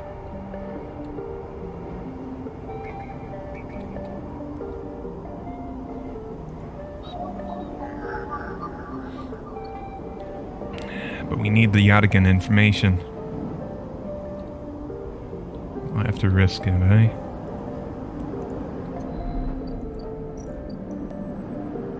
Neovan wants to be smuggled out of the dock. To do that, you'll need to provide a full ship mind ready for imprinting. Well, we built one before. Expensive, though.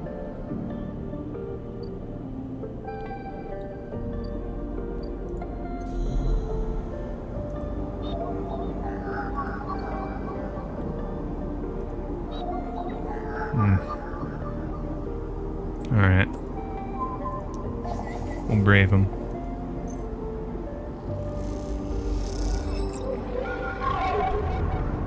Incoming? Those familiar threads wrap around you, bind you, test you. Entity, submit. Hunter's strange head bobs in your vision. Your ally in the sealed dock cannot save you. In that globed head you see whirling strings of data, so many spinning that they threaten to tear through the thin skin and whip around out into the void.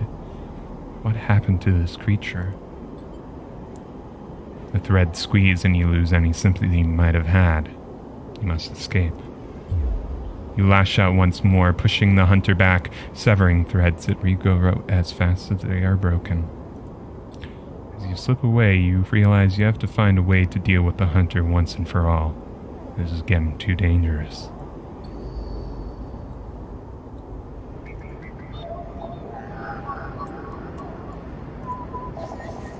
Alright. One more Haugen data.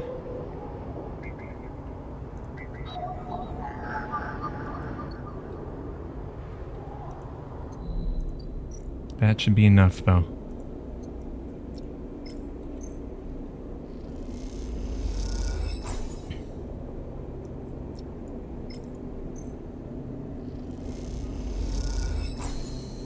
Haugen hacked.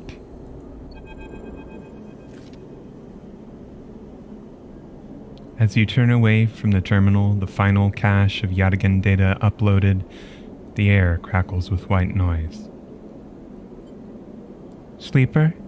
Sabine's voice, weaker than before, comes through the haze. Listen. This is not a recording, Sleeper. Please, I don't have much time. The call must be coming in from somewhere on the station. This has to be short. I don't know if Yadigan are monitoring me. Their voice is hushed, distant. You try to focus on it. The data you've been bringing in from the Yadigan agents, there's something in it I don't understand. A shrill howl rattles through the signal.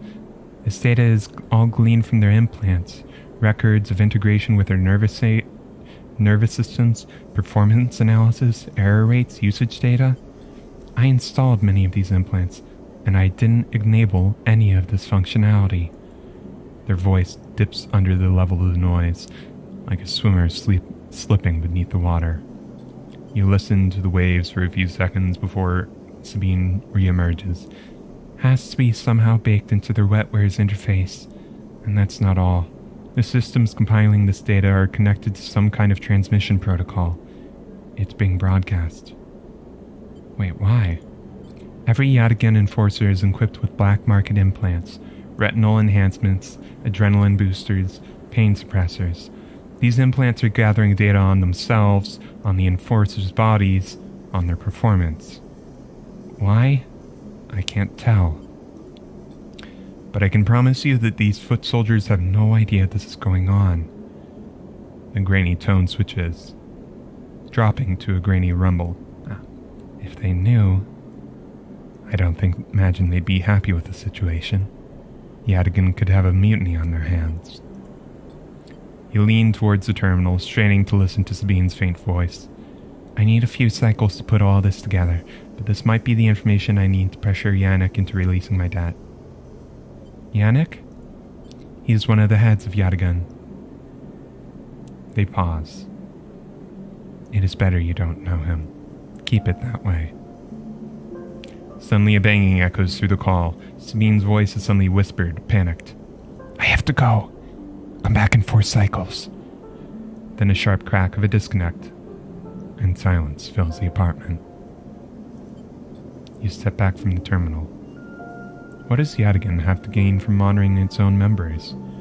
You try to recall what you know about the gang, but you have little to go on. You think of Toshiro, Sabine's minder, his mirrored teardrop implants set below hard eyes.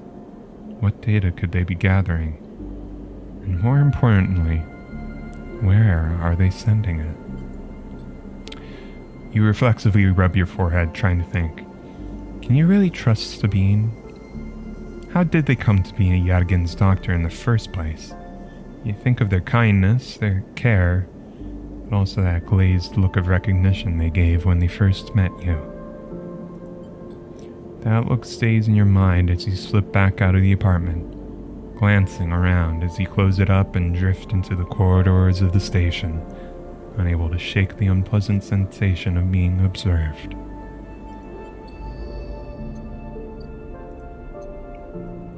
Alright. It's 4 cycles. Alright.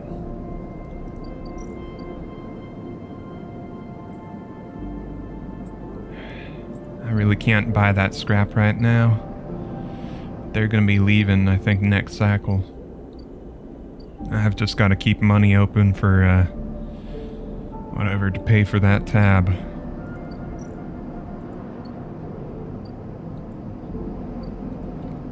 Alright.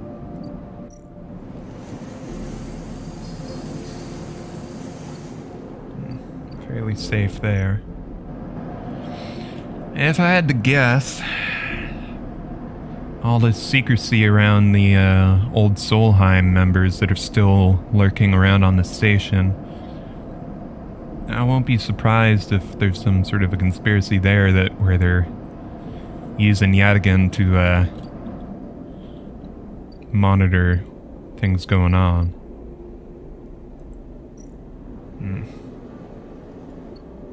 Damn.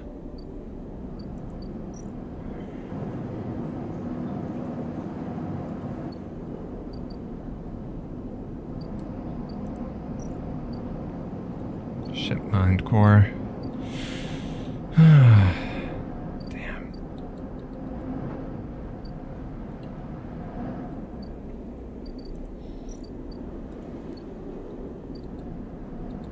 Let's see if we can get some energy. Do some sunbathing.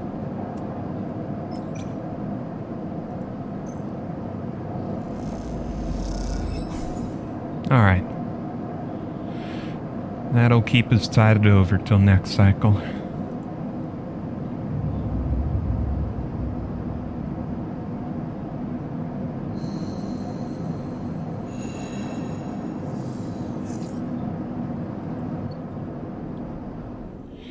Alright.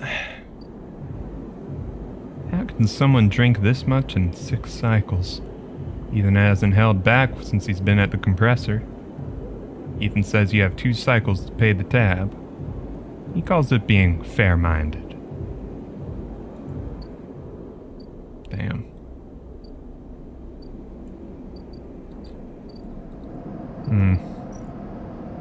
Fang's still out. Hope he hasn't gone jumped or some shit. Alright.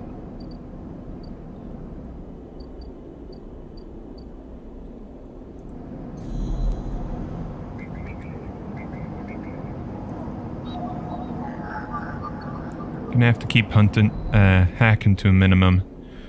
I ain't got much space to play around that hunter. In the meantime, though, yeah, let's get across this gap. We know we've got some time to pay off that tab, and we know how much we gotta pay this time, so we've got some leeway to work here.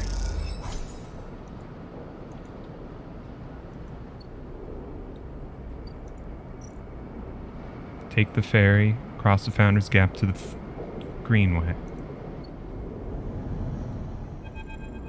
So one way? So you step out into the passageway, someone barrels into you from behind, sending you stumbling down the corridor. You turn to see an unfamiliar spacer, laden with heavy gear. She steadies herself, staring you down as if daring you to respond. Sorry. She adjusts the strap on her shoulder, holding up a hand in recognition before setting off down the corridor. I'm sorry for her. The second spacer smiles at you apologetically. She's on a mission, and she's on a mission. They shrug. Peek. Cautious XXPR spacer. No problem. They smile. You're sweet. Peek! Esh stands further down the corridor, glowering at her friend. She chops at the air, pointing down the corridor to whatever end she's rushing to. Peek raises her eyebrows at you. Esh, please, do you want everyone on this station to hate us? Esh hardens. They want to hate us, they can hate us. She drops her hip. I'm not exactly seeing much love as it is. We're lucky we got through before they set up that damn cordon. Cordon?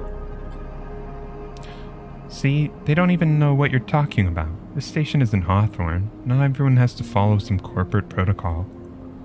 Ash sighs. I'm not saying they're part of the administration. She jerks her head in your direction.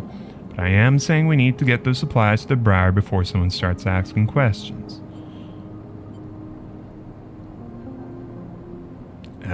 Need any help? Peek smiles slyly.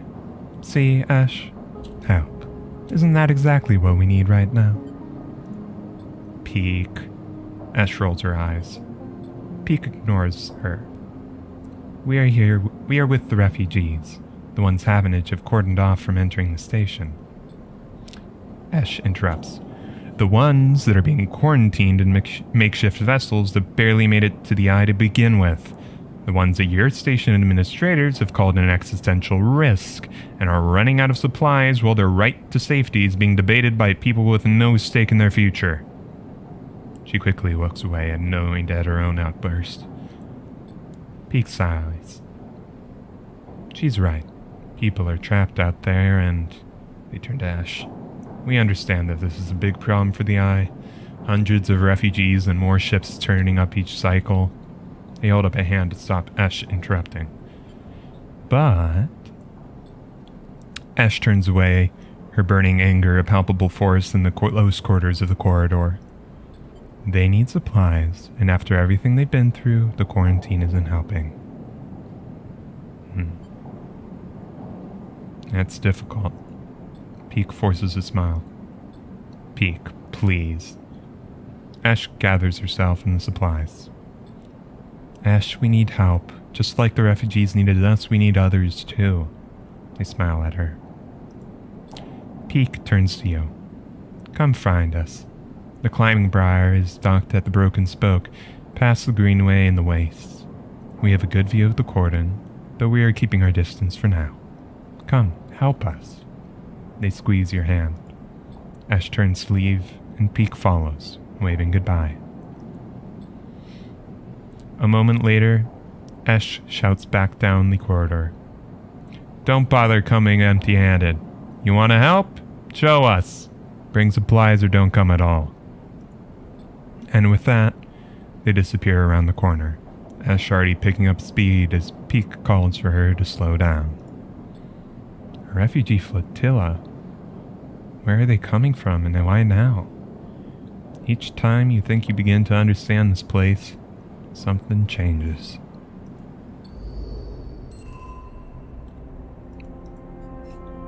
Flotilla aid. Bring mushrooms to the briar.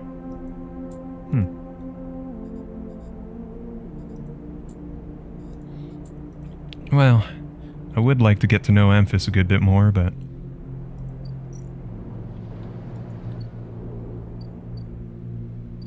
Alright. Ashton, huh? Wild margins. Search for signals. Or look for tracks.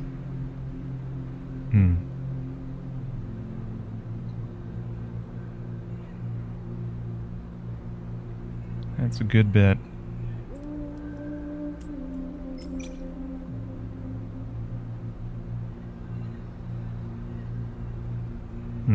It's gonna take a while to track Ashton down, isn't it?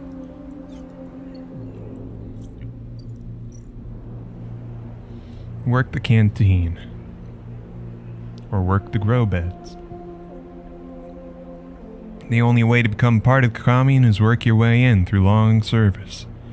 Isn't for everyone. Yeah, I think we'll have to ignore that for now. We need cash too bad. Going green. Exploring the Greenway is unlike any other place on the Eye. Its overgrown chambers defy mapping.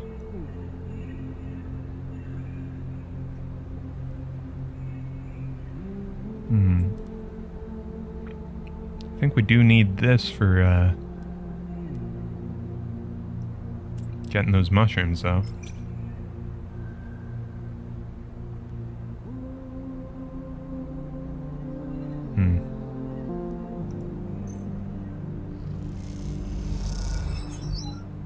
Alright. Got some energy off that. That's good.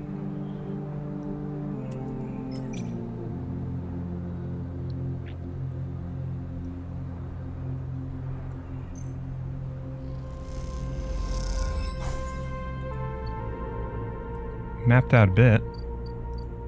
Mushroom groves.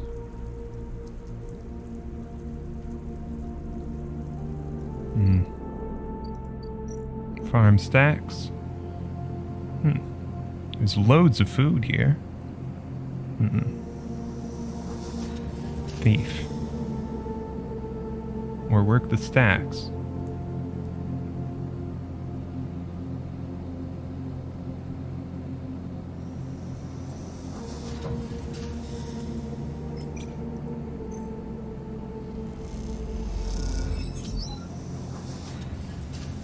Alright.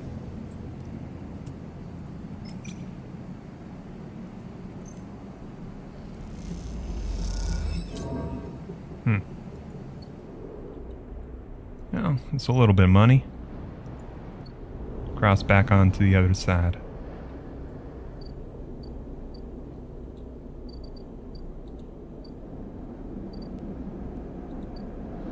But we gotta get that money ready tomorrow.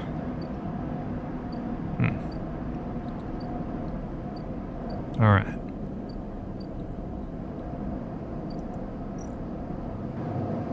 And cycle.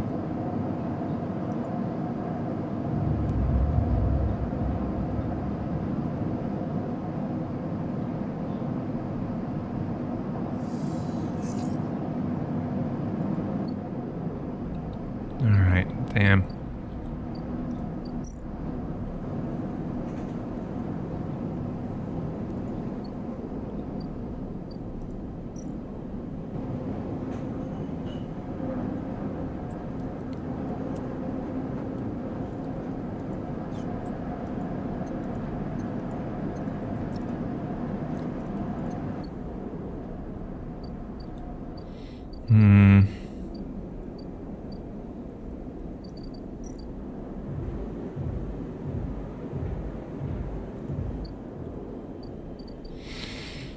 We need energy and we need money.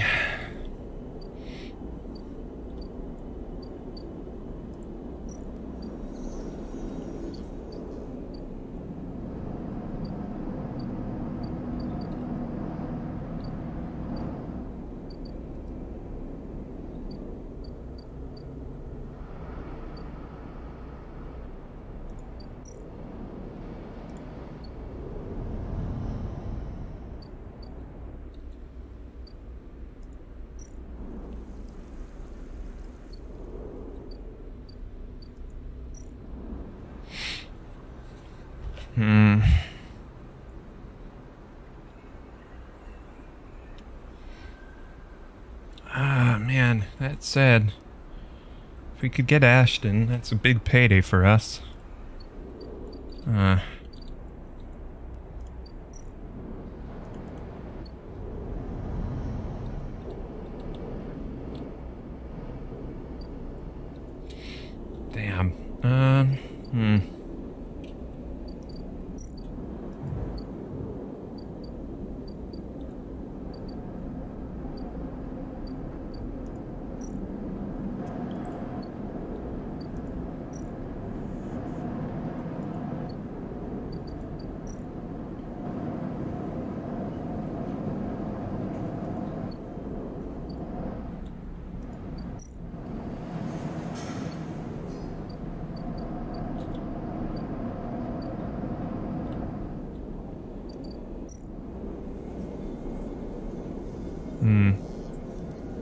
Guess we could play the exchange.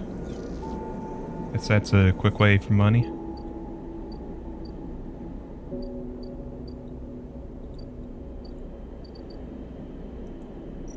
Let me think.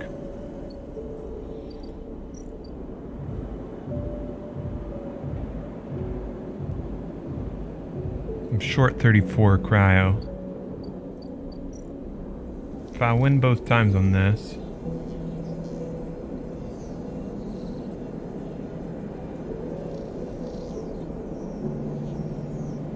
I'll be 38.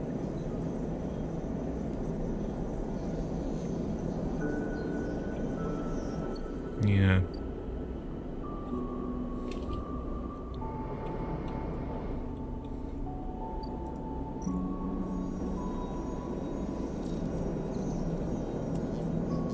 Don't think... I mean, I guess... What was it? Nah, even working the farms ain't gonna get enough.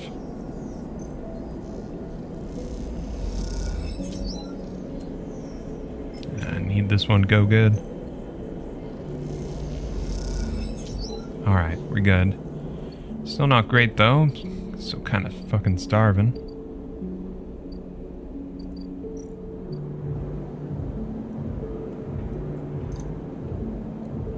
Pay off this and not get killed.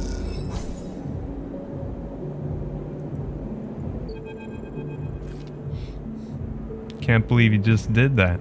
Ethan's mocking laugh comes from across the bar. I look over to see him leaning across it in a pool of light. Empty glasses and spilled drinks glinting around him. It's always dark in the compressor. But this cycle, the place is packed. Load of spacers mixing with the locals. Usually they run. Ethan spins a glass on the bar. Or they go spend their savings on some local heavy I have to put down.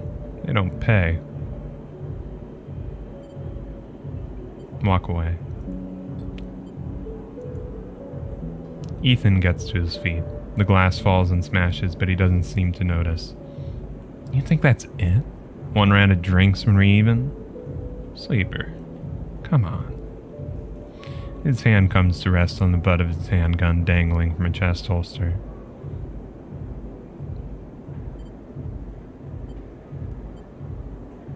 Fuck off, bud. Stop. Ethan laughs hard, and the people around him turn to see what's happening. I told you already about begging.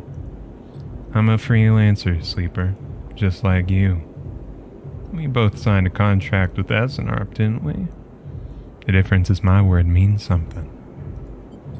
He closes the gap, stumbling a little. What do you think? You could just run away from your contract, your debt? You just steal that natty little body of yours and take it for a joyride? Play human for a cycle or two?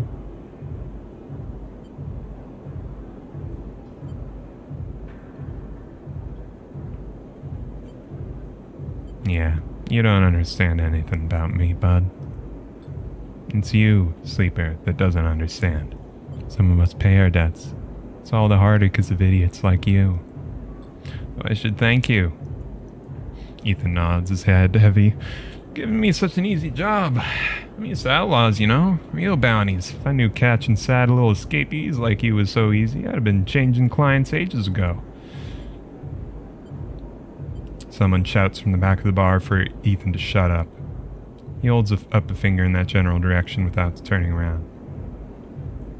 Alright, shoot me or let me leave. Oh, I see, toughening up there. He gestures wildly at the crowd. Thumbs up or thumbs down, folks? Most turn back to their drinks, no longer interested in this tired show. Ethan mutters insults as he walks back toward the bar. Ethan sits heavily packed down on his stool and searches through his glasses for one thing left in it. Thing is, Sleeper, I can find you anywhere. It's actually wild you haven't figured it out. That body isn't yours and it will always betray you. No matter what. He finds a glass and downs the contents. So please, I'll catch up whenever I need another. He laughs and taps the bar for another drink. Leave. We don't need to talk to this guy no more. You turn on your heel and are out. Oh, the cloying dark and sweat stench of the compressor. You walk hard and fast down the walkway, anger driving your footfalls into the metal of the rim like hammers. Fuck that guy. Alright. Chance to gain energy after any engage action. That could be useful. And cryo on interface actions. I could go for an interface. If we can get a little bit of extra cash, we won't be starving.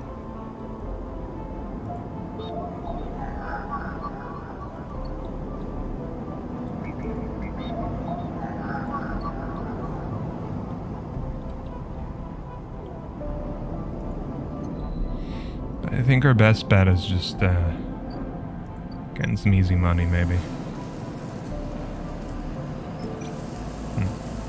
Yeah. Well, we'll pray we don't run a negative.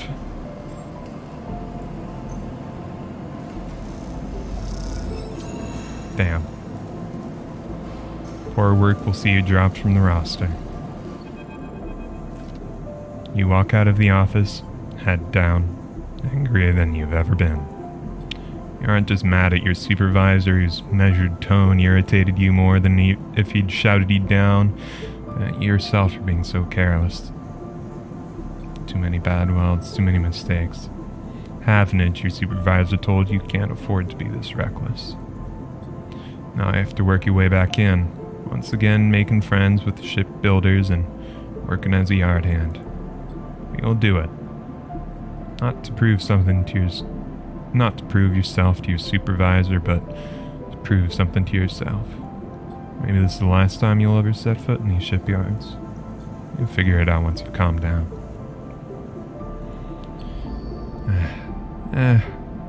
It's a shame, but there's not really no way about it. Fucking starving and, well, can't pay the workers enough to eat good, well, you're gonna fuck up. Alright. We got enough money. We can pay Emphas for some.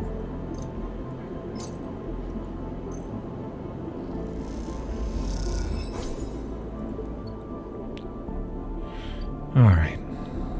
We surviving in another cycle.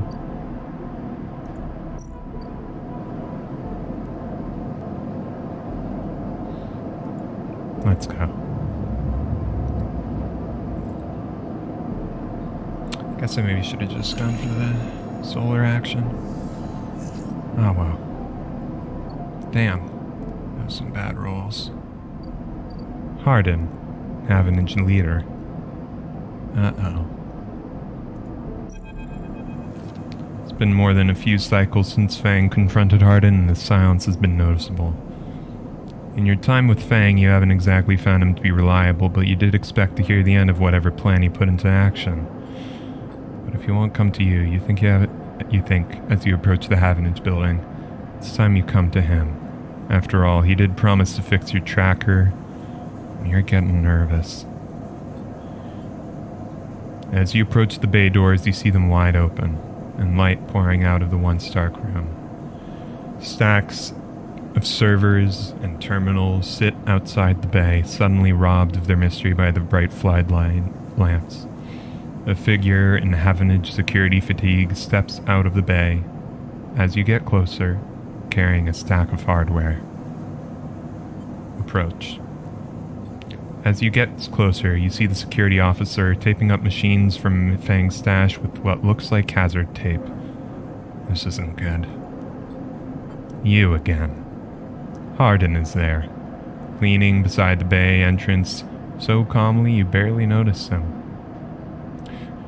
He has a slate in his hand, an inventory of seizures scrawled across it. Predictable. Further evidence of Fang's collusions. You see another security officer come out of the bay and take notice of you. Where is he? Feigning ignorance? Or perhaps just abandoned? I believe you should choose your conspirators more wisely. I almost feel sorry for you. Haugen pushes away from the wall and comes closer. Don't worry, sleeper. We have all the evidence we need. A confession won't be necessary.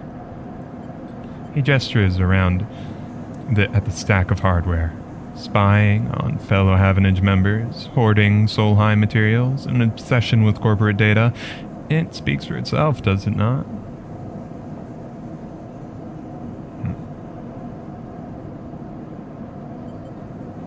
It tells you nothing. We will see what the council has to say about that. He looks up at the glass roof above and the stars beyond. We are the ones who provide the oxygen you are breathing, the light you are seeing, the system you use every day to live out your cycles. This place was hard fought for, sleeper. It took work, diplomacy, and strength to stop the Eye descending to chaos after Solheim collapsed. Not blind conviction or self-interest. That's funny for you to say, Mr. Self-Interest. More accusations. What have you achieved, sleeper? Your entire existence is proof of your self-interest, signing yourself over to be emulated rather than work yourself. Whether you remember it or not, you suffer from the same short-sighted perspective as the person you were copied from. You see, sleeper, we are proud of our history here. Andre Erlin and the First Union founded this place, and Havenage was welded and has welded his values into the station's very walls. We will never turn away the hardworking, the just, the true citizens of the Eye. Havages in a gang like Yadigan. We aren't pirates like half the spacers you'll meet in the hub, or esoterics like those Haifa radicals in the Greenway. We are the backbone of this place, proud and true. We need Erland's Eye, Sleeper. This is our station. He meets your eye.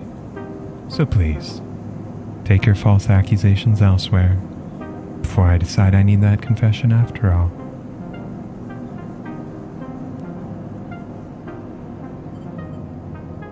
Alright, bud. If you have any pride, you'll give up Fang the moment he contacts you. You know where to find me. With that, Hardin turns his back and walks back toward the security officers, ordering them to continue the clear-out. As they do, something catches your eye among one of the service stacks. A crumpled, hand-printed box of synthetic chewing gum, a penguin character grinning from the brightly colored card, and scratched onto it a speech bubble reading, "Take me to Tambor." You carefully pocket the box, making sure no one is watching, and then turn away, just as another stack of servers is wheeled out of the bay. What have you done, Fang? Where the hell is Tambor?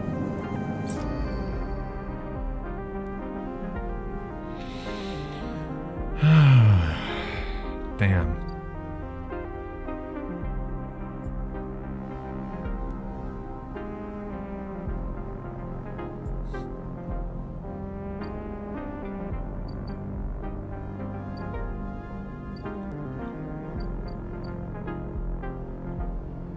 Where the hell is Tambor indeed?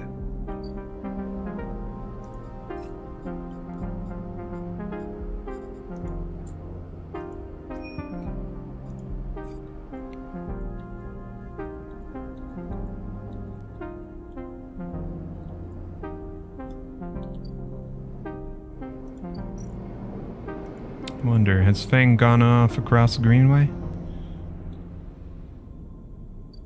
The wastes. Gather scrap.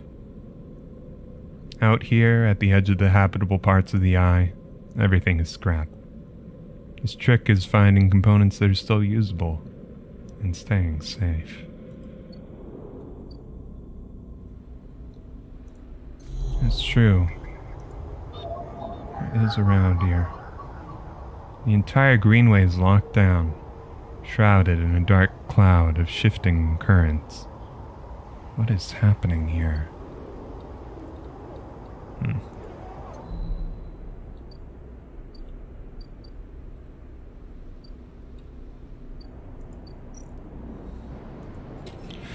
Wow.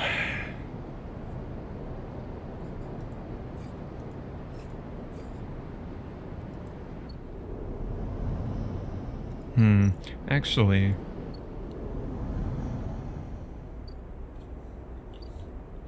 let's explore the Greenway a little bit more.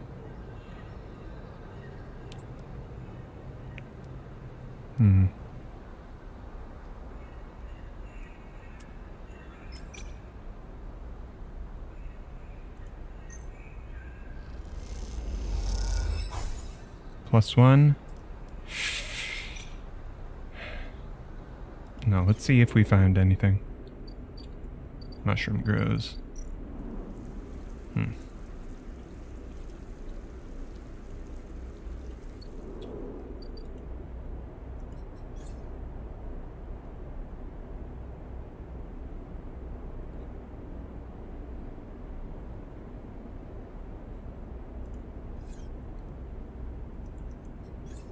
I do got upgrade points.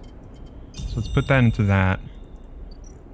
And then maybe do some hacks and see if we can get some money in the meantime. Single high-level encryption locked behind access protocols. That is interesting. Things are not going well for you? Yeah. Alright, another encrypted key. Yeah, I'm having a rough of it.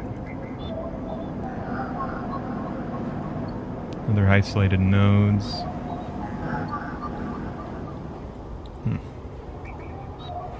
Well, we'll sell... Let's try and get some Haugen info. We can sell that off, at the very least.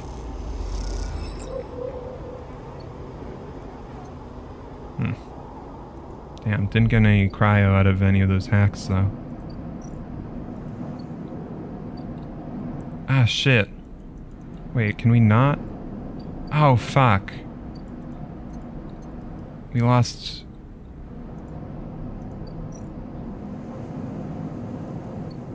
Oh, shit. I fucked up. I fucked up bad. With no more access over to the shipyard area, I'm not actually able to turn in the damn data. I just did that for jack shit. We're not doing so well, are we? I got no money and about to starve.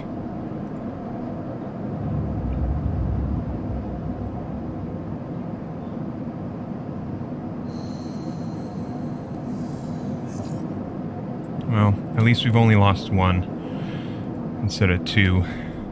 It's better than nothing, I suppose. But Sabine's got something for us. Hope it's good news. 4 cycles, Sabine said. And here you are, right on time, with no sign of them. You wait a while in the apartment, the dread descending as the cycle spins onward.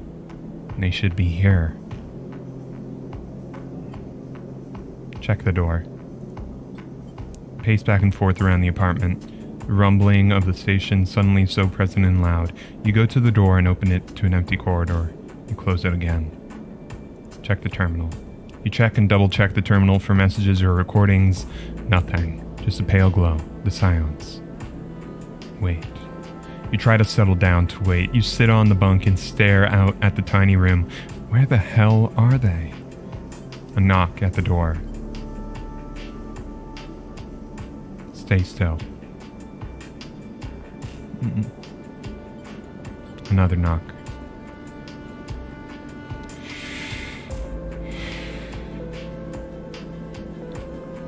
If it's Sabine, they could just open the damn door. A flash, small, impossibly bright, cuts through the handle of the door. It soundlessly swings open. A figure stands in the door, and immediately you know it is not Sabine. They are taller, sharper, and something in their face glints in the half-light. A dark shake, like a stubby baton, hangs loosely from her hand. Rabia, loyal Haugen lieutenant. Our local sleeper. Good to finally meet you. She steps into the apartment, glancing around with sharp eyes. What, may I ask, are you doing here? She fixes you with a steady, unwavering stare. Waiting for a friend. Of course, a mutual friend of ours, the good doctor. She walks past you into the apartment, glancing around. We set them up here, you know. This place is one of ours. She picks up a glass from the dispenser and inspects it. People always seem to forget who put them where they are. She glances at you. And I suppose you're here to help? Perhaps. Something like that. Good. Good. She puts the glass down and turns to face you. I love to meet helpers. We need so many, but can find so few with the right skills. She spins the baton in her fingers by her side, her eyes not leaving yours. We have a problem, you and I. It seems our friend has disappeared. Left without even saying goodbye. Which means they are in a little trouble now. Women whamming. But it's the kind of trouble that you need help for. So I thought I'd come down here and take a look at their little hidey hole, and here you are. The help. She looks through the detritus on the side. And what help? A sleeper, no less. Which I have to admit is a little surprising. It suggests to me that our friend hasn't been very honest with you either. What do you mean? Well, I'm sorry to report that before we got them set up here, Sabine was working for your owners. She pauses. Essen Arp. You blink hard at the news, unsure how to take it. Rabia looks away, waiting for a response.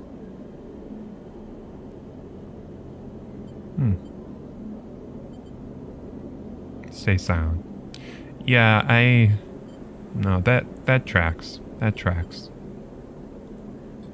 She crosses into the next room and you follow silently. She sits at the terminal and touches her baton to one of the access points.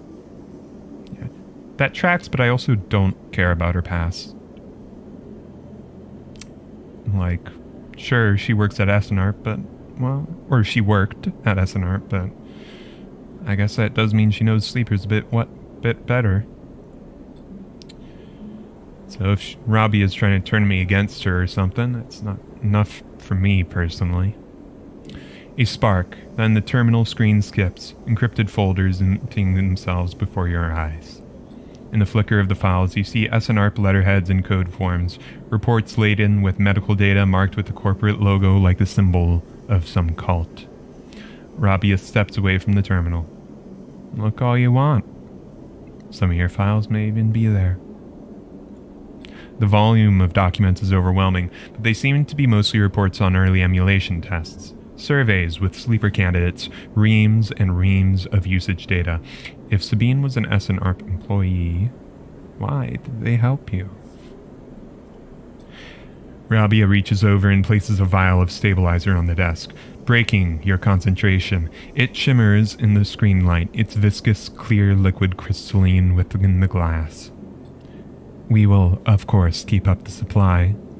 We are more than able to dispense perfect, important medicines, even without the doctor. You hold it between your fingers, and for a tiny moment you have the urge to crush this object for the power it has over you. I'll ask Toshiro to make these a little cheaper for you. He'll be running the surgery now. Rabia closes up the briefcase slab and holds it at her side. We have to retrieve our assets, of course, but I'm sure you understand. Rabia turns on her way out. There is no reason for us to be enemies, Sleeper. Come see me. I have an office nearby. We have good work to do, you and I. Meet me there in a few cycles. She slips out silently into the corridor. You look around the apartment and feel the fear drain out of your body to reveal the tiredness beneath.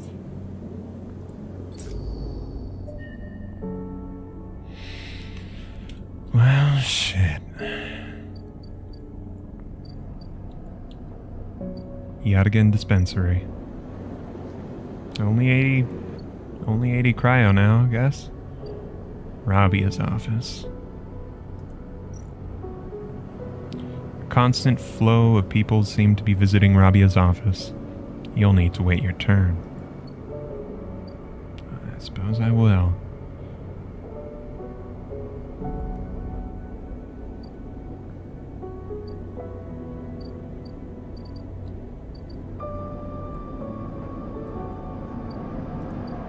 All right.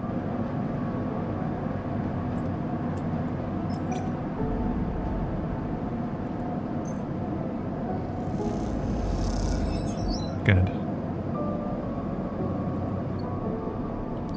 Glad I have photosynthetic skin. I should make sure to keep doing that so I don't gotta spend more money on food.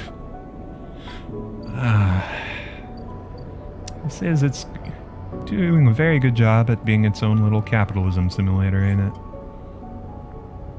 Alright. Interface. Engage.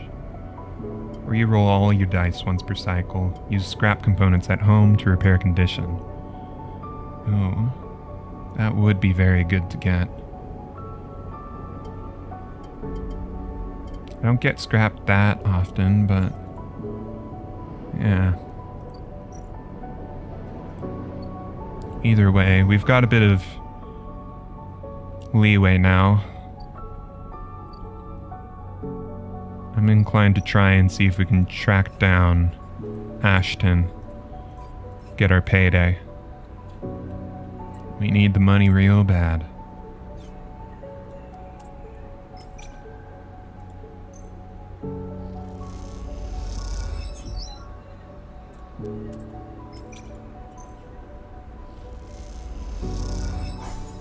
Alright. Minus energy. Let's head back. I think we'd probably be best off taking that pill real soon.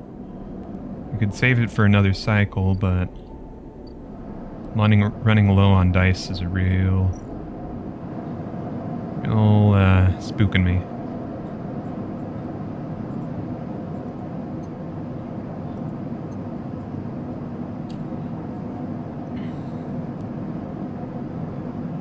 Yeah.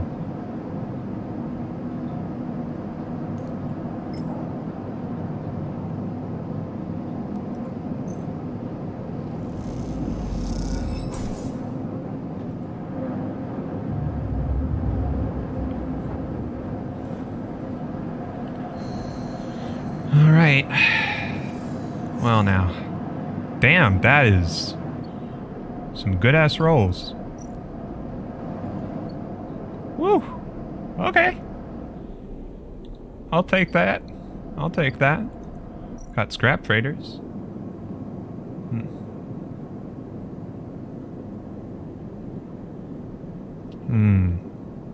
Scrap allowance, huh? Once we get that trait to repair ourselves, I'll be pretty good. In the meantime, I think we can almost certainly get that payday now. Let's go get Ashton. Should probably finish up pretty soon. Let's run it.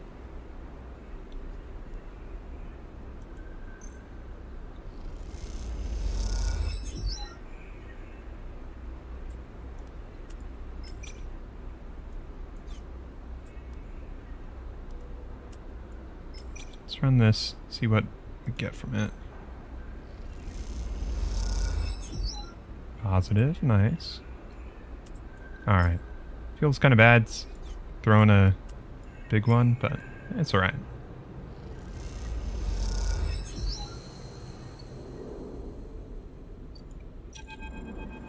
The trail extends deep into an overgrown section of the greenway.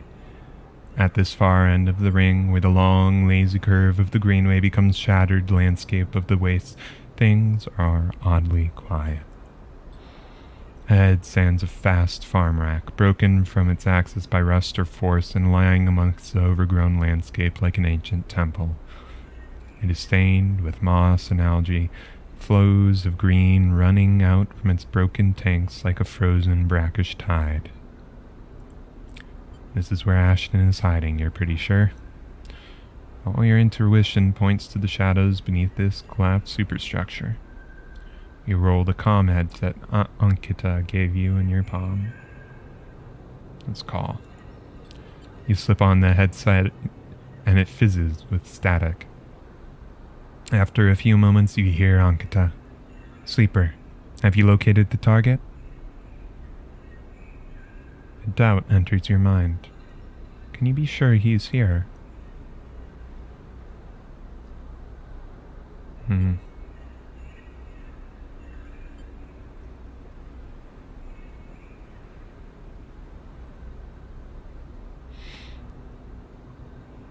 Pretty sure. Come now. Copy. Hold tight till I get there. You hold your position and watch the trail. Ahead, the stars wheel with the motion of the eye and your mind wanders. You try to imagine what this place looked like before the collapse. All ordered rows of crops, corporate pleasure gardens, glowing farm stacks. Now it is a wilderness, a strange overgrown biosphere bordered by the void of space. You smile. Despite everything, it seems like an improvement. Sleeper. Ankita's hiss brings you out of your reverie. He is in the collapsed stack? I think so. She gives you a look. You better be right. Well, there's no way I'm following that trail. If he's up there, he'll have eyes on me for sure. Let's keep to the undergrowth, work our way around. She heads off towards the central spine of the greenway with you following close behind. It is slow going there, where the undergrowth meets the metal wall, but it is so concealed that you can barely see the glass roof high above.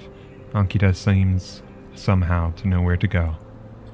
Ankita works her way through the dense undergrowth, pushing aside branches and fronds. It is exhausting, and you desperately want to rest, but Ankita shows no signs of letting up.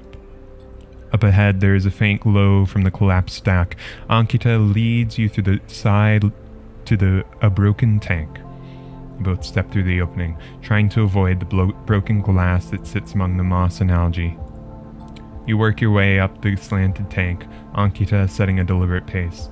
Somewhere, water drips, and you swear you hear birdsong. Hanging plants catch the light, coating the place in a pale and sickly green. Ankita reaches the edge of the tank, where it meets the central drum and holds up a hand for you to stop. You inch forward to look over the edge. The vast drum is like a cistern with plants growing on all sides and wet mossy islands at its base. It is beautiful, and for a moment you can't see anything but tones of green. Then you see the sleeper. In a faint circle of light, descending down through the drum, the sleeper lies slumped at an odd angle. They are surrounded by crates. Beside them, on one of the mossy islands, there is an object. A cylinder set on a tarp. It is connected to the sleeper's head. You flinch. Are they one of the others? One of the ones that escaped with you? You squint, trying to recognize them. They are twisted, broken open, wrong. You look away. Ankita doesn't look at you. She doesn't look at the sleeper. She fixes her eyes on the object. That's Amber's ship mine, she says.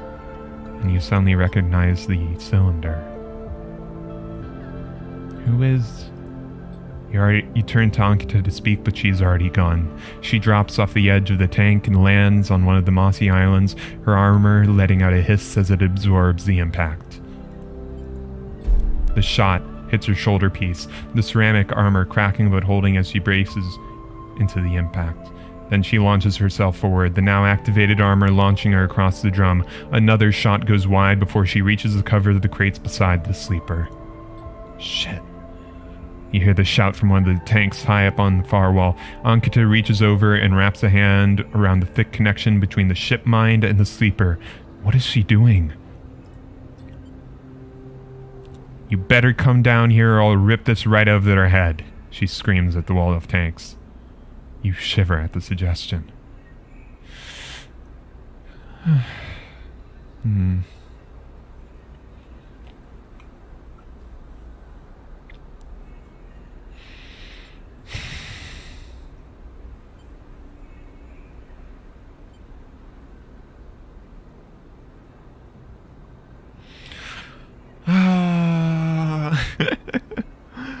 Yeah, this is rough. This is rough.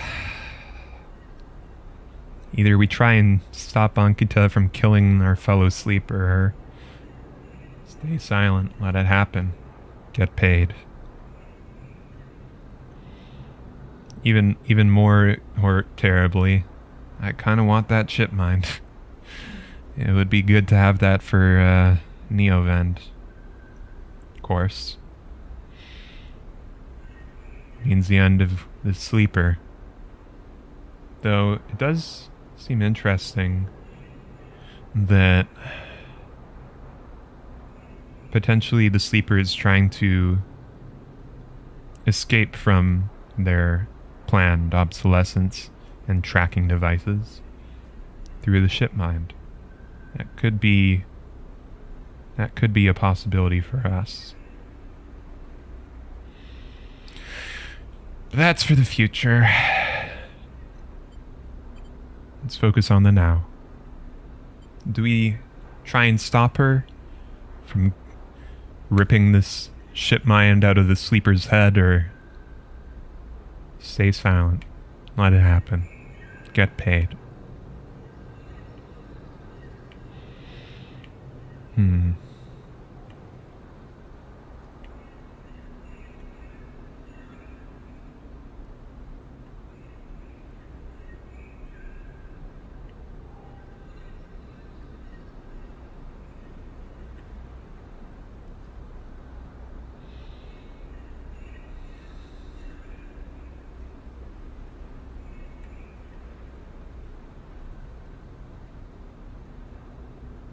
It's terrible and selfish, but I might go and stay silent.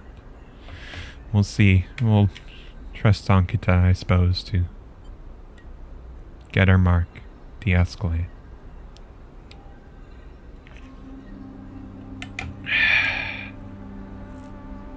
Of course, if Austin, who's shooting at her right now, scores a killing blow, instead of having this de-escalate, I'm not getting paid at all. Yeah, it's possible she won't do it, but it's still quite a selfish thought, isn't it? A good choice for a game like this to force you to make. I'll stay quiet. There's a long pause. All you can hear is the dripping of water running down the walls of the drum. Then Ashton calls out. Coming down, Ankita. Don't do anything stupid, for God's sake. He appears at the far side of the drum, stepping through the shallow water, rifle raised above his head. Drop the gun, Ankita shouts. He throws it down onto the moss. As you lean out to watch, you see him catch your eye, clocking your presence. Ashton, disgraced mercenary. What are you doing up here, Ashton, you sicko? She stands, keeping her sidearm trained on his head. You ripped my ship mind. For what? Some freakish experiment? Ashton approaches with shaking hands, his eyes now fixed on the connecting bundle of wires that Ankita still has a hold of. Steady, Ankita. It isn't like that. I needed the ship mind. You have to understand. They would have died without it. What are you talking about? I don't give a shit why you ripped my ship mind and crippled my ship. I should put you down right now. She tightens her grip on the connection. Typical of Ankita. No curiosity. Ashton smiles shakily. That's why I never asked for your help. You only ever look after yourself. He nods at you. That sleeper right up there. You're just bait, right? Draw me out. Ankita sucks a breath in. Are you trying to give me more reasons to shoot you? I love them, Ankita. Ashton looks at the crumpled sleeper. I love them, and they were going to die. I knew you would never understand that. He starts closing the gap between himself and Ankita now, slowly inching forward. Don't do that, Ashton. Ankita snarls. Don't do that. Let the wires go, Ankita. Let us go. If you don't get out of my way. He inches closer. Please. I can't let you take it, Ashton. Ankita hardens her stare. You stole it from me. You left me for dead. She shakes her head. You think I'm going to trust you? After all that? I need it, Ankita.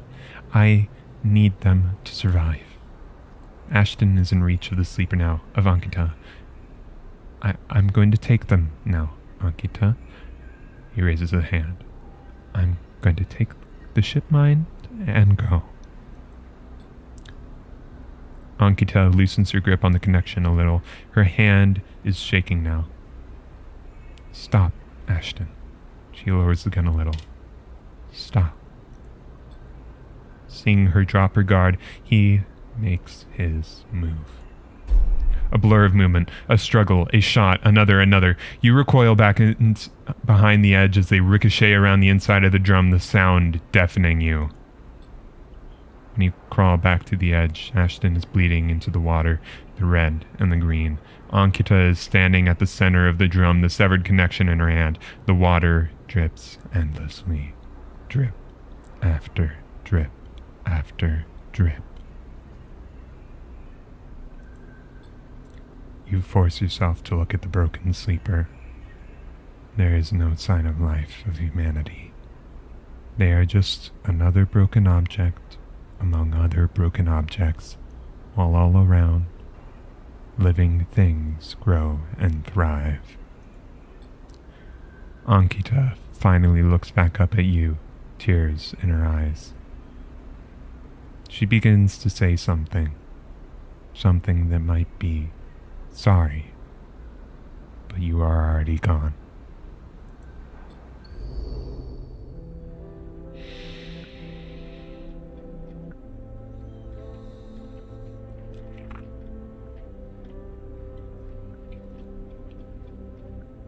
Wow.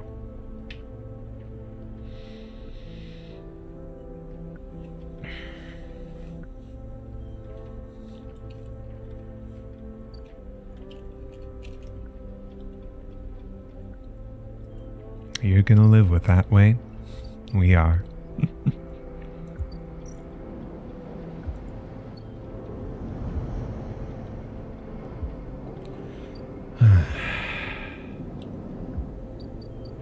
Can at least get paid. Damn it.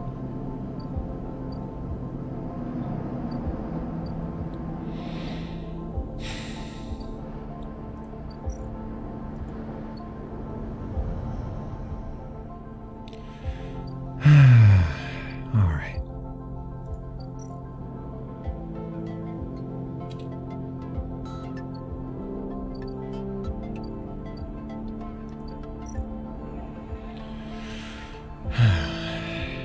Damn.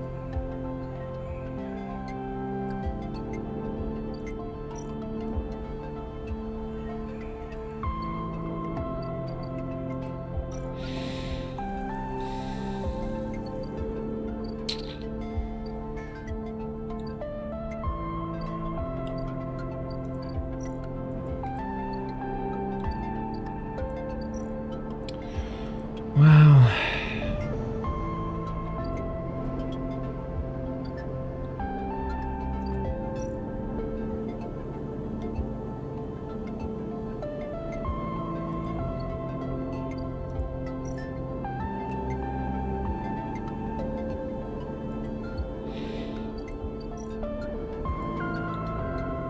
let's go get paid, I guess.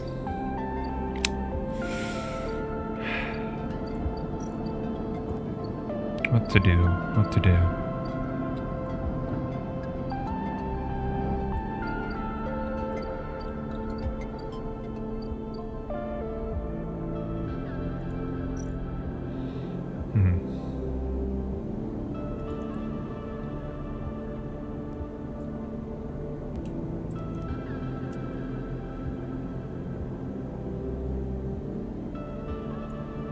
Can get some energy from this and hopefully some low-ender progress, I suppose. Make a couple friends. Alright.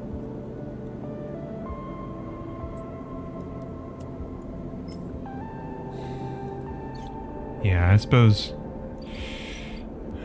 our debts are catching up to us, but... Huh. Mini G Express.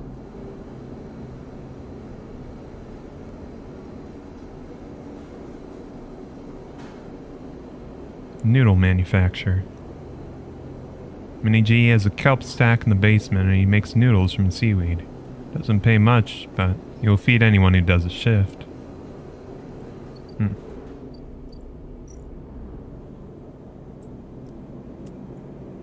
I don't need too much energy.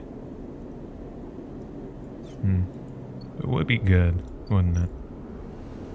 Not putting anything towards a clock though, which I would kind of want to make some progress on something. Maybe we'll check out the overlook. Yeah. Do some service, see if we can get some protection from Tala. Alright. You start your shift. Crew of salvagers barge in, and the next few hours are a whirlpool of clatter and long pours. They tip well. Good. Oh, we won't be starving tonight.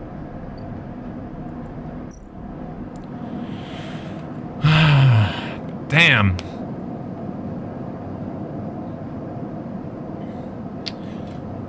One thing that definitely did not expect in this game is how many times your friends let you down.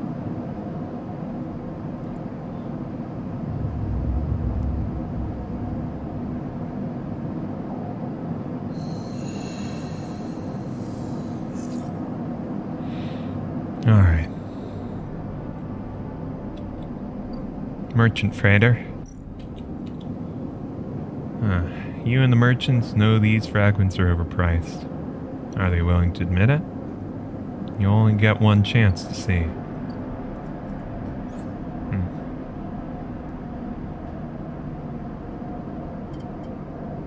Maybe it'd be good to grab the thrill seeker. So we are running into some energy problems, but if we keep working the bar, we'll be doing good, won't we?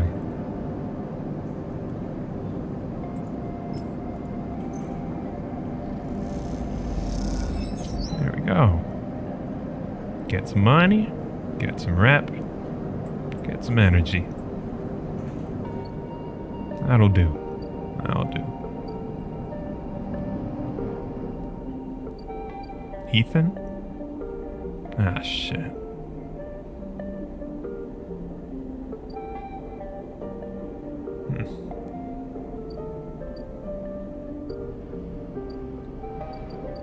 Let's talk with Rabia first.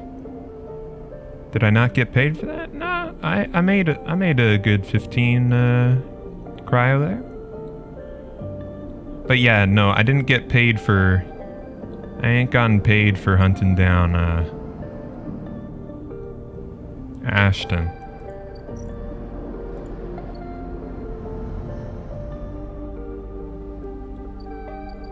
The ambergris. Amber's docked here in a rickety old jetty. She's sealed up. The note says, "Sleeper, stay. I'll be ready soon." Well, maybe we'll get paid after all, but not without a bitter taste in the mouth.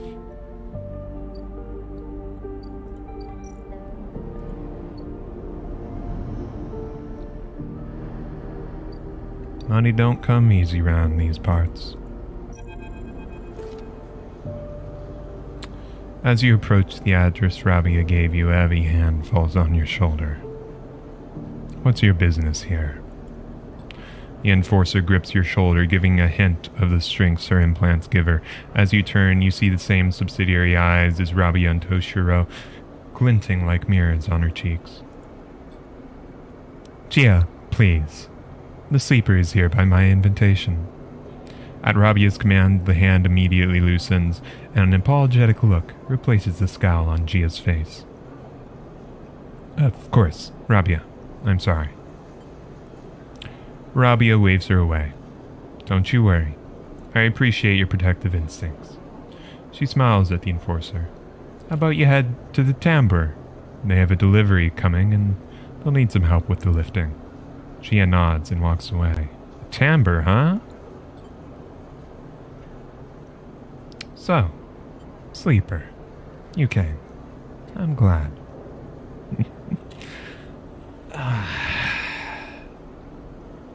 Didn't feel like an offer. I was curious. Get the feeling it very much was not an offer.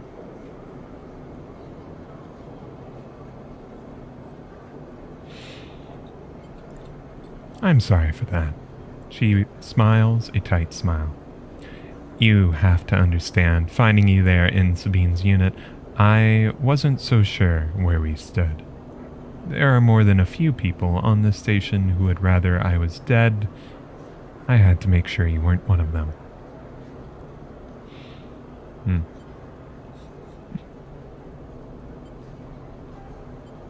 I wish you no harm. I am glad. Rabia begins walking and gestures for you to walk with her.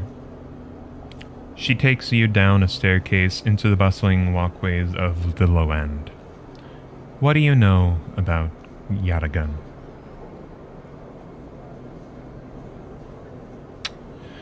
I know you're a gang.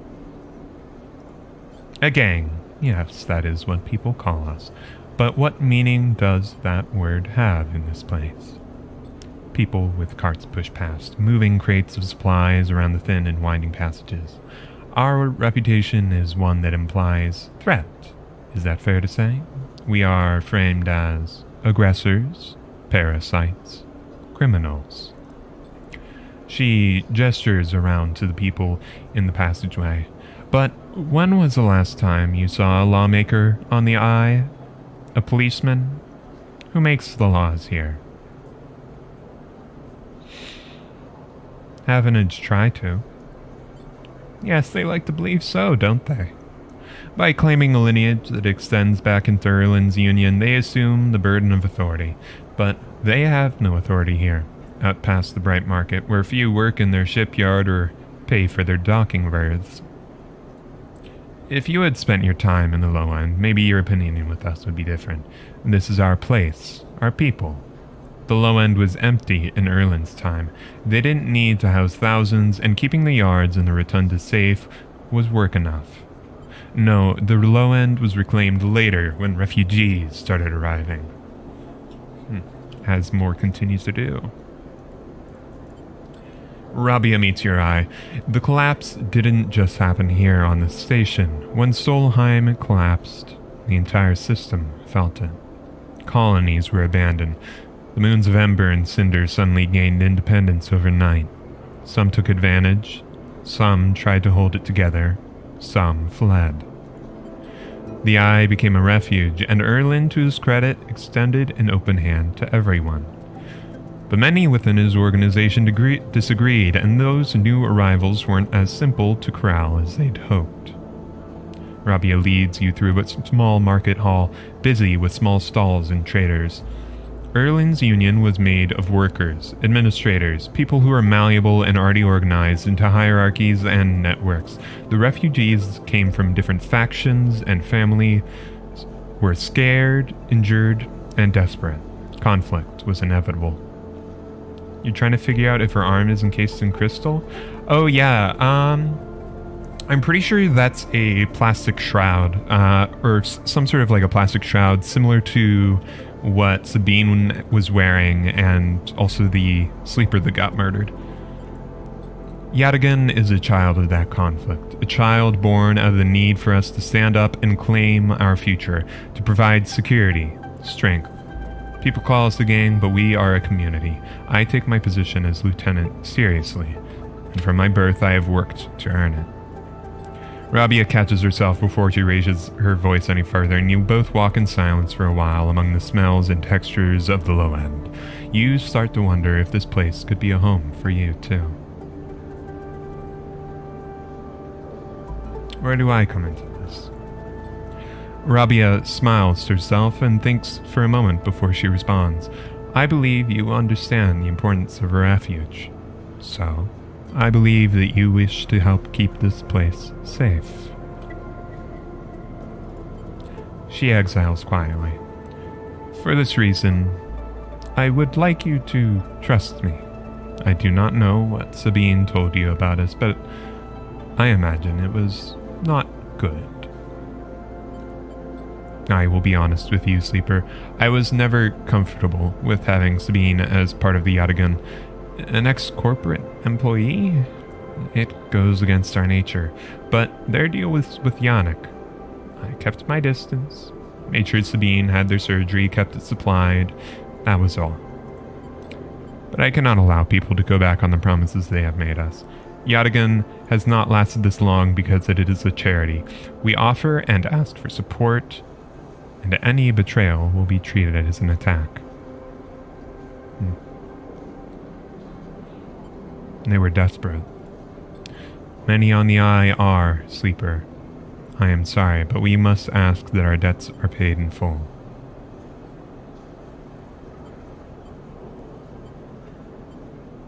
Sabine did find something. Please, I don't want to hear their accusations. They only wanted to escape their debt. They would have said anything.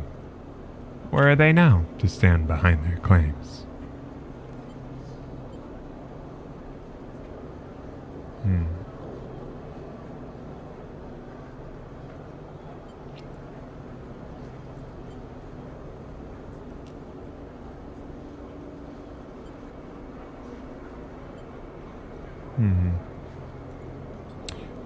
You realize that Rabia has led you in a loop, and together you both come back to a staircase to the walkway where you met. You are free to go, Sleeper. I have said what I wish to say. She looks out through the windows of the walkway. I would protect this place with my life, as it has protected me. I want to make that clear. She turns back. However, if you two wish to come under its protection, I can help you. Return here if you wish, and there will be tasks for you to complete. You will be able to see Haugen, to see Low End, with your own eyes, not as others frame us.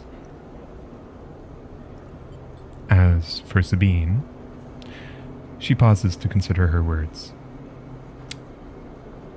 I will not ask you to betray them, but if they do contact you again, consider their motivations carefully. With that, Rabia leaves, slipping back into her office while you stare out at the countless units, each a home, each with a story that make up the Low End. You drive. Work for Rabia. Rabia wants you to be part of the Haugen. Could they help you settle on the eye?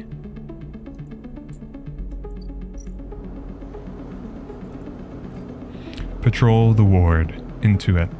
Haugen perform many roles, from protection to logistics and everything in between. You never know what you may have to face on a patrol. Or collect tithes. Haugen operates on an in-kind basis, you are told, and tithes of goods or services must be collected in exchange for protection and administration. Engage, huh? Scrap components. Alright.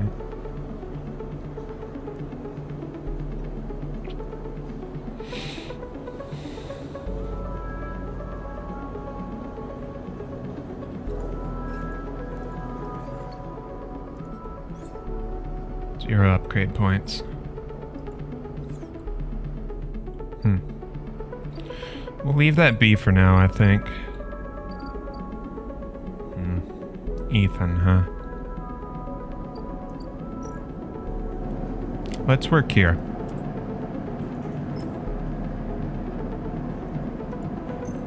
See if we can make some money.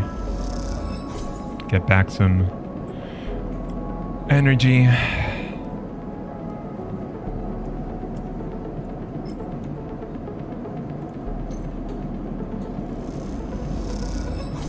Alright.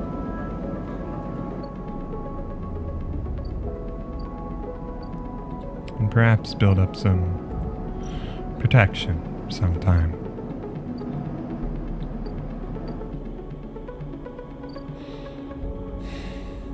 But alright. I'll need to face Ethan soon enough.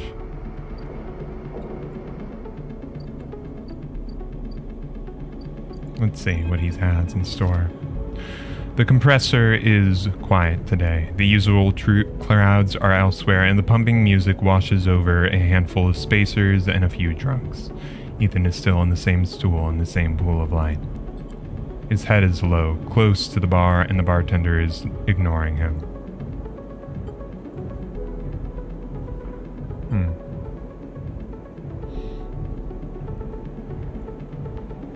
This may be stupid, but I am very interested in him.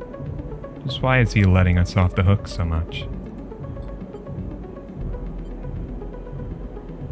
As you get closer, he lifts his head and turns. Sleeper! Turns to look at you. Time to pay up again, is it? He gestures to the bartender.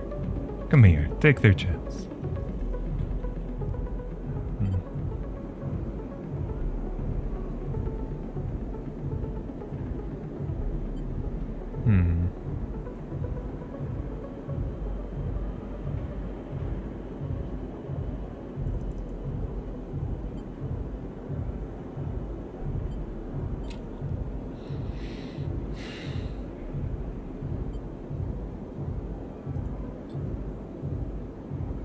The bartender ignores Ethan. It seems they've cut him off.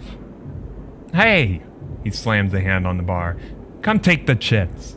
The bartender ignores him. Ethan lets out a huge sigh, rubbing his eyes with his palms. He reaches towards his holster. His elbow slips and the gun tumbles out. It clatters on the bar and falls to the floor, bouncing onto the ground beneath you. Both you and the bartender look at the gun. Stare at it. Butterfingers, says Ethan and puts out a hand, beckoning for you to give him the gun back. If you would. The bartender looks at you warily. You crouch down and pick up the gun.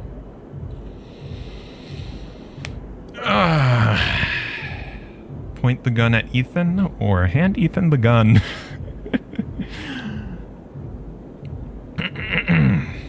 I feel like the best option in this situation would just be give the gun to the bartender, but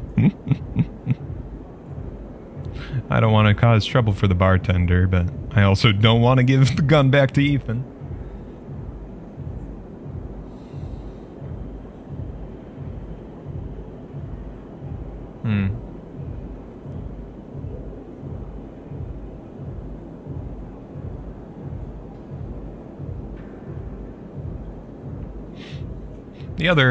Another option that would be good is just take the gun and walk out.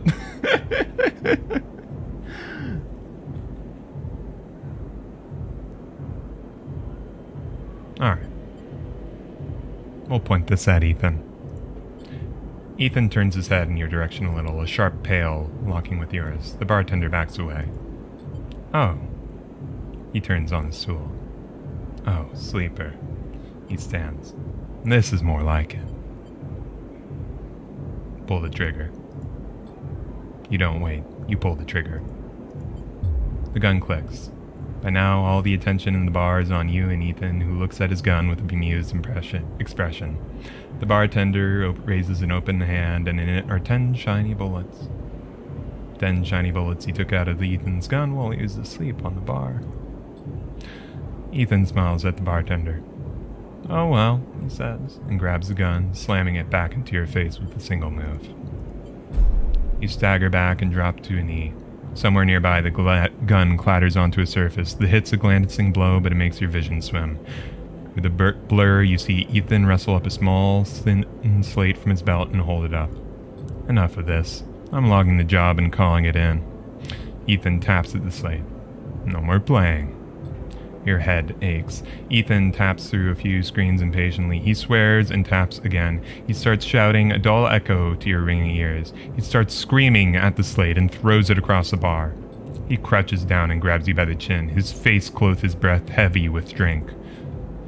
S&ARP just screwed me.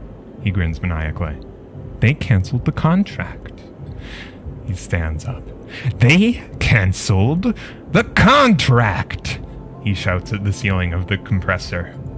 You stand up, struggling to your feet, the sting of the hit fading. Ethan is rubbing his temples, his face pale. You hear a clicking sound like coins being counted, like bullets being loaded into a magazine. When you shake off the last of the blur, the bartender has Ethan's pistol trained on Ethan's head. Ethan stumbles back towards the middle of the room, all eyes trained on him. "I'll kill all of you," he screams. He stumbles into the wall, spinning away towards the door. "I'll be back for that," he shouts at the bartender, and lunges out of the compressor. You steady yourself on the bar and catch your breath. The rumble of conversation returns. The bartender goes to say something, but then thinks better of it and begins to clean the bar. Well, he had it coming. Sure fucking did. After a while, you wander out into the light of the bright market, looking for Ethan around every corner. Ethan's vendetta. Ethan may be disarmed, but you doubt you've seen the last of him. All right.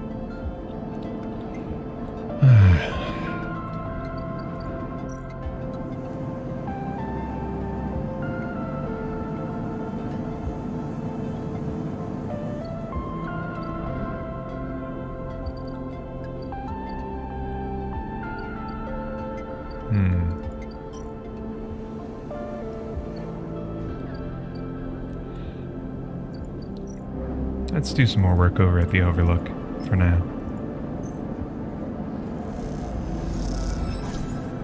Neutral outcome. Good service. We'll roll the dice on this one. It'd be good to max this out, but we'll see. Negative outcome. You get some cryo, but lose some energy. That ain't too bad. Got enough energy to stay the night. Sleep it out.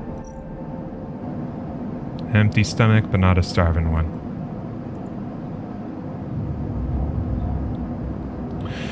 But it is interesting. Talking with...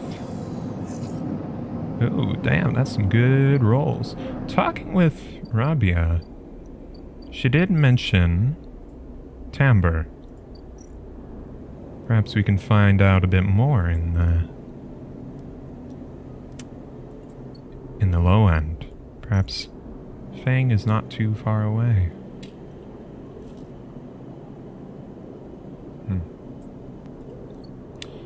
Perhaps first, though, we try our luck at filling this up. All right. Tala. The drill slides from the bottle into the lumpy recycled glass, a pale grassy yellow under the Overlook's warm lights. The spacer nods and takes a drink, bringing it up to their face in both hands like an offering bowl. This is the good stuff. The stuff, Tala says, is aged in wooden casks, stored in some closed-off part of the station among corroded wires and softly looping systems, though sometimes it is hard to tell if Tala is joking. Speaking of, let me get a drink myself. Alright. Either way, you like pouring this stuff. It gets on your fingers, and if you rub them together, you can smell the mossy drink, cut through with aniseed, mushrooms, wood, as the alcohol evaporates. You like those who order it, too. The aged roll is kept beneath the bar, open to order only by those who know it's there. Like the quiet spacer sitting at the bar right now. I'll busy myself. Best not to, bother a customer. You pull a rag from your overalls and wipe down the bar, the droll smell lifting, then disappearing into the stale station air. The Overlook is quiet this cycle. The salvagers busy offloading, the regulars likely at the Ort Exchange or queuing for work at the Havenage shipyards. You are in the right mood for a quiet shift. Some cycles drag along, the Overlook empty and claustrophobic, but this one has caught you just right. and in this moment some kind of calm has descended upon you as you tinker away at the bar, lining up the bottles as your thoughts expand to fill the space. Suddenly you hear the heavy clunking at the door. It creaks open and a huge cylindrical metal tank tumbles through, slamming into the floor. Shit! Tala breezes in from behind it, a whirl of hair and bright eyes. Shit. Tala? Sleeper! She ducks behind the bar and comes over. Can you help me with this? You look at the huge metal tank suspiciously. Alright, I'm coming. You come around the bar and get to one side of the tank. Okay, Tala, says Tala. On my count. 1, 2, 3! You both heave the tank up to standing. Somehow. You hold it in place, struggling to keep it steady. Where you need this gone? In the back, comes a voice from behind the tank. Somehow you manage to lug the huge thing into the back room where you place it in one corner, dwarfing the rest of the contents in the cramped space. All you do hear is a crunch. As you do, you hear a crunch. You stand back and look under the expired rations oozing out from under the tank. Oh, shit, Tala says. Tala looks at you apologetically. I know you like those. Actually, I don't think I ever bought any of those. It's alright. You push the crushed rations to one side. That's the end of that. Tala looks exhausted and rubs her shoulders. Francis, I swear to... Have we heard Francis's name before? I feel like I recognize it from somewhere. Something up? Yes! She sighs. He was supposed to be back from Etienne's up in the Greenway by now, back with their droll. She leans against the tank. Seems like he's got lost again, or joined the Haifa commune. We need that droll. There's 4 other bars near here, and the spacers sure as hell don't come to the overlook for the ambience. She looks through the open door to check if anyone can hear her. She knocks on the hollow tank. So, I'm taking matters into my own hands. She smiles. Welcome, sleeper, to the Overlook Distillery. You look around the dank black room. Need some work. She picks at some paint flaking from the metal walls. Well, I might just need some help, though. She shrugs. You up for it? Could be fun. Is this part of my work? Tala looks down. I'm not forcing you, sleeper. You decide. She puts a hand on her hip. Head back to the bar and think about it, okay? I'll be back here for a while. Oh, wait, sleeper. I have an idea. Tala is grinning now, and it is making you nervous. To make up for the rations, how about we put a kitchen in here too? Will that fit? We'll make it work. She turns back to the tank. This is gonna be great, she says to herself. You look at the dented tank in the bare room. At least she has vision. Tala nudges you out of the back room and closes the door. As you go back to the bar, you hear the banging and thumping begin. The spacer finishes up their drinks and nods in your direction as they leave. You can't quite tell if it's a gesture of sympathy or good luck. So much for a quiet shift. Alright. Improve the Overlook. Tala wants to build a distillery in the back room of the Overlook. And Tala is someone who is hard to say no to. Alright. You'll need to cut Tala's tank down and turn it into a still and fermentation tub, as well as sending up the room for distilling. It's a big job. Yeah, it sure fucking is, huh? Let's check. I think... No, okay, we're still one away. Next cycle, then. Oh, there's a thing up here? Climbing Briar. Oh, right. That's a refugee ship.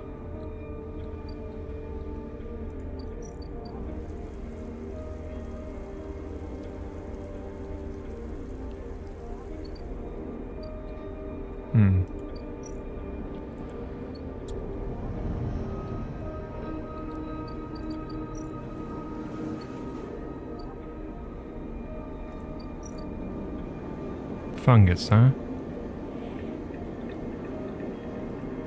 Roll caps. It's kind of hard sometimes. Let me try and reorient this maybe. Yeah, one issue I got with this game, accessibility-wise, is occasionally you get this white text with no like shadow underneath it against like some really bright lights or something, just making it unreadable. All right.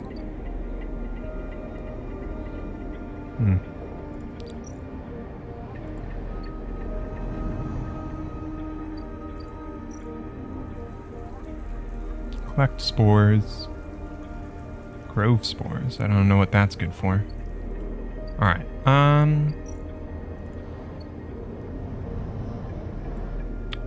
let's focus on the low end.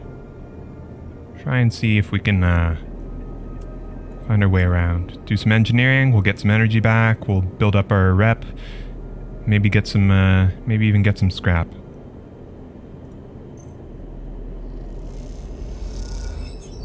Alright. +2 to low ender.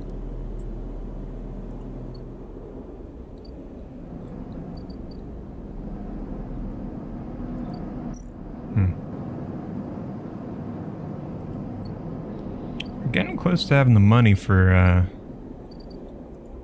all those damn things.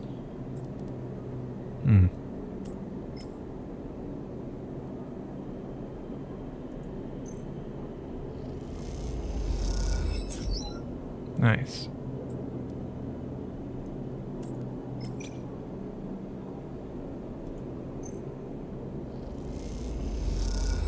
Damn. Alright. Let's spend the last of this on this.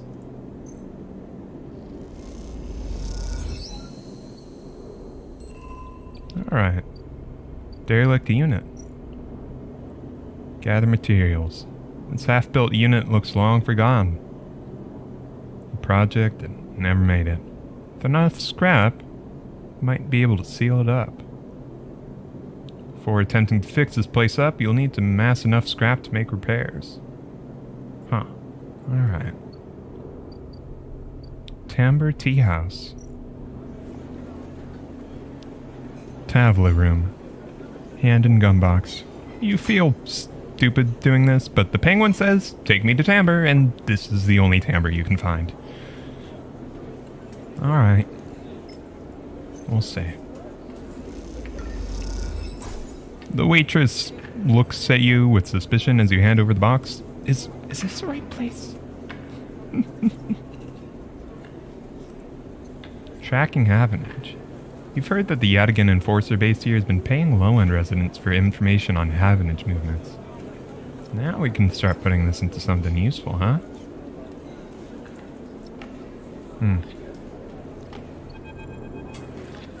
As you go to leave Timbre Tea House, a hand falls on your shoulder. As you... Sleeper, Fang hisses from behind you. How did you find me? Hardin has your hardware. Don't worry about that, Fang smiles. He has no idea what to do with it. Good to see you again, Fang. Fang guides you down a set of stairs to one of the Timbre's lower levels. The tea house is stacked with curved mezzanines, all connected by a central atrium. The levels are filled with makeshift booths and bars, and conversation bounces busily off the metal walls. Fang sees you looking around. This place used to be named after a fuel tanker's main drum, hence the name. The tea house part is a bit of a misnomer. You can get anything the eye offers from this place, but the real tea isn't exactly readily available. He picks a booth, itself fashioned from some old salvage tanker container, lined with spongy insulation foam, and collapses into it. He looks around furtively. Don't suppose you've seen any Havenage types? Don't usually come out this far. Only you? Not anymore, I'm afraid. Suspended without appeal. Turns out Hardin has someone's ear. Doesn't bother me, though. Shows we hit a nerve back there. He picks up a scrappy hand-scrawled menu from the table and tosses it over. What are you drinking?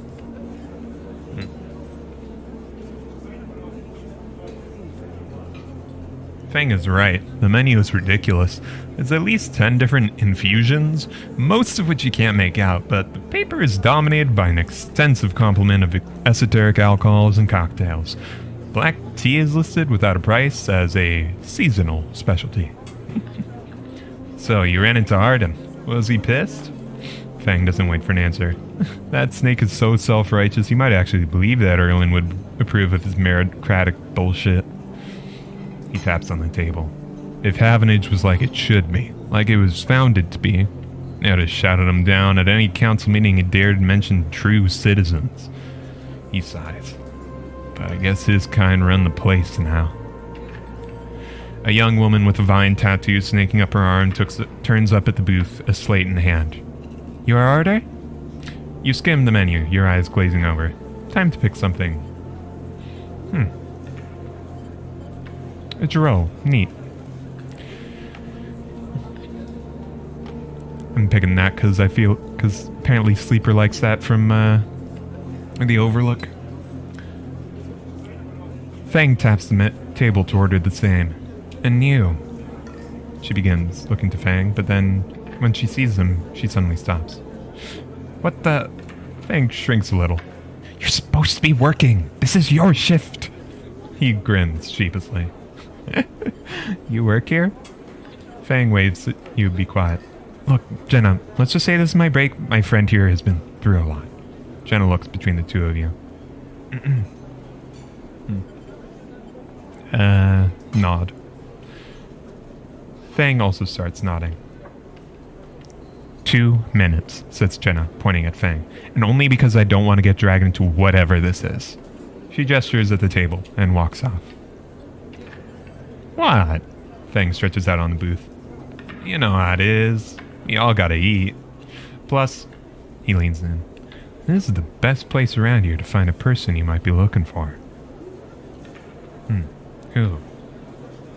Remember that web of connections that Haugen pinged the moment we confronted him? Those are his collaborators. And if we want to understand what a Solheim executive might be getting up to on the Eye, those are the people we need to find. Fang is almost whispering now. There's a couple of them I suspect are in the low end. And, well, almost everyone in the low end comes through this place at one time or another. He brings a modified slate out onto the table. I've set this up so that when anyone comes within the network signature I'm looking for in close proximity, I'll mark them. Once they're marked, we can break through their access protocols and get at the good stuff inside. Just have to find them first. Hence my moonlighting as a waiter. Suddenly a smile grows across his face. Wait, I've got an idea. Oh no. Fang, I love you, but you better not be leading me on to some more bullshit.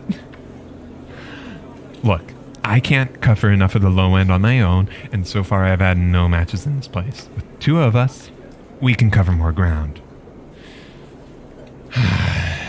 What am I getting into? Well, Fang has a hangdog look. We need to get you out and about in the low end, in close proximity as many people and residences as possible. It turns out my friend Min Gi needs some help with deliveries. Min Gi Express? So you already know him. Perfect. Fang places a tiny receiver on the table. This connects to my slate and runs the same marking protocol if you get near any of our targets. So all you gotta do is take some delivery shifts for old Min Gi, and soon enough we'll have the place covered. Fang. Don't give me that. You think I like working here? I thought you could use the tips. We are in this together, right? Right, but I would like to get the bounty hunter off my ass. Sure, yeah, right. Okay then. Fang slips his slate back under his clothes. Just head on up to the Min Gi Express, take a delivery shift, and we'll see what shakes up. You managed to find anyone and extract any data? Bring it right down here to me. You should have they have me on double shifts, so that shouldn't be hard to find. Jenna walks past, carrying a tray of drinks, and sharply catches Fang's eye. I don't think she's bringing you a drink. He stands. I think it's time we called this meeting to a close. You grab the receiver from the table and slip it into a pocket. See you soon, sleeper. Stay safe, Fang adds, before turning and walking off towards the bar, whistling as he goes.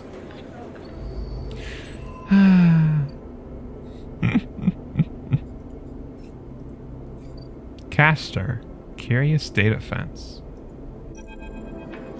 You cross between two walls of units, one of the cavernous streets at the center of Low End. Pressure bridge is full of the clack of Tavla, the shouts of children, the whir of air filters.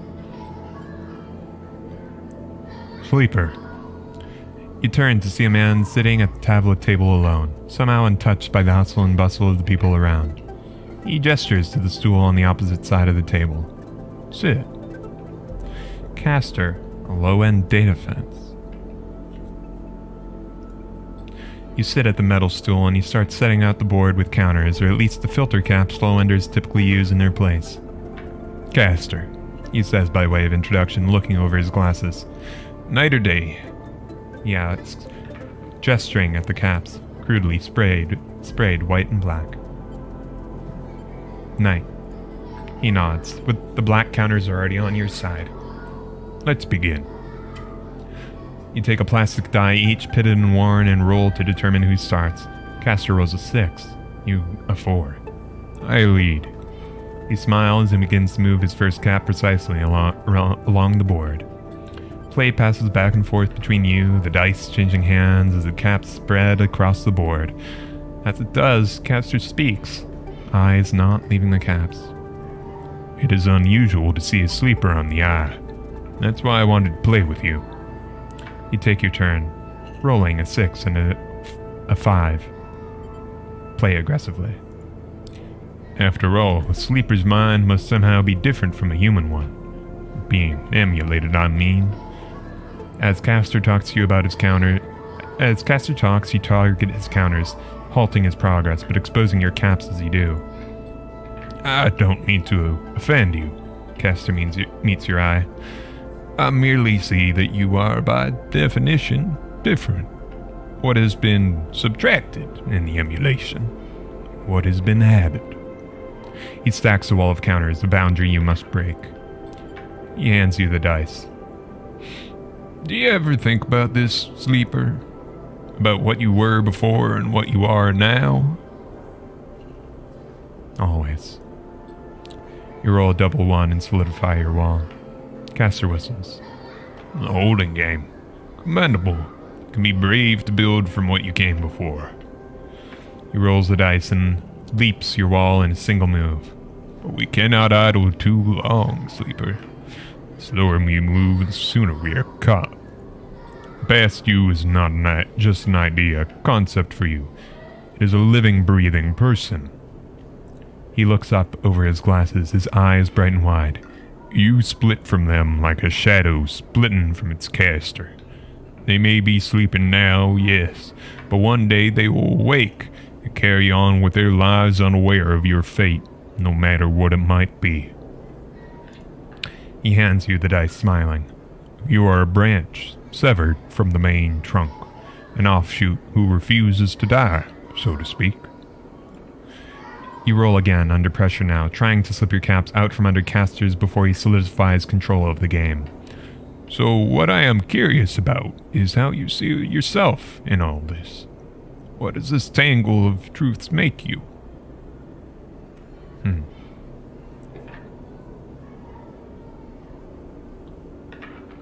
Free, doomed, or driven? Driven. Castor laughs. That much is obvious, sleeper.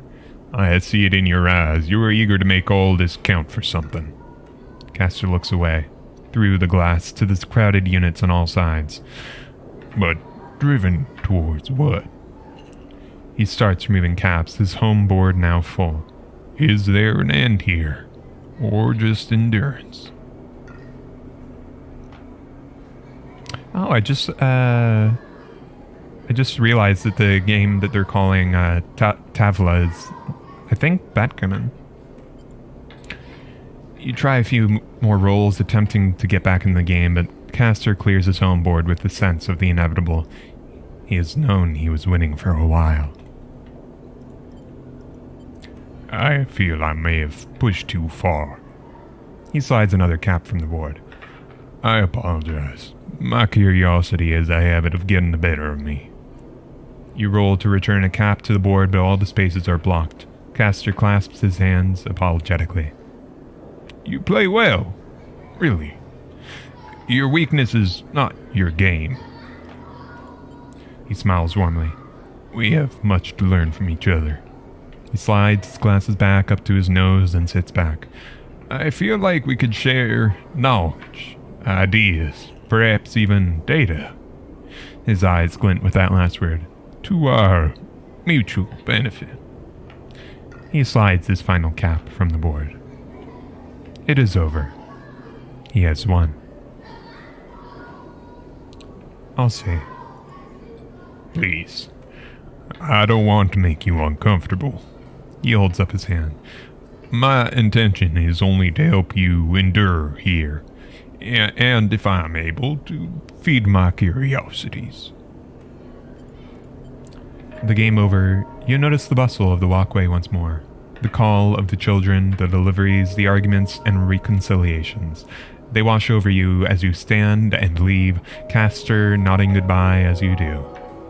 Crossing the walkway, you replay the moves of the game in your mind, looking for an opening you were sure was there. Caster's table. Yadigan business, Havenage protocols. What are the old guard up to these days, I wonder? I have a ship mine for you if you'll indulge my curiosity. I'm glad I held on to that Havenage data. I would like that. I would like that very much. We just need 2 more Havenage data. I think they got a couple of... Okay, that's a Yadigan agent. Well, I've got the one... Oh, there's another one. We roll some 2s next cycle. We can get ourselves a ship mined. Get Neovan down. Start making some headway against the process thing. That is for another time. After all, we've come to the end of this cycle, and I think run our course quite well. I think I'll be calling this stream here. After all, we've been going for a good long while now, and I think I need to turn in for the night. Thank you all for watching. Whenever you go into the hacking mode, it makes me think of Lord Genome's hacking. What is... I don't know what that is. Is that an anime or something? If you do, you can tell me. But I am gonna finish up here. Cause yeah, we've done a good bit today.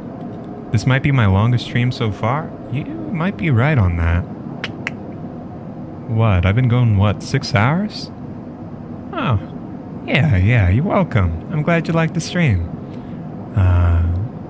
Yeah, I really appreciate having you here. It's always nice to, have somebody in chat to talk to. So, thanks a ton. But, yeah. See you around, see. I'll be getting some shut-eye. Ending this cycle. As all cycles come to an end. But yeah. Thanks so much for watching, y'all, and take care of yourselves. I'll see you next cycle. Try surviving this capitalist hellscape another day.